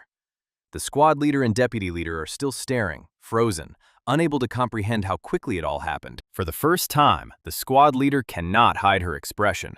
Pure disbelief mixed with irritation as she realizes that In-seol has just used a technique that destroys legs at the slightest mistake, and he did it flawlessly under tremendous pressure. Meanwhile, In-seol continues to wave his hand, looking at them with a completely uncomprehending expression, while she wonders who the hell this bastard is. Sometime later, deep inside a cave within the valley, the sound of synchronized footsteps echoes off the rocks. The Divine Foundation squad advances in a practiced formation, moving in complete silence. Then someone behind him raises his hand and gently touches In-seol's shoulder, calling out to him. It is Jae-woon. He smiles as he walks alongside In-seol and tells him that his footwork earlier was truly impressive.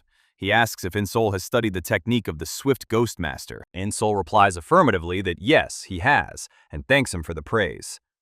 Before Jae-woon can say anything else, the squad leader's voice abruptly interrupts, telling him not to praise In-seol unnecessarily. Jae-woon just smiles wider and advises In-seol not to pay attention to her, explaining that the squad leader is not one to praise anyone. Sojung immediately snaps back, saying that's exactly why she's telling him not to say anything unnecessary. She glares fiercely over her shoulder at In-seol, still refusing to acknowledge him directly, but mentally admitting that she was slightly surprised earlier, though not sufficiently impressed. That alone will never be enough to pass her test.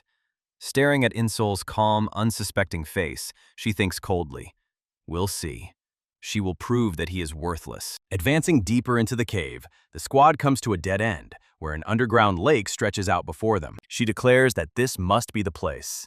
Then she turns to the squad and gives a clear order to advance. Without hesitation, one of the fighters jumps into the lake. Another follows. Soon, the rest begin to dive in, one after another, disappearing beneath the surface of the water. In-seol looks on in confusion and turns to Jae-woon, asking what they are doing. Jae-woon blinks, momentarily confused himself, but then realization dawns on him. He tells In-seol that he must not have heard about this lake since he joined at the last minute. He explains that the lake connects directly to the Valley of Wind and Thunder. If they dive in and follow the underwater tunnel, it will lead them straight to their destination. Then his tone becomes sharper. He adds that the lake is saturated with ice essences so dense that even a fist-sized fragment can freeze an entire well. With serious eyes, he warns In-seol that the moment he enters the water, he must continuously circulate all his internal energy for about 15 minutes to protect his body from the cold. If he fails, he will instantly freeze and sink like a stone to the bottom. Jae-woon tells him that he can wait here. After all, at In-seol's age, maintaining such a level of output energy is practically impossible. Raising his finger, he says that attempting to do this alone would be tantamount to death. But before he can finish, In-seol begins to move, calmly saying that everything is fine. Jae-woon's eyes widen and he urgently tells him to stop, asking what he thinks he is doing. But In-seol does not answer. He takes a deep breath, filling his lungs, thinking that he would never have gone this far if he were afraid of death. Without hesitation, In-seol jumps. He dives straight into the lake, while Jae-woon recoils in panic. In-seol pierces the surface of the lake and immediately swims down. Once he reaches a certain depth, he opens his eyes and freezes in awe. Huge ice crystals loom around him, countless massive formations suspended in the water. He swims just meters away from them, staring wide-eyed, until the realization sinks in. So this is what Jae-woon meant by the ice essence. But as the moments drag on, something seems wrong. He shifts his attention. Ahead, he sees the other members of the squad struggling through the water, their faces strained with effort as they forcefully circulate their chi. Looking at them, In-seol realizes that the ice essence must be having some kind of suppressive effect. He looks at himself. Even though he is not circulating his internal energy at all, he does not feel cold, not even a trace of it. He raises his palm and watches as the energy around his body flows naturally, calmly, and unperturbed. His eyes widen as a realization strikes him. Could this be true? He focuses on his sensations, assessing his own condition and recalling the breakthrough he achieved not long ago. Since he has entered the realm of invulnerability to fire and water, can the cold not reach him? Without pausing, he continues swimming, and this thought sends a quiet shock through him. He didn't think much of it at the time, but the realization that it protects him now is surprising. A faint glow catches his eye ahead, a small passage under the water. He heads towards it and slips inside, emerging on the other side before swimming upwards. Finally, he breaks the surface, gasping loudly as oxygen rushes into his lungs. As his breathing evens out, his gaze falls on the surrounding cave. Around him, members of the squad sit in the lotus position with their eyes closed, completely focused on circulating their chi to recover from the icy crossing. In-seol blinks, confused, then begins to walk forward, passing them without hesitation. One of the squad members opens his eyes just in time to see In-seol passing by, and his face expresses complete disbelief. Is he relaxed after swimming through all those icy essences? Another looks on, stunned. It can't be. The third can only think of one thing. How did he do it? One by one, they turn to watch him leave, their eyes wide and their faces contorted with shock. So does John. Her expression doesn't change, but inside, irritation twists sharply. She thinks, is his internal energy so stable that he doesn't need to circulate it at all? What kind of nonsense is that? And yet she grimly acknowledges that the vice master of the pavilion did not send him with them without reason. Her gaze hardens. However, the real test has not yet begun. She raises her voice sharply, demanding to know if everyone has recovered. Without waiting for an answer, she orders them to prepare to move. Then she raises her hand high and roars that their target is right in front of them, and it is time to show the power of the Divine Foundation Squad. The response is immediate. The squad rises as one, responding with a furious roar in unison. The battle erupts. The martial artists of the Valley of Wind and Thunder pour out in countless numbers, rushing from their fortress, only to be instantly mowed down. Steel flashes, flesh tears, blood splatters on the stones as screams echo through the cave. So Jang's voice cuts through the chaos, shouting commands as the Divine Foundation Squad mercilessly cuts through the enemies. One of the Wind and Thunder Valley Masters dives at In-seol from above. In-seol instantly regroups, raising his sword. The attacker strikes the flat side of In-seol's blade with his hand while it is still in midair. In-seol's eyes flash with rage. He twists the hilt tightly, releasing the sword, throwing the thug off balance, and strikes. A clean downward slash cuts open the flesh. Blood spills, and the enemy howls in pain. However, almost immediately, the thug regains his balance and laughs. Despite the gaping wound, the enemy attacks again without hesitation, shocking In-seol, who jumps back sharply to dodge. His heart sinks as he looks closer. The demon that has seized power is drug-altered, physically enhanced, and incapable of feeling pain. No matter how badly they are wounded, they continue to attack. In-seol's thoughts race. How can he fight someone like this? A voice suddenly calls out behind him, calling him a kid. He gasps and turns around, and at that moment, Sojong appears, defeating his opponent with one decisive blow. Blood pours from the body at her feet as she snaps at In-seol, telling him he's getting in the way and ordering him to move to the rear. She disappears before he can respond. In-seol stands rooted to the spot, watching her take down several demons that had seized power in the blink of an eye. It's amazing. She destroys them so easily. Then he exhales slowly, focusing. Yes, that's why he's here. To see real battles. To observe martial arts masters in life and death situations. Amidst the chaos, In-seol's determination grows stronger. From now on, he will observe every movement, every technique, and make them his own. A confident smile touches his lips, and his gaze becomes sharp, completely focused, absorbing everything that is happening in front of him. The scene shifts further. The battle rages without pause, the Divine Foundation Squad cutting through the forces of the Valley of Wind and Thunder with overwhelming superiority. Amidst the chaos, In-seol does not notice the demon who has seized power, falling on him from above, whose foot is already raised for a crushing blow. The blow comes down, but at the last moment, In-seol ducks, and a furious gust of air rushes over his head as the heel barely grazes him. The realization flashes through his mind that the enemies are attacking mercilessly, without pause or pattern. He straightens up on the same breath, twisting his body and swinging his sword in a clean arc. The steel sinks deep into its target.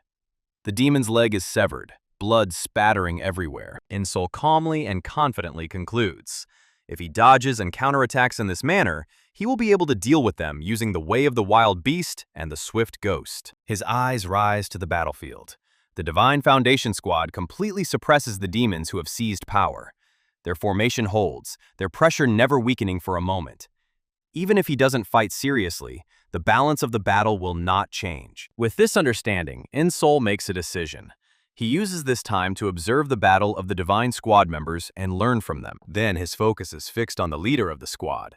Choosing her first to study, he watches her movements as she makes a single lunge, her blade piercing the enemy's chest, killing him instantly. As she pulls out her large blade, 3 other demons rush at her simultaneously, their attacks full of brute force and reckless speed. But they never reach her. She swings her blade. It moves only once, but the space in front of her explodes.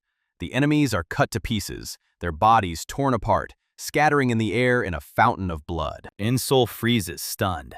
This blade technique inflicts multiple wounds on her opponents with a single attack. How does she do it? He grips the hilt of his sword, forcing himself to analyze what he has just seen.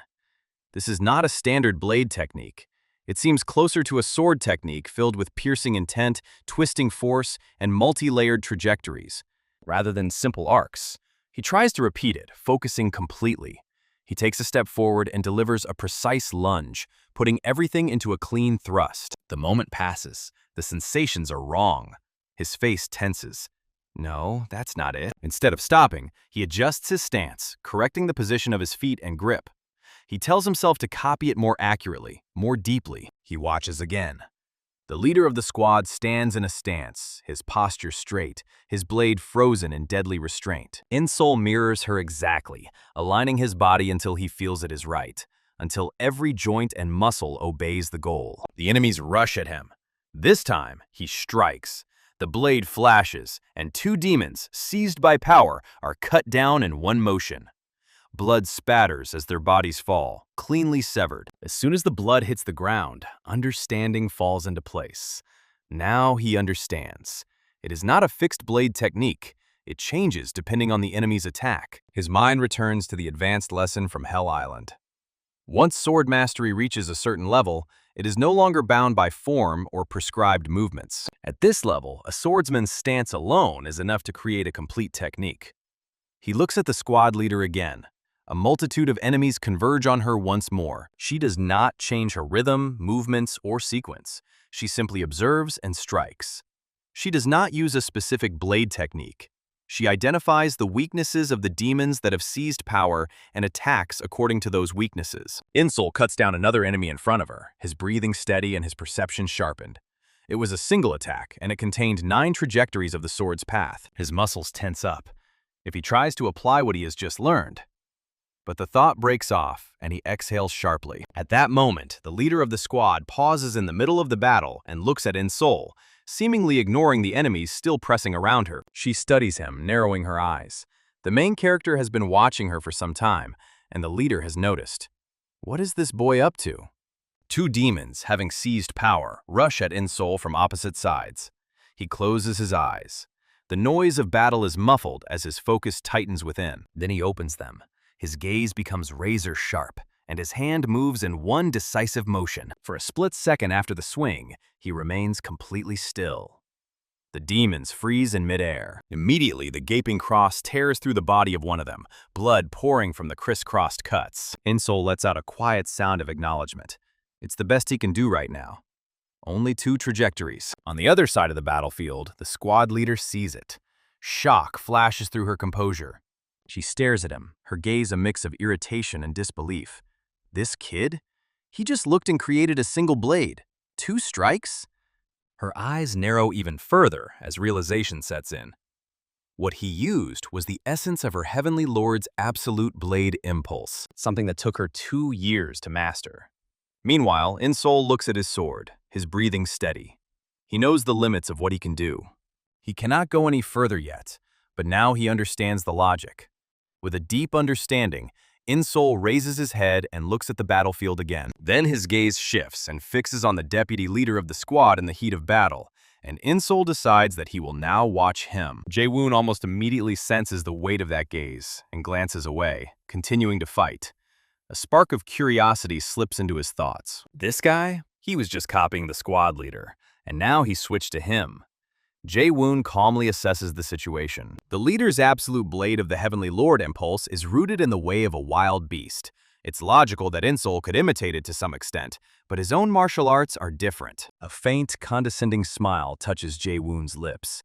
His techniques are built around flying daggers and the art of the Dragon Cry sword. These are not things that anyone can replicate simply by watching for a short time. As if to demonstrate this truth, he deliberately takes a step forward. 3 throwing daggers slide into position between the fingers of his left hand, while his right hand grips his sword. In the next moment, he moves. The daggers whistle through the air, and his sword describes an arc next to them, steel meeting steel. A multitude of demons, seized by power, are dismembered in one breath. Jae-woon merely narrows his eyes, and a smug thought arises of its own accord. Well, what do you think? In-Seol? The thought stops mid-sentence. His eyes widen. What he sees makes him freeze. In-Seol is already rushing forward into the thick of battle. The sword is clenched tightly in his right hand, and in his left, he grips a long stick. His posture perfectly balanced. Both weapons are aligned with deliberate intent. He reaches the enemy line and moves in one fluid motion, cutting down 2 demons at once. Blood streaks along the paths of both weapons as the bodies fall apart. Jae-woon stumbles back half a step, his breath catching in his throat. This same recognition strikes him. It's the dance. The art of dual wielding, a technique that allows one to perform different combat disciplines with each hand simultaneously. Shock floods his face. Most people would be fixated on the flying daggers, but In-seol is not attached to the weapon at all. He has seen the very essence of his martial arts. Meanwhile, In-seol looks down at the corpses at his feet and confirms what he already suspected. He really tried to copy the vice leader's technique, but he simply doesn't have the strength yet. His gaze falls briefly on his own weapon. This is not something I can learn so quickly. Without the texts he read in the archive, he would not even be able to imitate it in this way. He dismisses the thought and looks up again, scanning the battlefield. Who's next? His attention stops on another warrior of the Divine Squad who has entered the fight with the demons. In-seol quietly watches for a moment and notes that this man's technique is not that of the Fire Rain Sect's sword technique. Still, he continues to watch. The warrior grips his hilt tighter, adjusts his stance, and brings down his blade with a heavy, straight strike. The blow is brutal, crushing the enemy with pure force. In-seol narrows his eyes. To think that such a simple movement could generate so much power. Realizing that observation alone will not suffice, he steps forward into the thick of the battle. His focus locks onto the corpse that the warrior has just struck down. He crouches down next to it, carefully examining the damage, tracing the wounds with his eyes, and pressing on the muscles and bones with careful precision. Nearby, the warrior notices him in the middle of the battle and frowns. What is this guy doing in the middle of the battlefield? Then In-seol freezes. Understanding falls into place. A slow smile spreads across his face as the realization fully forms. At that very moment, the demon who has seized power approaches him from behind. Excitement distorting his features as he raises his arm high for a crushing blow. The blow never reaches its target. Without turning, In-seol thrusts his sword backward with an invisible motion. The steel pierces the demon's stomach and emerges from its back. Blood gushes out. The creature coughs violently, agony shaking its body. In-seol rises smoothly, twists the sword already embedded in the demon, and cuts it in two with this single rotation, without even looking at it. A nearby warrior watches, his eyes wide with disbelief. In-seol exhales, clarity finally settling in. Now he understands. The moment the warrior makes contact, he fills the blade with true chi to maximize its power. His gaze turns cold as confidence settles within him. He has observed everyone he needs to. Then fury descends from above. A voice roars over the battlefield, thick with a thirst for murder, declaring that the Wandering Beast Pavilion will be torn to pieces. Jae-woon instantly throws his head up, his eyes narrowing as recognition sets in. There he is, the master of the Valley of Wind and Thunder. And in the next moment, the Lord of the Valley of Wind and Thunder descends from the heavens, fury distorting the air as his presence crashes into the battlefield. In his rage, he concentrates mana in his hand, charges an incredibly powerful blow, and then hurls 2 spheres of mana at the warriors. One of the people from the Wandering Beasts Pavilion tries to block them by raising his arms to protect his face, but receives a direct blow to his forearm. He screams loudly in pain, and we see a distinct wound where the mana hit him. Another man shouts that it is the poison hand technique and warns the others to be extremely careful. The wounded young man is helped by his companions, and their leader steps forward to attack the master of the Valley of Wind and Thunder. They collide in midair, and the master of the Valley of Wind and Thunder aims his poison hand at the leader, who responds sharply with his sword technique. 2 slashes form in front of her and collide with the poison palm. Her sword technique destroys the enemy's attack, tearing it to pieces. But the momentum continues, and also hits the master of the Valley of Wind and Thunder. The leader glances at Bu Eun-seol and thinks to himself that he has been watching them throughout the entire battle and managed to copy their techniques so quickly. Gigi stood with his mouth agape, watching the battle of the strongest. During the battle, she admits that she denied his talents because she did not want to acknowledge a child who had only recently begun to study martial arts, but she can no longer refuse to acknowledge it. The enraged master of the Valley of Wind and Thunder thinks how dare this scum get distracted during a fight with him, and so he recharges his technique in his right palm and throws it at her, shouting at her not to be so arrogant. She just looked at it and exhaled calmly, and then asked if he still couldn't see the huge difference in skill between them. With her sword, she delivers a precise blow to the master's arm. He hoped to stop her attack, but his technique dissolves into thin air, and the blow is so powerful that it breaks the bones in his forearm. Then she throws him away, and he flies into the ground with tremendous force. Now only his huge body lay on the ground in a pool of blood with a broken arm. Smoke rose from him, and there were no signs of life. Immediately, the powerful warrior ran up to the corpse of the strong man. The leader announces that the head of the Valley of Wind and Thunder has died by her hand, then orders her to take care of the remaining people and return to the Pavilion of Wandering Beasts. Finally, the main character looked at the entire battlefield, the wind blowing through his hair. The scene immediately switched to a huge mountain, and then to Bu Eun-seol climbing this mountain, and he explains that a week has passed since he completed his mission with the founders of the Divine Squad. In the process of learning by observing martial arts masters in combat, he becomes curious about how much he has improved. He says that he was so focused on quickly learning various martial arts that he doesn't actually know the standards of martial arts. He has recently reached a higher level in his refinement technique, so he should prepare properly before moving on to the next level. While he is lost in thought, someone greets him, noting that they haven't seen each other in a long time. It is Master Monk, who says he has heard about what Bu Eun-seol has achieved. Bu Eun-seol replies that it is all thanks to him. This amuses the man. The Master Monk asks if he is here because he wants to learn more about perfection, and Bu Eun-seol, surprised, asks how he found out about it. The Master Monk tells him that he does not have a solid foundation, and that it is time for him to face an obstacle because of this. He thought it would take at least 3 years to reach the third sphere when he was teaching him, and smiles, admitting that he was wrong. We see that Bu Eun-seol has grown significantly and is surrounded by a powerful aura. Master Monk takes him by the wrist and checks his internal energy. After checking, he says that Bu Eun-seol has more than 60 years worth of internal energy. The pure true qi cultivated in childhood has been transformed into antipolar true qi, all thanks to the activation of dormant vessels. Bu Eun-seol thinks to himself that he knew it all along. What he felt back then was not a false sensation. The Master Monk asks if Bu Eun-seol wants to learn about martial arts standards, then explains that the peak realm is one step above the first-class realm, where the body and internal energy have reached their maximum capacity. Overcoming this point and reaching the pinnacle of the martial arts studied is the highest peak.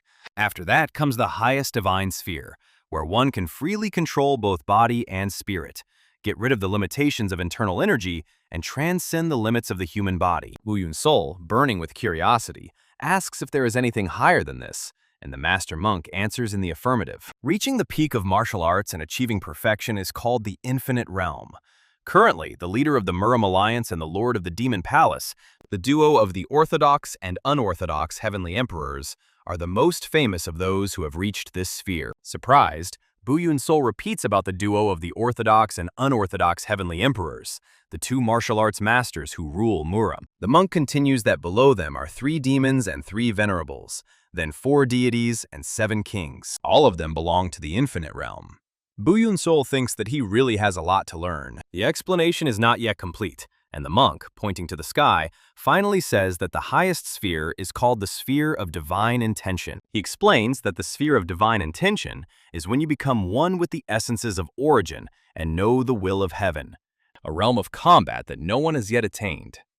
Bu Eun-seol reveres this final realm. Seeing Bu Eun-seol's reaction, the monk laughs and says that all of this is very unattainable for him right now. He explains that Bu Eun-seol is in the initial stage of the peak realm, as he has reached the 3rd realm of the reverse polarity refinement technique. Once he reaches the 4th realm, he will be able to create a protective true qi body, and only then will he reach the highest peak realm. Once he reaches the 5th sphere, he will be able to shape his internal energy. The monk continued, listing many more. After that, once he reaches the 6th sphere, his internal energy will circulate endlessly through his body like an endless waterfall. And in the 7th sphere, he will be freed from the limitations of his body. He will literally glow from within. In the last and 8th sphere, he would receive the power of great nature and have the authority to intervene in all living things. Bu Eun-seol says that he does not quite understand the meaning of what has been said. What does it mean to interfere with all living beings? The monk admits that he cannot really explain it.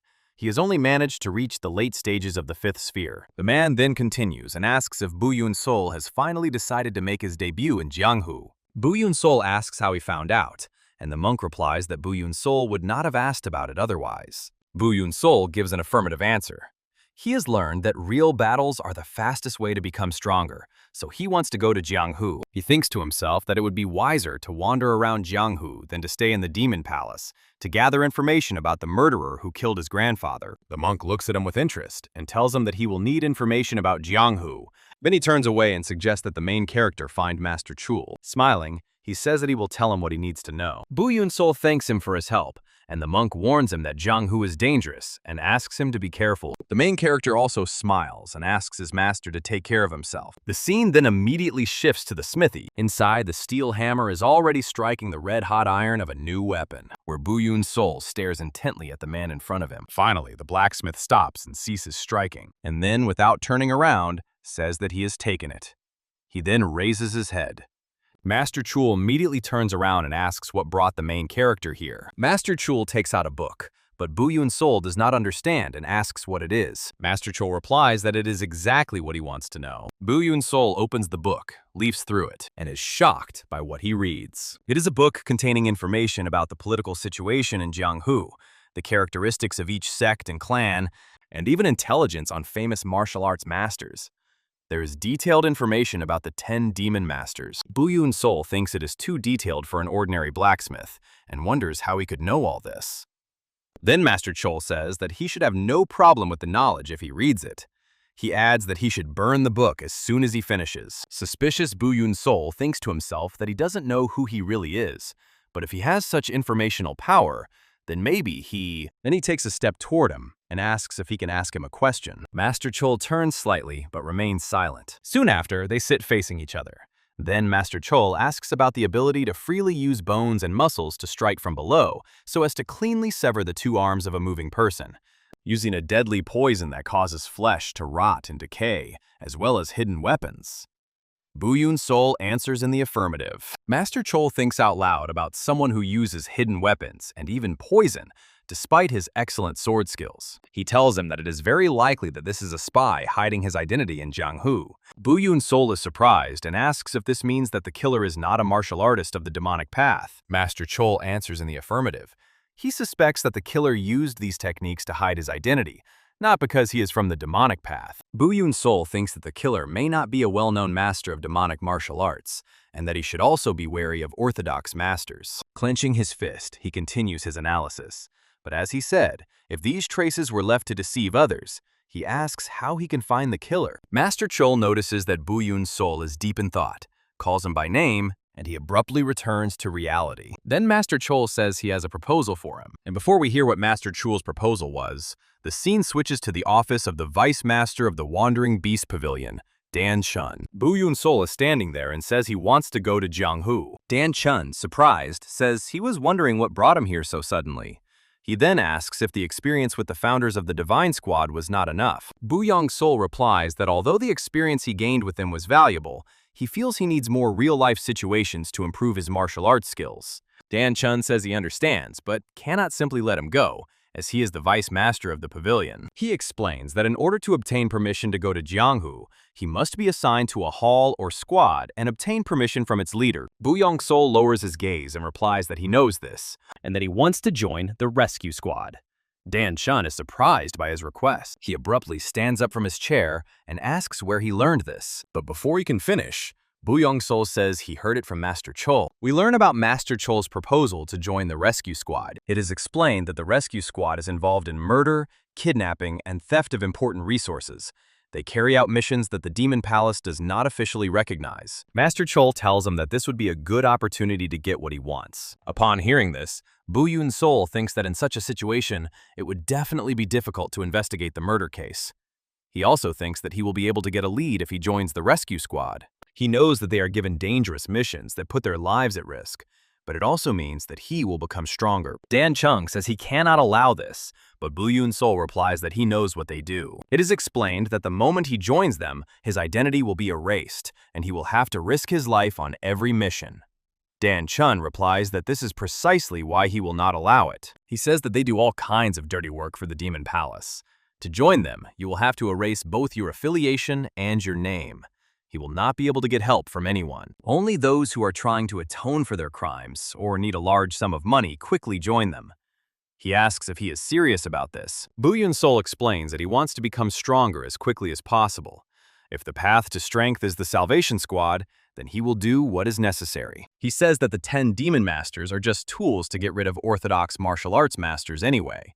The stronger, the better. Dan Chun confirms that most of the 10 demonic sects would use their 10 demonic masters and use them however they wanted to achieve their goals, adding that they are different. He then says that he wants to make him a full member of the pavilion. Bu Eun-seol is surprised by his words, but at the same time, pleased. He says he knows what the leader is trying to say, but that is another reason why he should join the rescue squad. Dan Chun asks why, and Bu Eun-seol replies that, judging by what he has seen, the people of the Wandering Night Pavilion do not become stronger through comfort and protection. Dan Chun is silent for a few seconds, sighs, and says that he can see that Bu Eun-seol will not change his mind. He agrees, but only for 1 year. Bu Eun-seol is overjoyed and thanks him. Dan Chun adds that if at any point he is satisfied with his progress, he should leave the rescue squad and come to them. Bu Eun-seol bows respectfully and replies that he understands. Dan Chun then says that since he is going to Janghu, he will tell him something useful. He tells him that his appearance is too conspicuous now. Bu Eun-seol does not understand, and Dan Chun explains that he is also the most famous of the 10 demon masters. Hiding his identity will be of great benefit to him. The scene then abruptly switches to a crowd of people. A few days later, Bu Eun-seol arrives at Dongting Lake, and we see that the main character has disguised himself as an ordinary boy by changing his form and cutting his hair. He says that many people whispered about him when he was here before in his true form. It's a good thing that the Vice Master taught him how to change his appearance. He approaches a house that looks abandoned and says that this place is the Yan branch of the rescue squad. Eun-seol immediately grabs the handle and knocks on the gate. The door opens immediately, and a man with a serious expression goes inside and notices a beautiful chandelier, and then that the place is full of books, some on shelves and others piled on the floor. Looking around the room, Eun-seol notes that it is a quiet, secluded antique bookstore. He wonders if this place is really a branch of the execution squad. Someone greets him. An old man, who stands up with the help of a stack of books, asks if he is looking for something specific. Eun-seol replies that he has come to sell a book. The old man responds by offering to take a look at it. Eun-seol hands him a book called Spring and Autumn. The man examines it carefully, then looks at Eun-seol and says that the book is too worn to fetch a decent price. Eun-seol asks if it would be okay to exchange it for another book instead of selling it. After his request, the man calls a boy named Ma-eun. Ma-eun runs in, and the man tells him to show Eun-seol the old books in the back room. Ma-eun smiles and invites the main character to follow him. Once they reach the other room, Ma-eun closes the door behind them. He changes his tone and addresses the main character. He turns and introduces himself as Ma-eun, a liaison officer.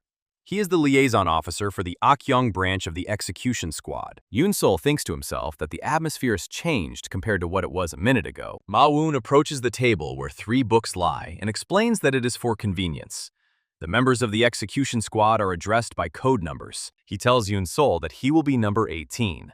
He hands him a book and tells him to choose one of the missions inside, and he will explain the details. Eun-seol takes the book, begins to leaf through it, and stops at a page that says, Mission Zong, 3rd publication, reward 500 Nian silver. The mission is to steal the Basan incense burner located in the residence in Gajianjijan, Gojashin. Eun-seol turns to Mon and asks what the word publication means. He explains that it is the number of times the mission has been requested. He adds that either someone failed it 3 times or no one took the mission for a long time, so it was issued 3 times. Eun-seol understands and thinks that most of them are missions such as suppressing demon soldiers, stealing treasures, or disrupting information flows. He reflects that such things mean nothing to him.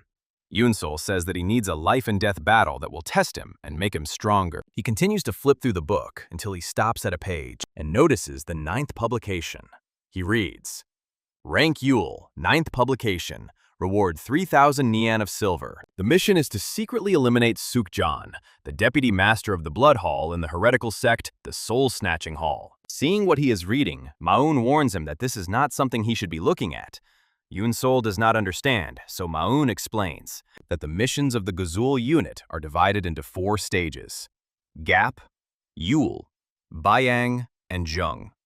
The closer to Gap, the more difficult they are.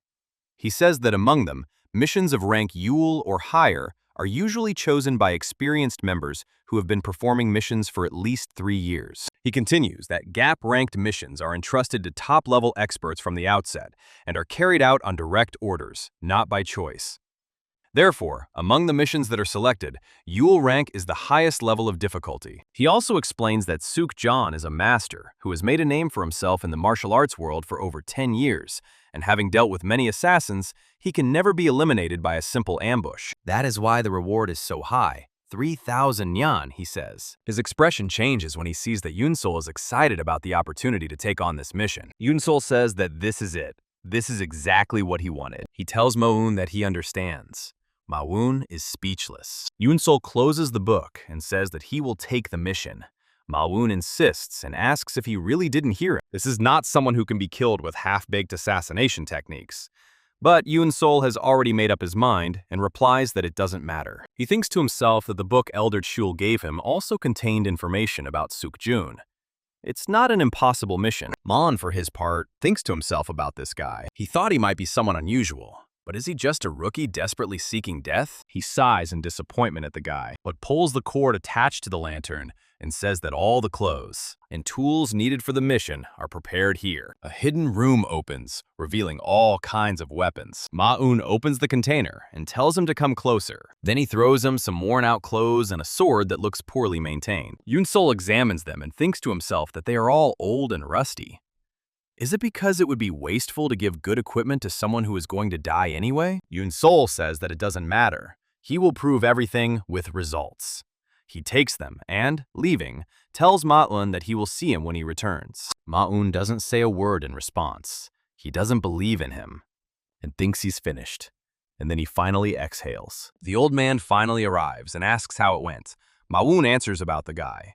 The other man said that he chose a Yule-ranked mission for his very first assignment. They probably won't see him again. The old man, surprised, asks again about the Yule-ranked mission, not understanding at first, but then realizing and clarifying whether he means the case with Suk-jeon from the Blood Heretics sect. He is shocked. He adds that even the most capable operatives failed that mission. Ma-eun agrees that it is pure recklessness. It seemed like a waste of support. So they sent him with whatever equipment was available. The other man says he doesn't know which sect he belongs to, but sending such a novice as a punitive operative. He concludes that the Blood Heretics sect is simply disposing of another corpse. The scene switches to Blood Inna Island, a closed island where the Blood Heretics sect took root. Born from the Blood Sect, the main heretical cult of the demonic path. But even their ships carrying supplies must exist. We see several people carrying goods, and an officer shouting at someone to move here. The guy apologizes, saying it's his first time. He promises to get to work immediately. It turns out to be Eun-seol himself. He explains that he will use a merchant ship carrying supplies to infiltrate the island of Bloody Ina. All the men begin loading the ships, and Eun-seol manages to sneak inside. The others order him to help, and he obeys. He does all kinds of work. One of the bosses notices him through the huge crowd of workers and calls him over. Eun-seol turns around, and his eyes widen at what follows, because the boss grabs him by the throat, presses a sword to his neck, and even makes a small cut. Pure horror is reflected on Eun-seol's face. The boss, noticing his reaction, thinks to himself that he is reacting like someone who has not studied martial arts, and, convinced by the game, tells him that he does not seem to be a spy. He lets him go, and Eun-seol falls to his knees. Then the boss orders someone to call a doctor. Immediately, other workers approach Eun-seol to help him. Meanwhile, the boss leaves. After a while, he is treated and his throat cut is stitched up, while Eun-seol pretends to be in pain. Once the wound is stitched up, they apply a bandage and tell him that everything is now ready. The doctor explains that there was a little bleeding, but the wound isn't deep. He stitched it up so it should heal in about 7 days. Eun-seol pretends to understand the explanation and thanks him. One of the workers also thanks the doctor, saying that he is truly a master of his craft. The others, seeing this scene, say that it could have ended badly, and what a relief it is. Young-seol enters his dormitory, sighs, and says that he was almost caught. He thinks to himself that doctors are never doubted if they are qualified enough, and people who work on the water welcome them. He explains that he was able to use the art of body transformation he learned from the deputy leader of the squad, and the art of aura concealment he learned from Master Chol to disguise himself perfectly. He says that the ship is leaving tomorrow morning, so he must kill Suk-jeon tonight. The scene changes, the sun gradually sets, and finally night falls. Lanterns are lit on the shore. Eun-seol moves through the forest at full speed until he finally reaches a huge, beautiful estate. Eun-seol wonders if this is really the cult of the Bloody Ina. He decides to look around and fixes his gaze ahead. a mask covering his face. In front of the estate gates, he sees guards in green cloaks, and instantly using the quick ghost technique and quick jump technique, he slips past them unnoticed. He jumps over the house and notices other men talking to each other. He sees that one of them is Suk-jun, his target. Suk-jun talks to another man and says, "Yes, let's do it." Watching him, Eun-seol thinks he can feel his inner energy from here. He is as skilled as he was told. He adds that it's strange. There have already been 9 attempts on his life, but he just radiates his inner energy, as if it's no big deal. He concludes that it might be some kind of bait, so he'd better be careful, and decides to follow him. Suk-jun goes inside, and Eun-seol follows him, saying that judging by the smell, this place most likely leads to the cult's medicine storage. He explains that he heard that the medicine storage room is underground. That means it must be soundproof. It's the perfect place to kill him. Suk-jun then pauses, as if he has heard something, and stands silently for a couple of seconds. But after a few seconds, decides to go down into the basement. Eun-seol watches from a distance, sighs, and thinks that it seems he has not been noticed. He decides to follow him, goes down the stairs to the underground level, then reaches a suspicious sliding door, slips inside, and finds Suk-jun looking into the barrels. Eun-seol approaches with his sword drawn and thinks that Suk-jun is completely vulnerable. This is his chance. He thinks it's better to end it with one blow. Slowly moving forward, he steps on a tile that turns out to be a trap. Realizing that he has activated it, he looks up as objects fall from above, but Eun-seol manages to dodge them. The falling objects look like gold coins, but for some reason, they pierced through the stone floor. Suk-jun figured it out and, still looking into the barrels, says, "My God, all killers are the same." He says that all the killers use this place for an ambush, as if they had conspired. It seems that he himself lured Eun-seol into the basement, and then says that he chose a good time. Eun-seol immediately goes on the defensive. Inside the barrels, we see severed heads, probably those of the previous killers. Suk-jun turns to Eun-seol, draws his sword, and says with a smirk on his face that he has room for one more head. Suk-jung noted with a sneer how flustered his opponent looked, adding that people like him always acted the same way. Sneak onto a moored ship, wait for the right moment, and then try to commit murder. He explained that this was precisely why he had set traps here, and called everyone who fell into them time and again fools, while Eun-seol wondered if the problem was that they were carrying out missions without knowing each other's identities. Anonymity. Eun-seol believed that even for the sake of the mission's secrecy, withholding information only leads to all of them perishing together in the same trap. At that moment, Suk-jung tossed aside his sword, declaring that the assassin was quite young and that he wouldn't need his personal guards to deal with such a brat. He casually drew his sword from behind his back and charged forward. He vowed that after he had severed his opponent's limbs, he would revel in the despair in his screams. Eun-seol remained calm. The failed assassination attempt meant nothing to him, since in truth he craved a dangerous battle. They rushed at each other, and at that moment, their swords clashed in a fierce duel. The sharp blades struck sparks, and the protagonist pressed forward. And this time, Suk-jung had to reevaluate his opponent. With a swing of his sword, he forced Eun-seol to retreat a short distance, thinking to himself that this boy possessed a deep inner strength. Suk-jung noticed that his opponent's fencing style did not resemble that of an ordinary assassin, and, intrigued, recognized something powerful in it, abruptly activating the technique of the black soot blade and lunging forward. Eun-seol took a stance, tensing as he prepared to counterattack, and his slashing strike shattered the energy unleashed by his opponent. Eun-seol was quick-witted, noting that the sword's form was simple. He realized that by staying calm, the attack could be parried, but his joy proved premature when one of the strikes finally hit its mark. Eun-seol was stunned, completely baffled by what had happened. While Eun-seol was perplexed, after all, he had clearly parried that strike. Suk-jung grew even more arrogant and lunged forward. Mocking his opponent's inability to defend himself, he continued to close in and shower him with a barrage of deadly attacks, which Bu Eun-seol could barely fend off with his sword. The protagonist found what was happening quite strange and unusual. It was obvious that Suk-jung had noticed a weakness, but his attacks were not aimed at vulnerable spots. Realizing that he had no intention of killing him right away, Eun-seol abruptly changed his stance and charged straight at the enemy. Eun-seol's goal was reckless. He decided to throw himself into the thick of the battle, all to unravel the principles behind his opponent's strikes. In the echoing room, the clashing swords rang out painfully, And Seok-jong praised the young man's fighting spirit and suggested he try to block the left high slashing strike. In-seol watched his opponent's new attack warily, who closed the distance in the blink of an eye, forcing the young man to retreat quickly. The direction of the attack changed in an instant, and In-seol seemed to realize something. Everything fell into place. He realized that this was a striking technique of illusions, using deceptive movements. Seok-jong continued to advance, launching attack after attack, strike after strike. But In-seol had already devised a plan to defeat his enemy, so he closed his eyes and began to calm his mind, while the unsuspecting Seok-jong sneered arrogantly, saying that the young man had simply been lucky to recognize the feint, but that his blindness would prevent him from dodging. So Seok charged forward again and struck twice with sweeping blows. In-seol, however, was absolutely certain of the opposite.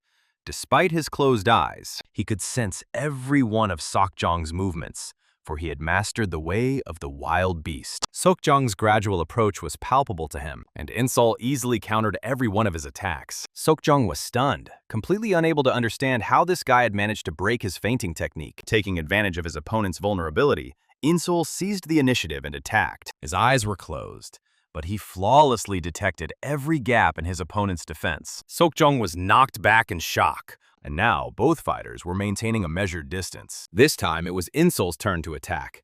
He soared upward and broke through a hail of falling hidden darts. Seeing In-seol approaching him, Seok-jong froze, not understanding what was happening at all. In-seol, however, moved forward, inwardly rejoicing at the turn of events. Only he knew that his opponent had made two irreparable mistakes. First, he had given him time to find a way to break the technique. In-seol raised his sword and delivered a single downward slashing blow. Seok-jong's second mistake was excessive self-confidence, which had caused him to neglect his footwork and defense, and now he realized his predicament with horror.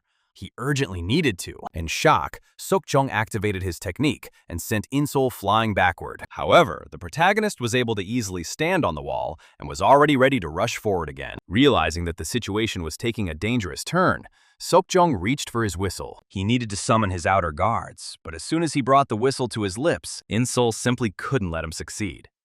His blade was already a centimeter from Seok's flesh. A single stabbing blow pierced Seok-jong's chest, causing him to cough up blood. As Seok-jong realized he had been defeated by an unknown assassin, In-seol pulled out his blade, causing a fountain of fresh blood to spurt forth. The whistle fell from the dead fighter's hand and flew through the air, and the floor in front of the protagonist was flooded with Seok-jong's blood. But In-seol remained vigilant. He reflected that no matter how skilled a warrior might be, he could not escape the deadly trap known as carelessness, after which he decided to withdraw from the battlefield after all. The scene changed.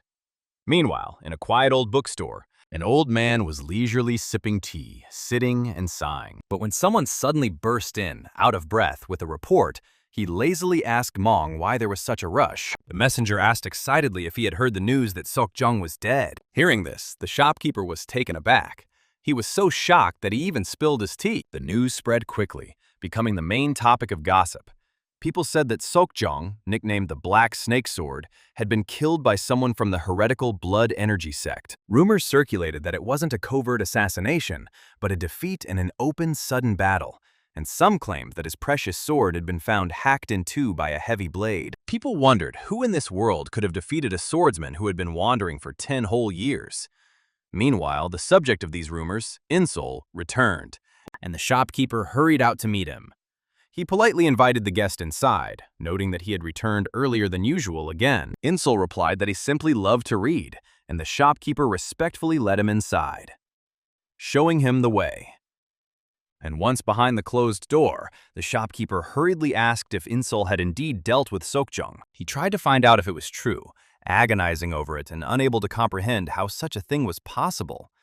He wondered aloud how it had happened. In-seol reminded him that the Panda organization only helped with assigning tasks, and he'd heard they didn't ask unnecessary questions. The shopkeeper looked flustered and confirmed that this was indeed the case. He assured the young man that he understood everything and would not ask any more questions. The shopkeeper said the payment was 3,000 nyans, which he would give in bills, and that a new mission would appear in 3 days. Saying that this was all the necessary information, he handed Bu Eun-seol a stack of bills and began to leave. The old man called out to him, pointing out that there was one more bill left. In-seol told the shopkeeper to keep the money, buy himself a drink with it, and said goodbye. The two men stood with their mouths agape, watching In-seol's receding figure, until Mong flew into a rage. Cursing that scoundrel, Mong was outraged that he had to disguise himself as a pathetic clerk. He complained that the guy had actually taken him for an ordinary clerk, at which his companion, the shopkeeper, laughed loudly. Wondering where on earth this guy had come from, he frowned in puzzlement and instructed Mong to try luring member 18 with missions weighing 5 tons or more from now on. He hoped that if the reputation of their panda reached the top, they would be able to get out of this godforsaken hole. The scene changed abruptly. 6 months later, on the noisy, bustling streets, Mong warmly welcomed the newly arrived In-seol. Pretending to be surprised, asking who had come to visit them, the two of them hurried out to meet him. They joyfully announced the arrival of the leader of Pillar Number 18 from their branch in Akyan, warning that this time he would have to throw himself headlong into a very important mission. After thanking him for helping the bookstore's business continue to thrive, Bu Eun-seol made it clear that he had come for a new assignment. Sensing that the shopkeeper had something to add, In-seol waited silently for him to speak. The shopkeeper got straight to the point, informing number 18 that recently, top management had been paying close attention to his abilities. In connection with this, a direct assignment had been sent from above specifically for him, and In-seol expressed a desire to learn the details. The shopkeeper replied that he needed to accompany a very important person on a tour to Loyan, after which In-seol was already about to leave. As soon as the young man refused, Mong hurriedly interrupted the conversation. Asking him to wait a moment, he tugged at In-seol's sleeve and began to give him instructions. He began explaining that the pay for this job was set at the level of a guaranteed contract and amounted to a colossal 10,000 neons a day in cash alone. In-seol reminded him that they were well aware of his indifference to money, but the shopkeeper continued to try to persuade him. He acknowledged that the young man only took on assassination jobs, but asked him to think it over carefully because, as had already been said, this was a direct order from above. The shopkeeper warned that refusal would result not just in a minor embarrassment, but could even lead to the complete destruction of their branch.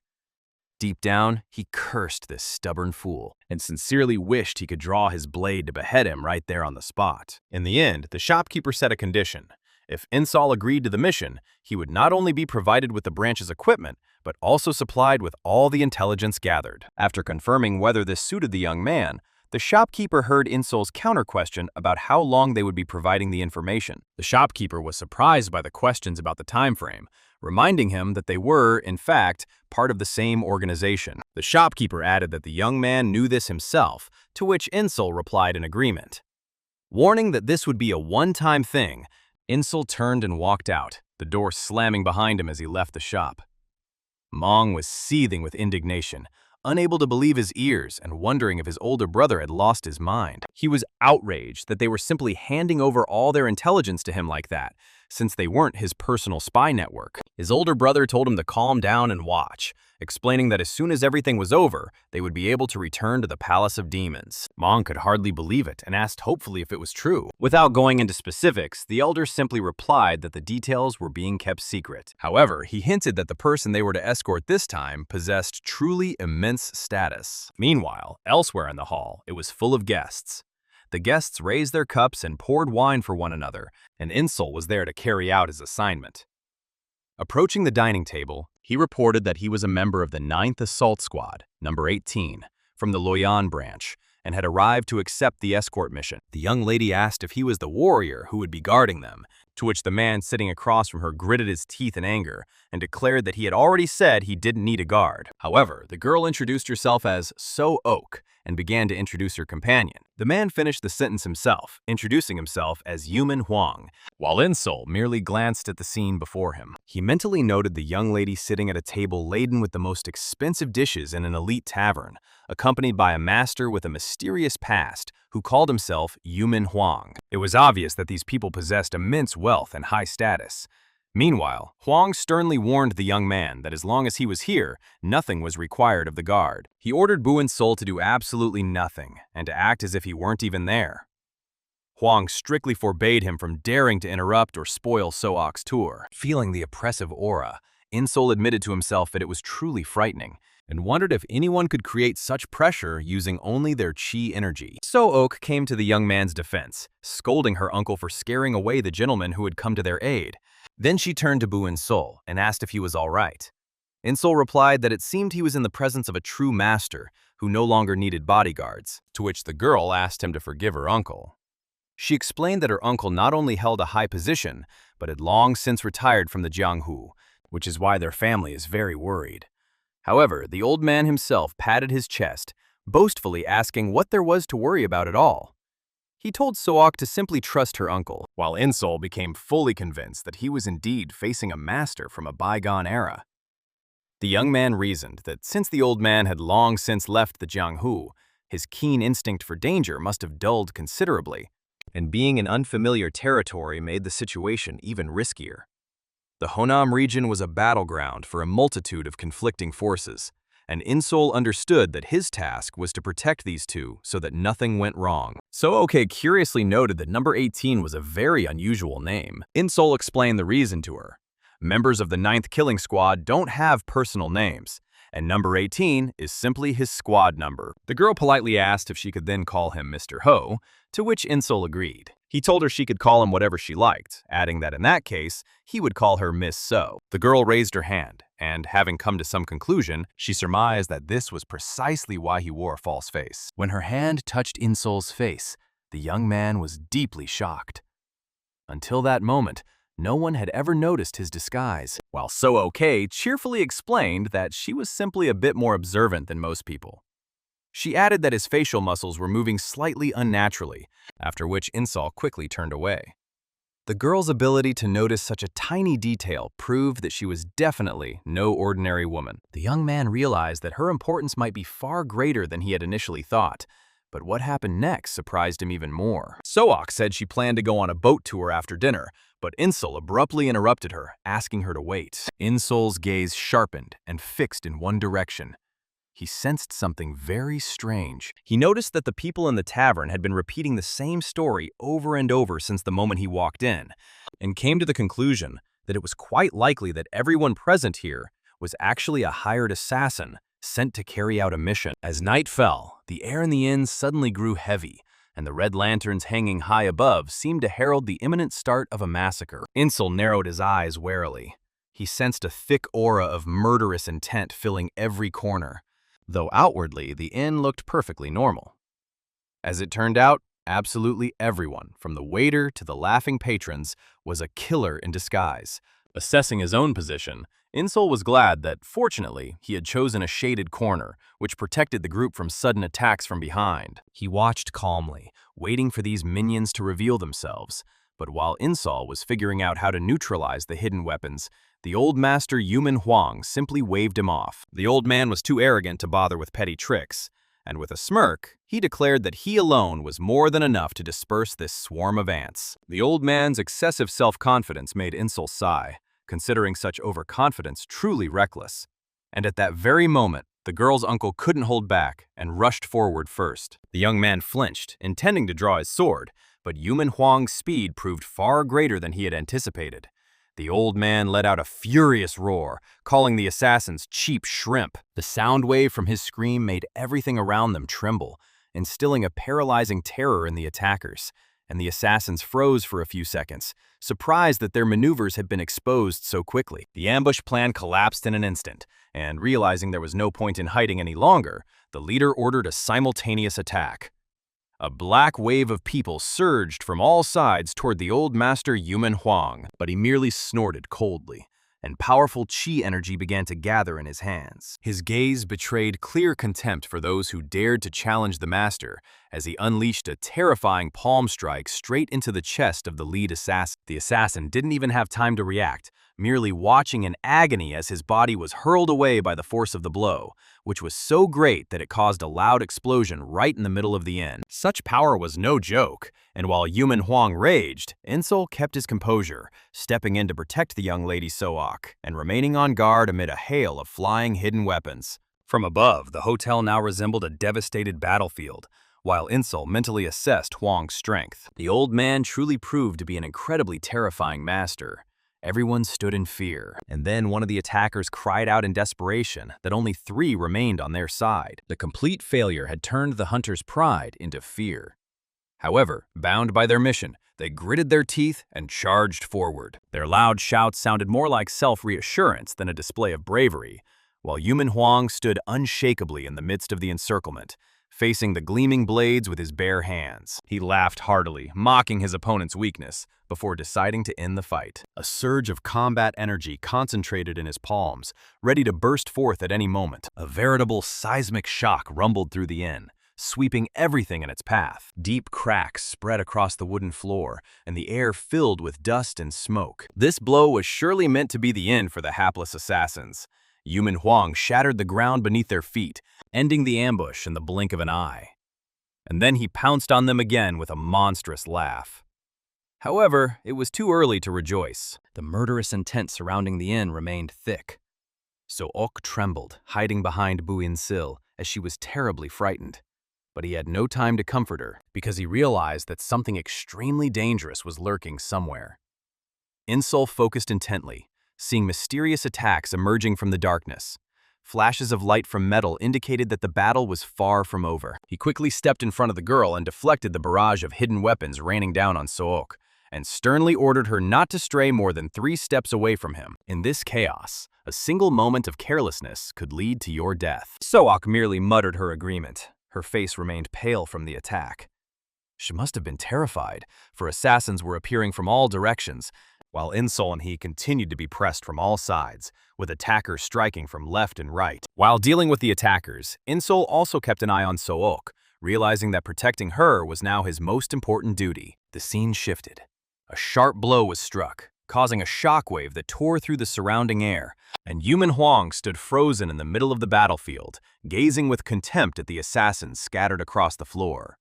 He regarded them as pesky pests, unworthy of his attention, and having quelled the chaos, the old man approached to check on So-ok. Thanks to Eun-seol's vigilance, she remained unharmed, without a single scratch, and So-ok nodded gratefully, not forgetting to mention her protector's great merit. She added that without his quick reaction, things would likely have turned out much worse. But upon hearing the praise, Yumin Huang snorted jealously and contemptuously in Eun-seol's direction, declaring that there was no need to thank that brat out of pity. To tell the truth, it was ridiculous. The tension thickened, and Eun-seol asked the old man about his true intentions, suspecting that he was more likely bragging about his fighting skills than sincerely protecting the girl. Yumin Huang's face twisted with irritation and ferocity. This stubborn, perpetually dissatisfied old man trusted no one but himself. The tension rose sharply as they locked in a fierce standoff, but Eun-seol remained calm despite the old man's obvious provocation. Yumin Huang's eyes flashed with fury, as if he might explode at any moment, and his arrogance became a truly difficult problem for their group. Glancing around the scene, they saw the assassin, struck down by poison needles, and Eun-seol realized these were professionals hired to kill at any cost. The trio stood silently in the ruined room, saturated with the smell of blood, while Yumin reassessed Eun-seol's strength after the fight. That was when he realized he wasn't dealing with just any boy. His martial arts were of the highest caliber. Huang joked that it seemed they weren't paying him for nothing, and suggested they return to their quarters, maintaining his haughty demeanor without showing the slightest concern. Eun-seol, however, brooded gloomily, sensing that something bad was about to happen, as the instincts of a seasoned warrior would not allow him to be as carefree as this old man. He hurriedly warned that they shouldn't return to the Dan family residence now, since it was obvious that their location had been compromised, and enemies were already waiting to finish them off. Yumin Huang scoffed at the suggestion to hide, dismissing Eun-seol's idea as cowardly. He believed that hiding in corners was the lot of weaklings, and it was beneath his dignity. He declared that even if a whole swarm of mosquitoes attacked, they wouldn't harm him, while So-ok watched their argument in stunned silence. She understood perfectly well that if they continued to walk around so brazenly, sooner or later their enemies would catch them. Meanwhile, Eun-seol suggested they change clothes for safety, but Yumin Huang waved him off, declaring that such actions were for rats, and he would not stoop to that. Eun-seol sighed heavily, realizing he couldn't change the old man's mind with words, and decided instead to stay close to the poor young lady and protect her. A sense of foreboding wouldn't leave him, and he continued to keep a close watch on the surroundings. And on the way, he ordered So-ok, for her own safety, to always stay behind him.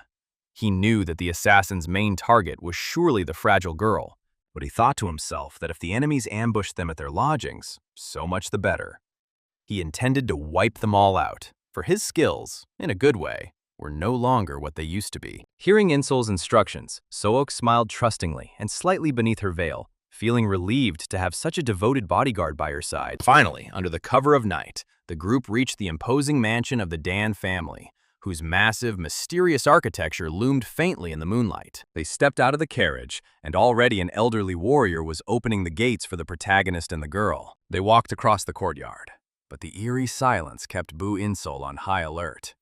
Every step felt like walking on a tightrope. As expected, the assassins materialized from the shadows like ghosts, and one of them leaped at them, officially kicking off this ambush. Hwan clenched his teeth, his face expressing an aggressive hunger at the sight of prey walking straight into his hands. He lunged forward like a ferocious tiger, leaving only a trail in the air behind him, and soared into the air, leaving Eun-seol below to protect the young lady. The assassins shouted warnings that an even larger ambush was being prepared, and the battle unfolded so quickly that the naked eye could not follow the flashing swings of the swords. An incredibly powerful shockwave erupted, instantly sweeping away everything in its path. After Yumin Huang's mighty attack, dust and smoke engulfed the entire courtyard, plunging everything into complete chaos. Yumin Huang landed amidst the debris, smugly declaring that everything was still under control. The old man remained overly confident, unaware that the real catastrophe was only just beginning. But Eun-seol immediately shattered that confidence with a sharp warning. He sensed an even more deadly presence gathering around them. At the sight of what was happening, Yumin Huang froze, his eyes wide with shock. Something incredible was taking place, instantly stripping the old man of all his arrogance. Hundreds, perhaps thousands of assassins, clad in black, were falling from the sky and crawling out from beneath the ground. And in the end, the group found itself completely surrounded by a veritable army. Drenched in sweat, the old Yumin Huang muttered in disbelief.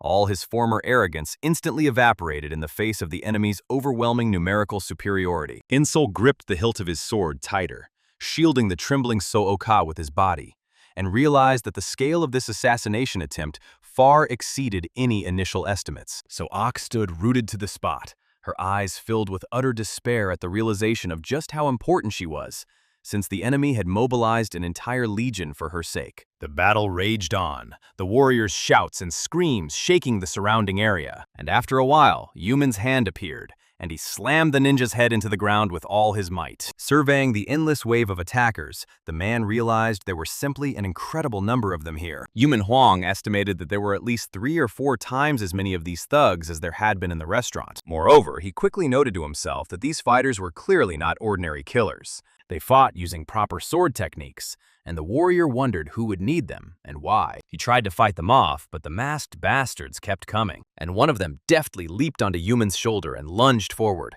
toward where the protagonist and So-Ok were standing. The old man immediately realized he wouldn't be able to catch up to him, so he shouted at the girl to run. But it was already too late. The ninja was right in front of the girl, who stood frozen in place, trembling with fear. And just then, blades sliced through the air, and blood stained the space red. However, it wasn't the girl's blood, but the ninja's, whom the protagonist had sliced to pieces in a split second. His face showed not a shred of pity for the creature before him. Blood gushed like a fountain. The frightened girl, hiding behind Eun-seol, timidly thanked him for covering her. However, the boy didn't answer her. He knew this wasn't over. His gaze was fixed ahead. Watching the events unfold, Bu Eun-seol saw how Yumin Huang was gradually running out of steam from the constant attacks. No matter how strong the old man was, he could no longer stand so firmly on his feet. He couldn't fight at full strength since he had to constantly protect the girl. And so, after defeating another wave of enemies, he exhaled heavily and bent over. However, soon he had to lift his head again and look ahead in horror, for he saw how more and more ninjas were running over the corpses of their comrades, and another couple dozen were waiting their turn behind them. Only their eyes were visible, whether frightened by the sight of their comrades' corpses or driven mad by rage. Glancing around in horror, Yumin could hardly believe his eyes. There were even more enemies now. The old man realized that he might be able to handle this horde, but protecting So-Ok at the same time would be incredibly difficult. So he turned back. Having made a difficult decision, the young man ordered his companions to take the girl and leave immediately, while he held off the killers alone. The young man tried to object, noting that the enemies had surely already surrounded the entire area, and it would be better to stick together. He added that reinforcements from their school would arrive in a couple of hours, and they just needed to hold out until then. Ignoring the objections, Starkov merely repeated his request, looking at his companions with a pleading expression. And now they all fell silent. the protagonist faced a difficult choice. So OK couldn't accept such an order, trying to object that they couldn't possibly leave him here alone. However, the protagonist apologized to the girl and gave her his sword. Having made his decision, the young man picked up the girl in his arms. After all, he would fulfill Yuman's request. Then the warrior activated the energy in his hands again and told the main character that he would clear the way for them. And then he fired a powerful beam straight into the crowd of ninjas, and they scattered like cockroaches. The main character was shocked to witness such immense power and an attack of that magnitude, and the old man shouted for him not to stand there, but to run right now. Deciding not to waste another second, Eun-seol bolted forward, and the girl's hat even flew off from the speed. Panic broke out among the enemies when they realized the guy wasn't going to fight, but was simply running away. The assassins rushed after him, shouting orders not to let him get away under any circumstances, while the protagonist himself cast aside all unnecessary techniques at that moment. Right now, he needed only one thing: speed.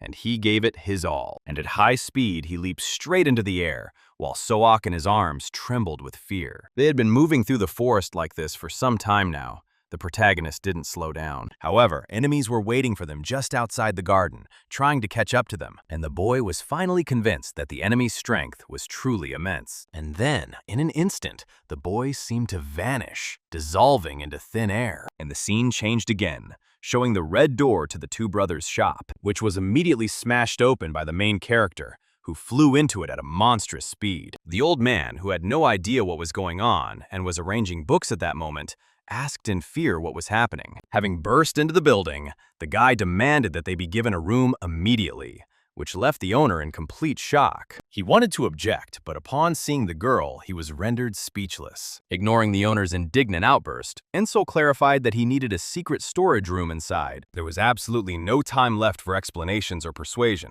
and the man simply stated this fact. They were already inside. Once inside the hideout, Eun-seol stroked Seok and asked her to stay there. She wanted to ask the protagonist something, but the old man burst in with his brother and asked, "What on earth is going on here?"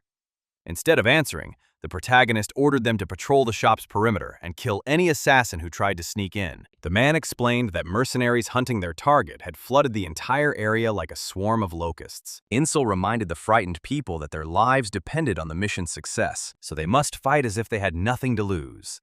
His eyes flashed a monstrous red, and after that, both shop owners were in shock. That was how the situation had befallen them. For a while, they stood with their mouths agape in shock before the protagonist and Seok. Then one of the brothers asked with a smirk if they really should fight as if their lives were on the line. The second brother chuckled and, encouraging the other, said that this way they could save themselves, since such a chance had presented itself.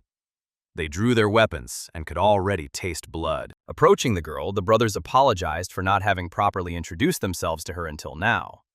The men introduced themselves as San Ryang and Ma Un, at which Seok immediately recalled their old nickname, the Ghosts of the Gone Demons. The girl mentioned that she knew about their transfer to the Demon Palace and promised to report their successes to her father if she made it out alive. Watching this scene, Eun-seol finally realized who was standing before him.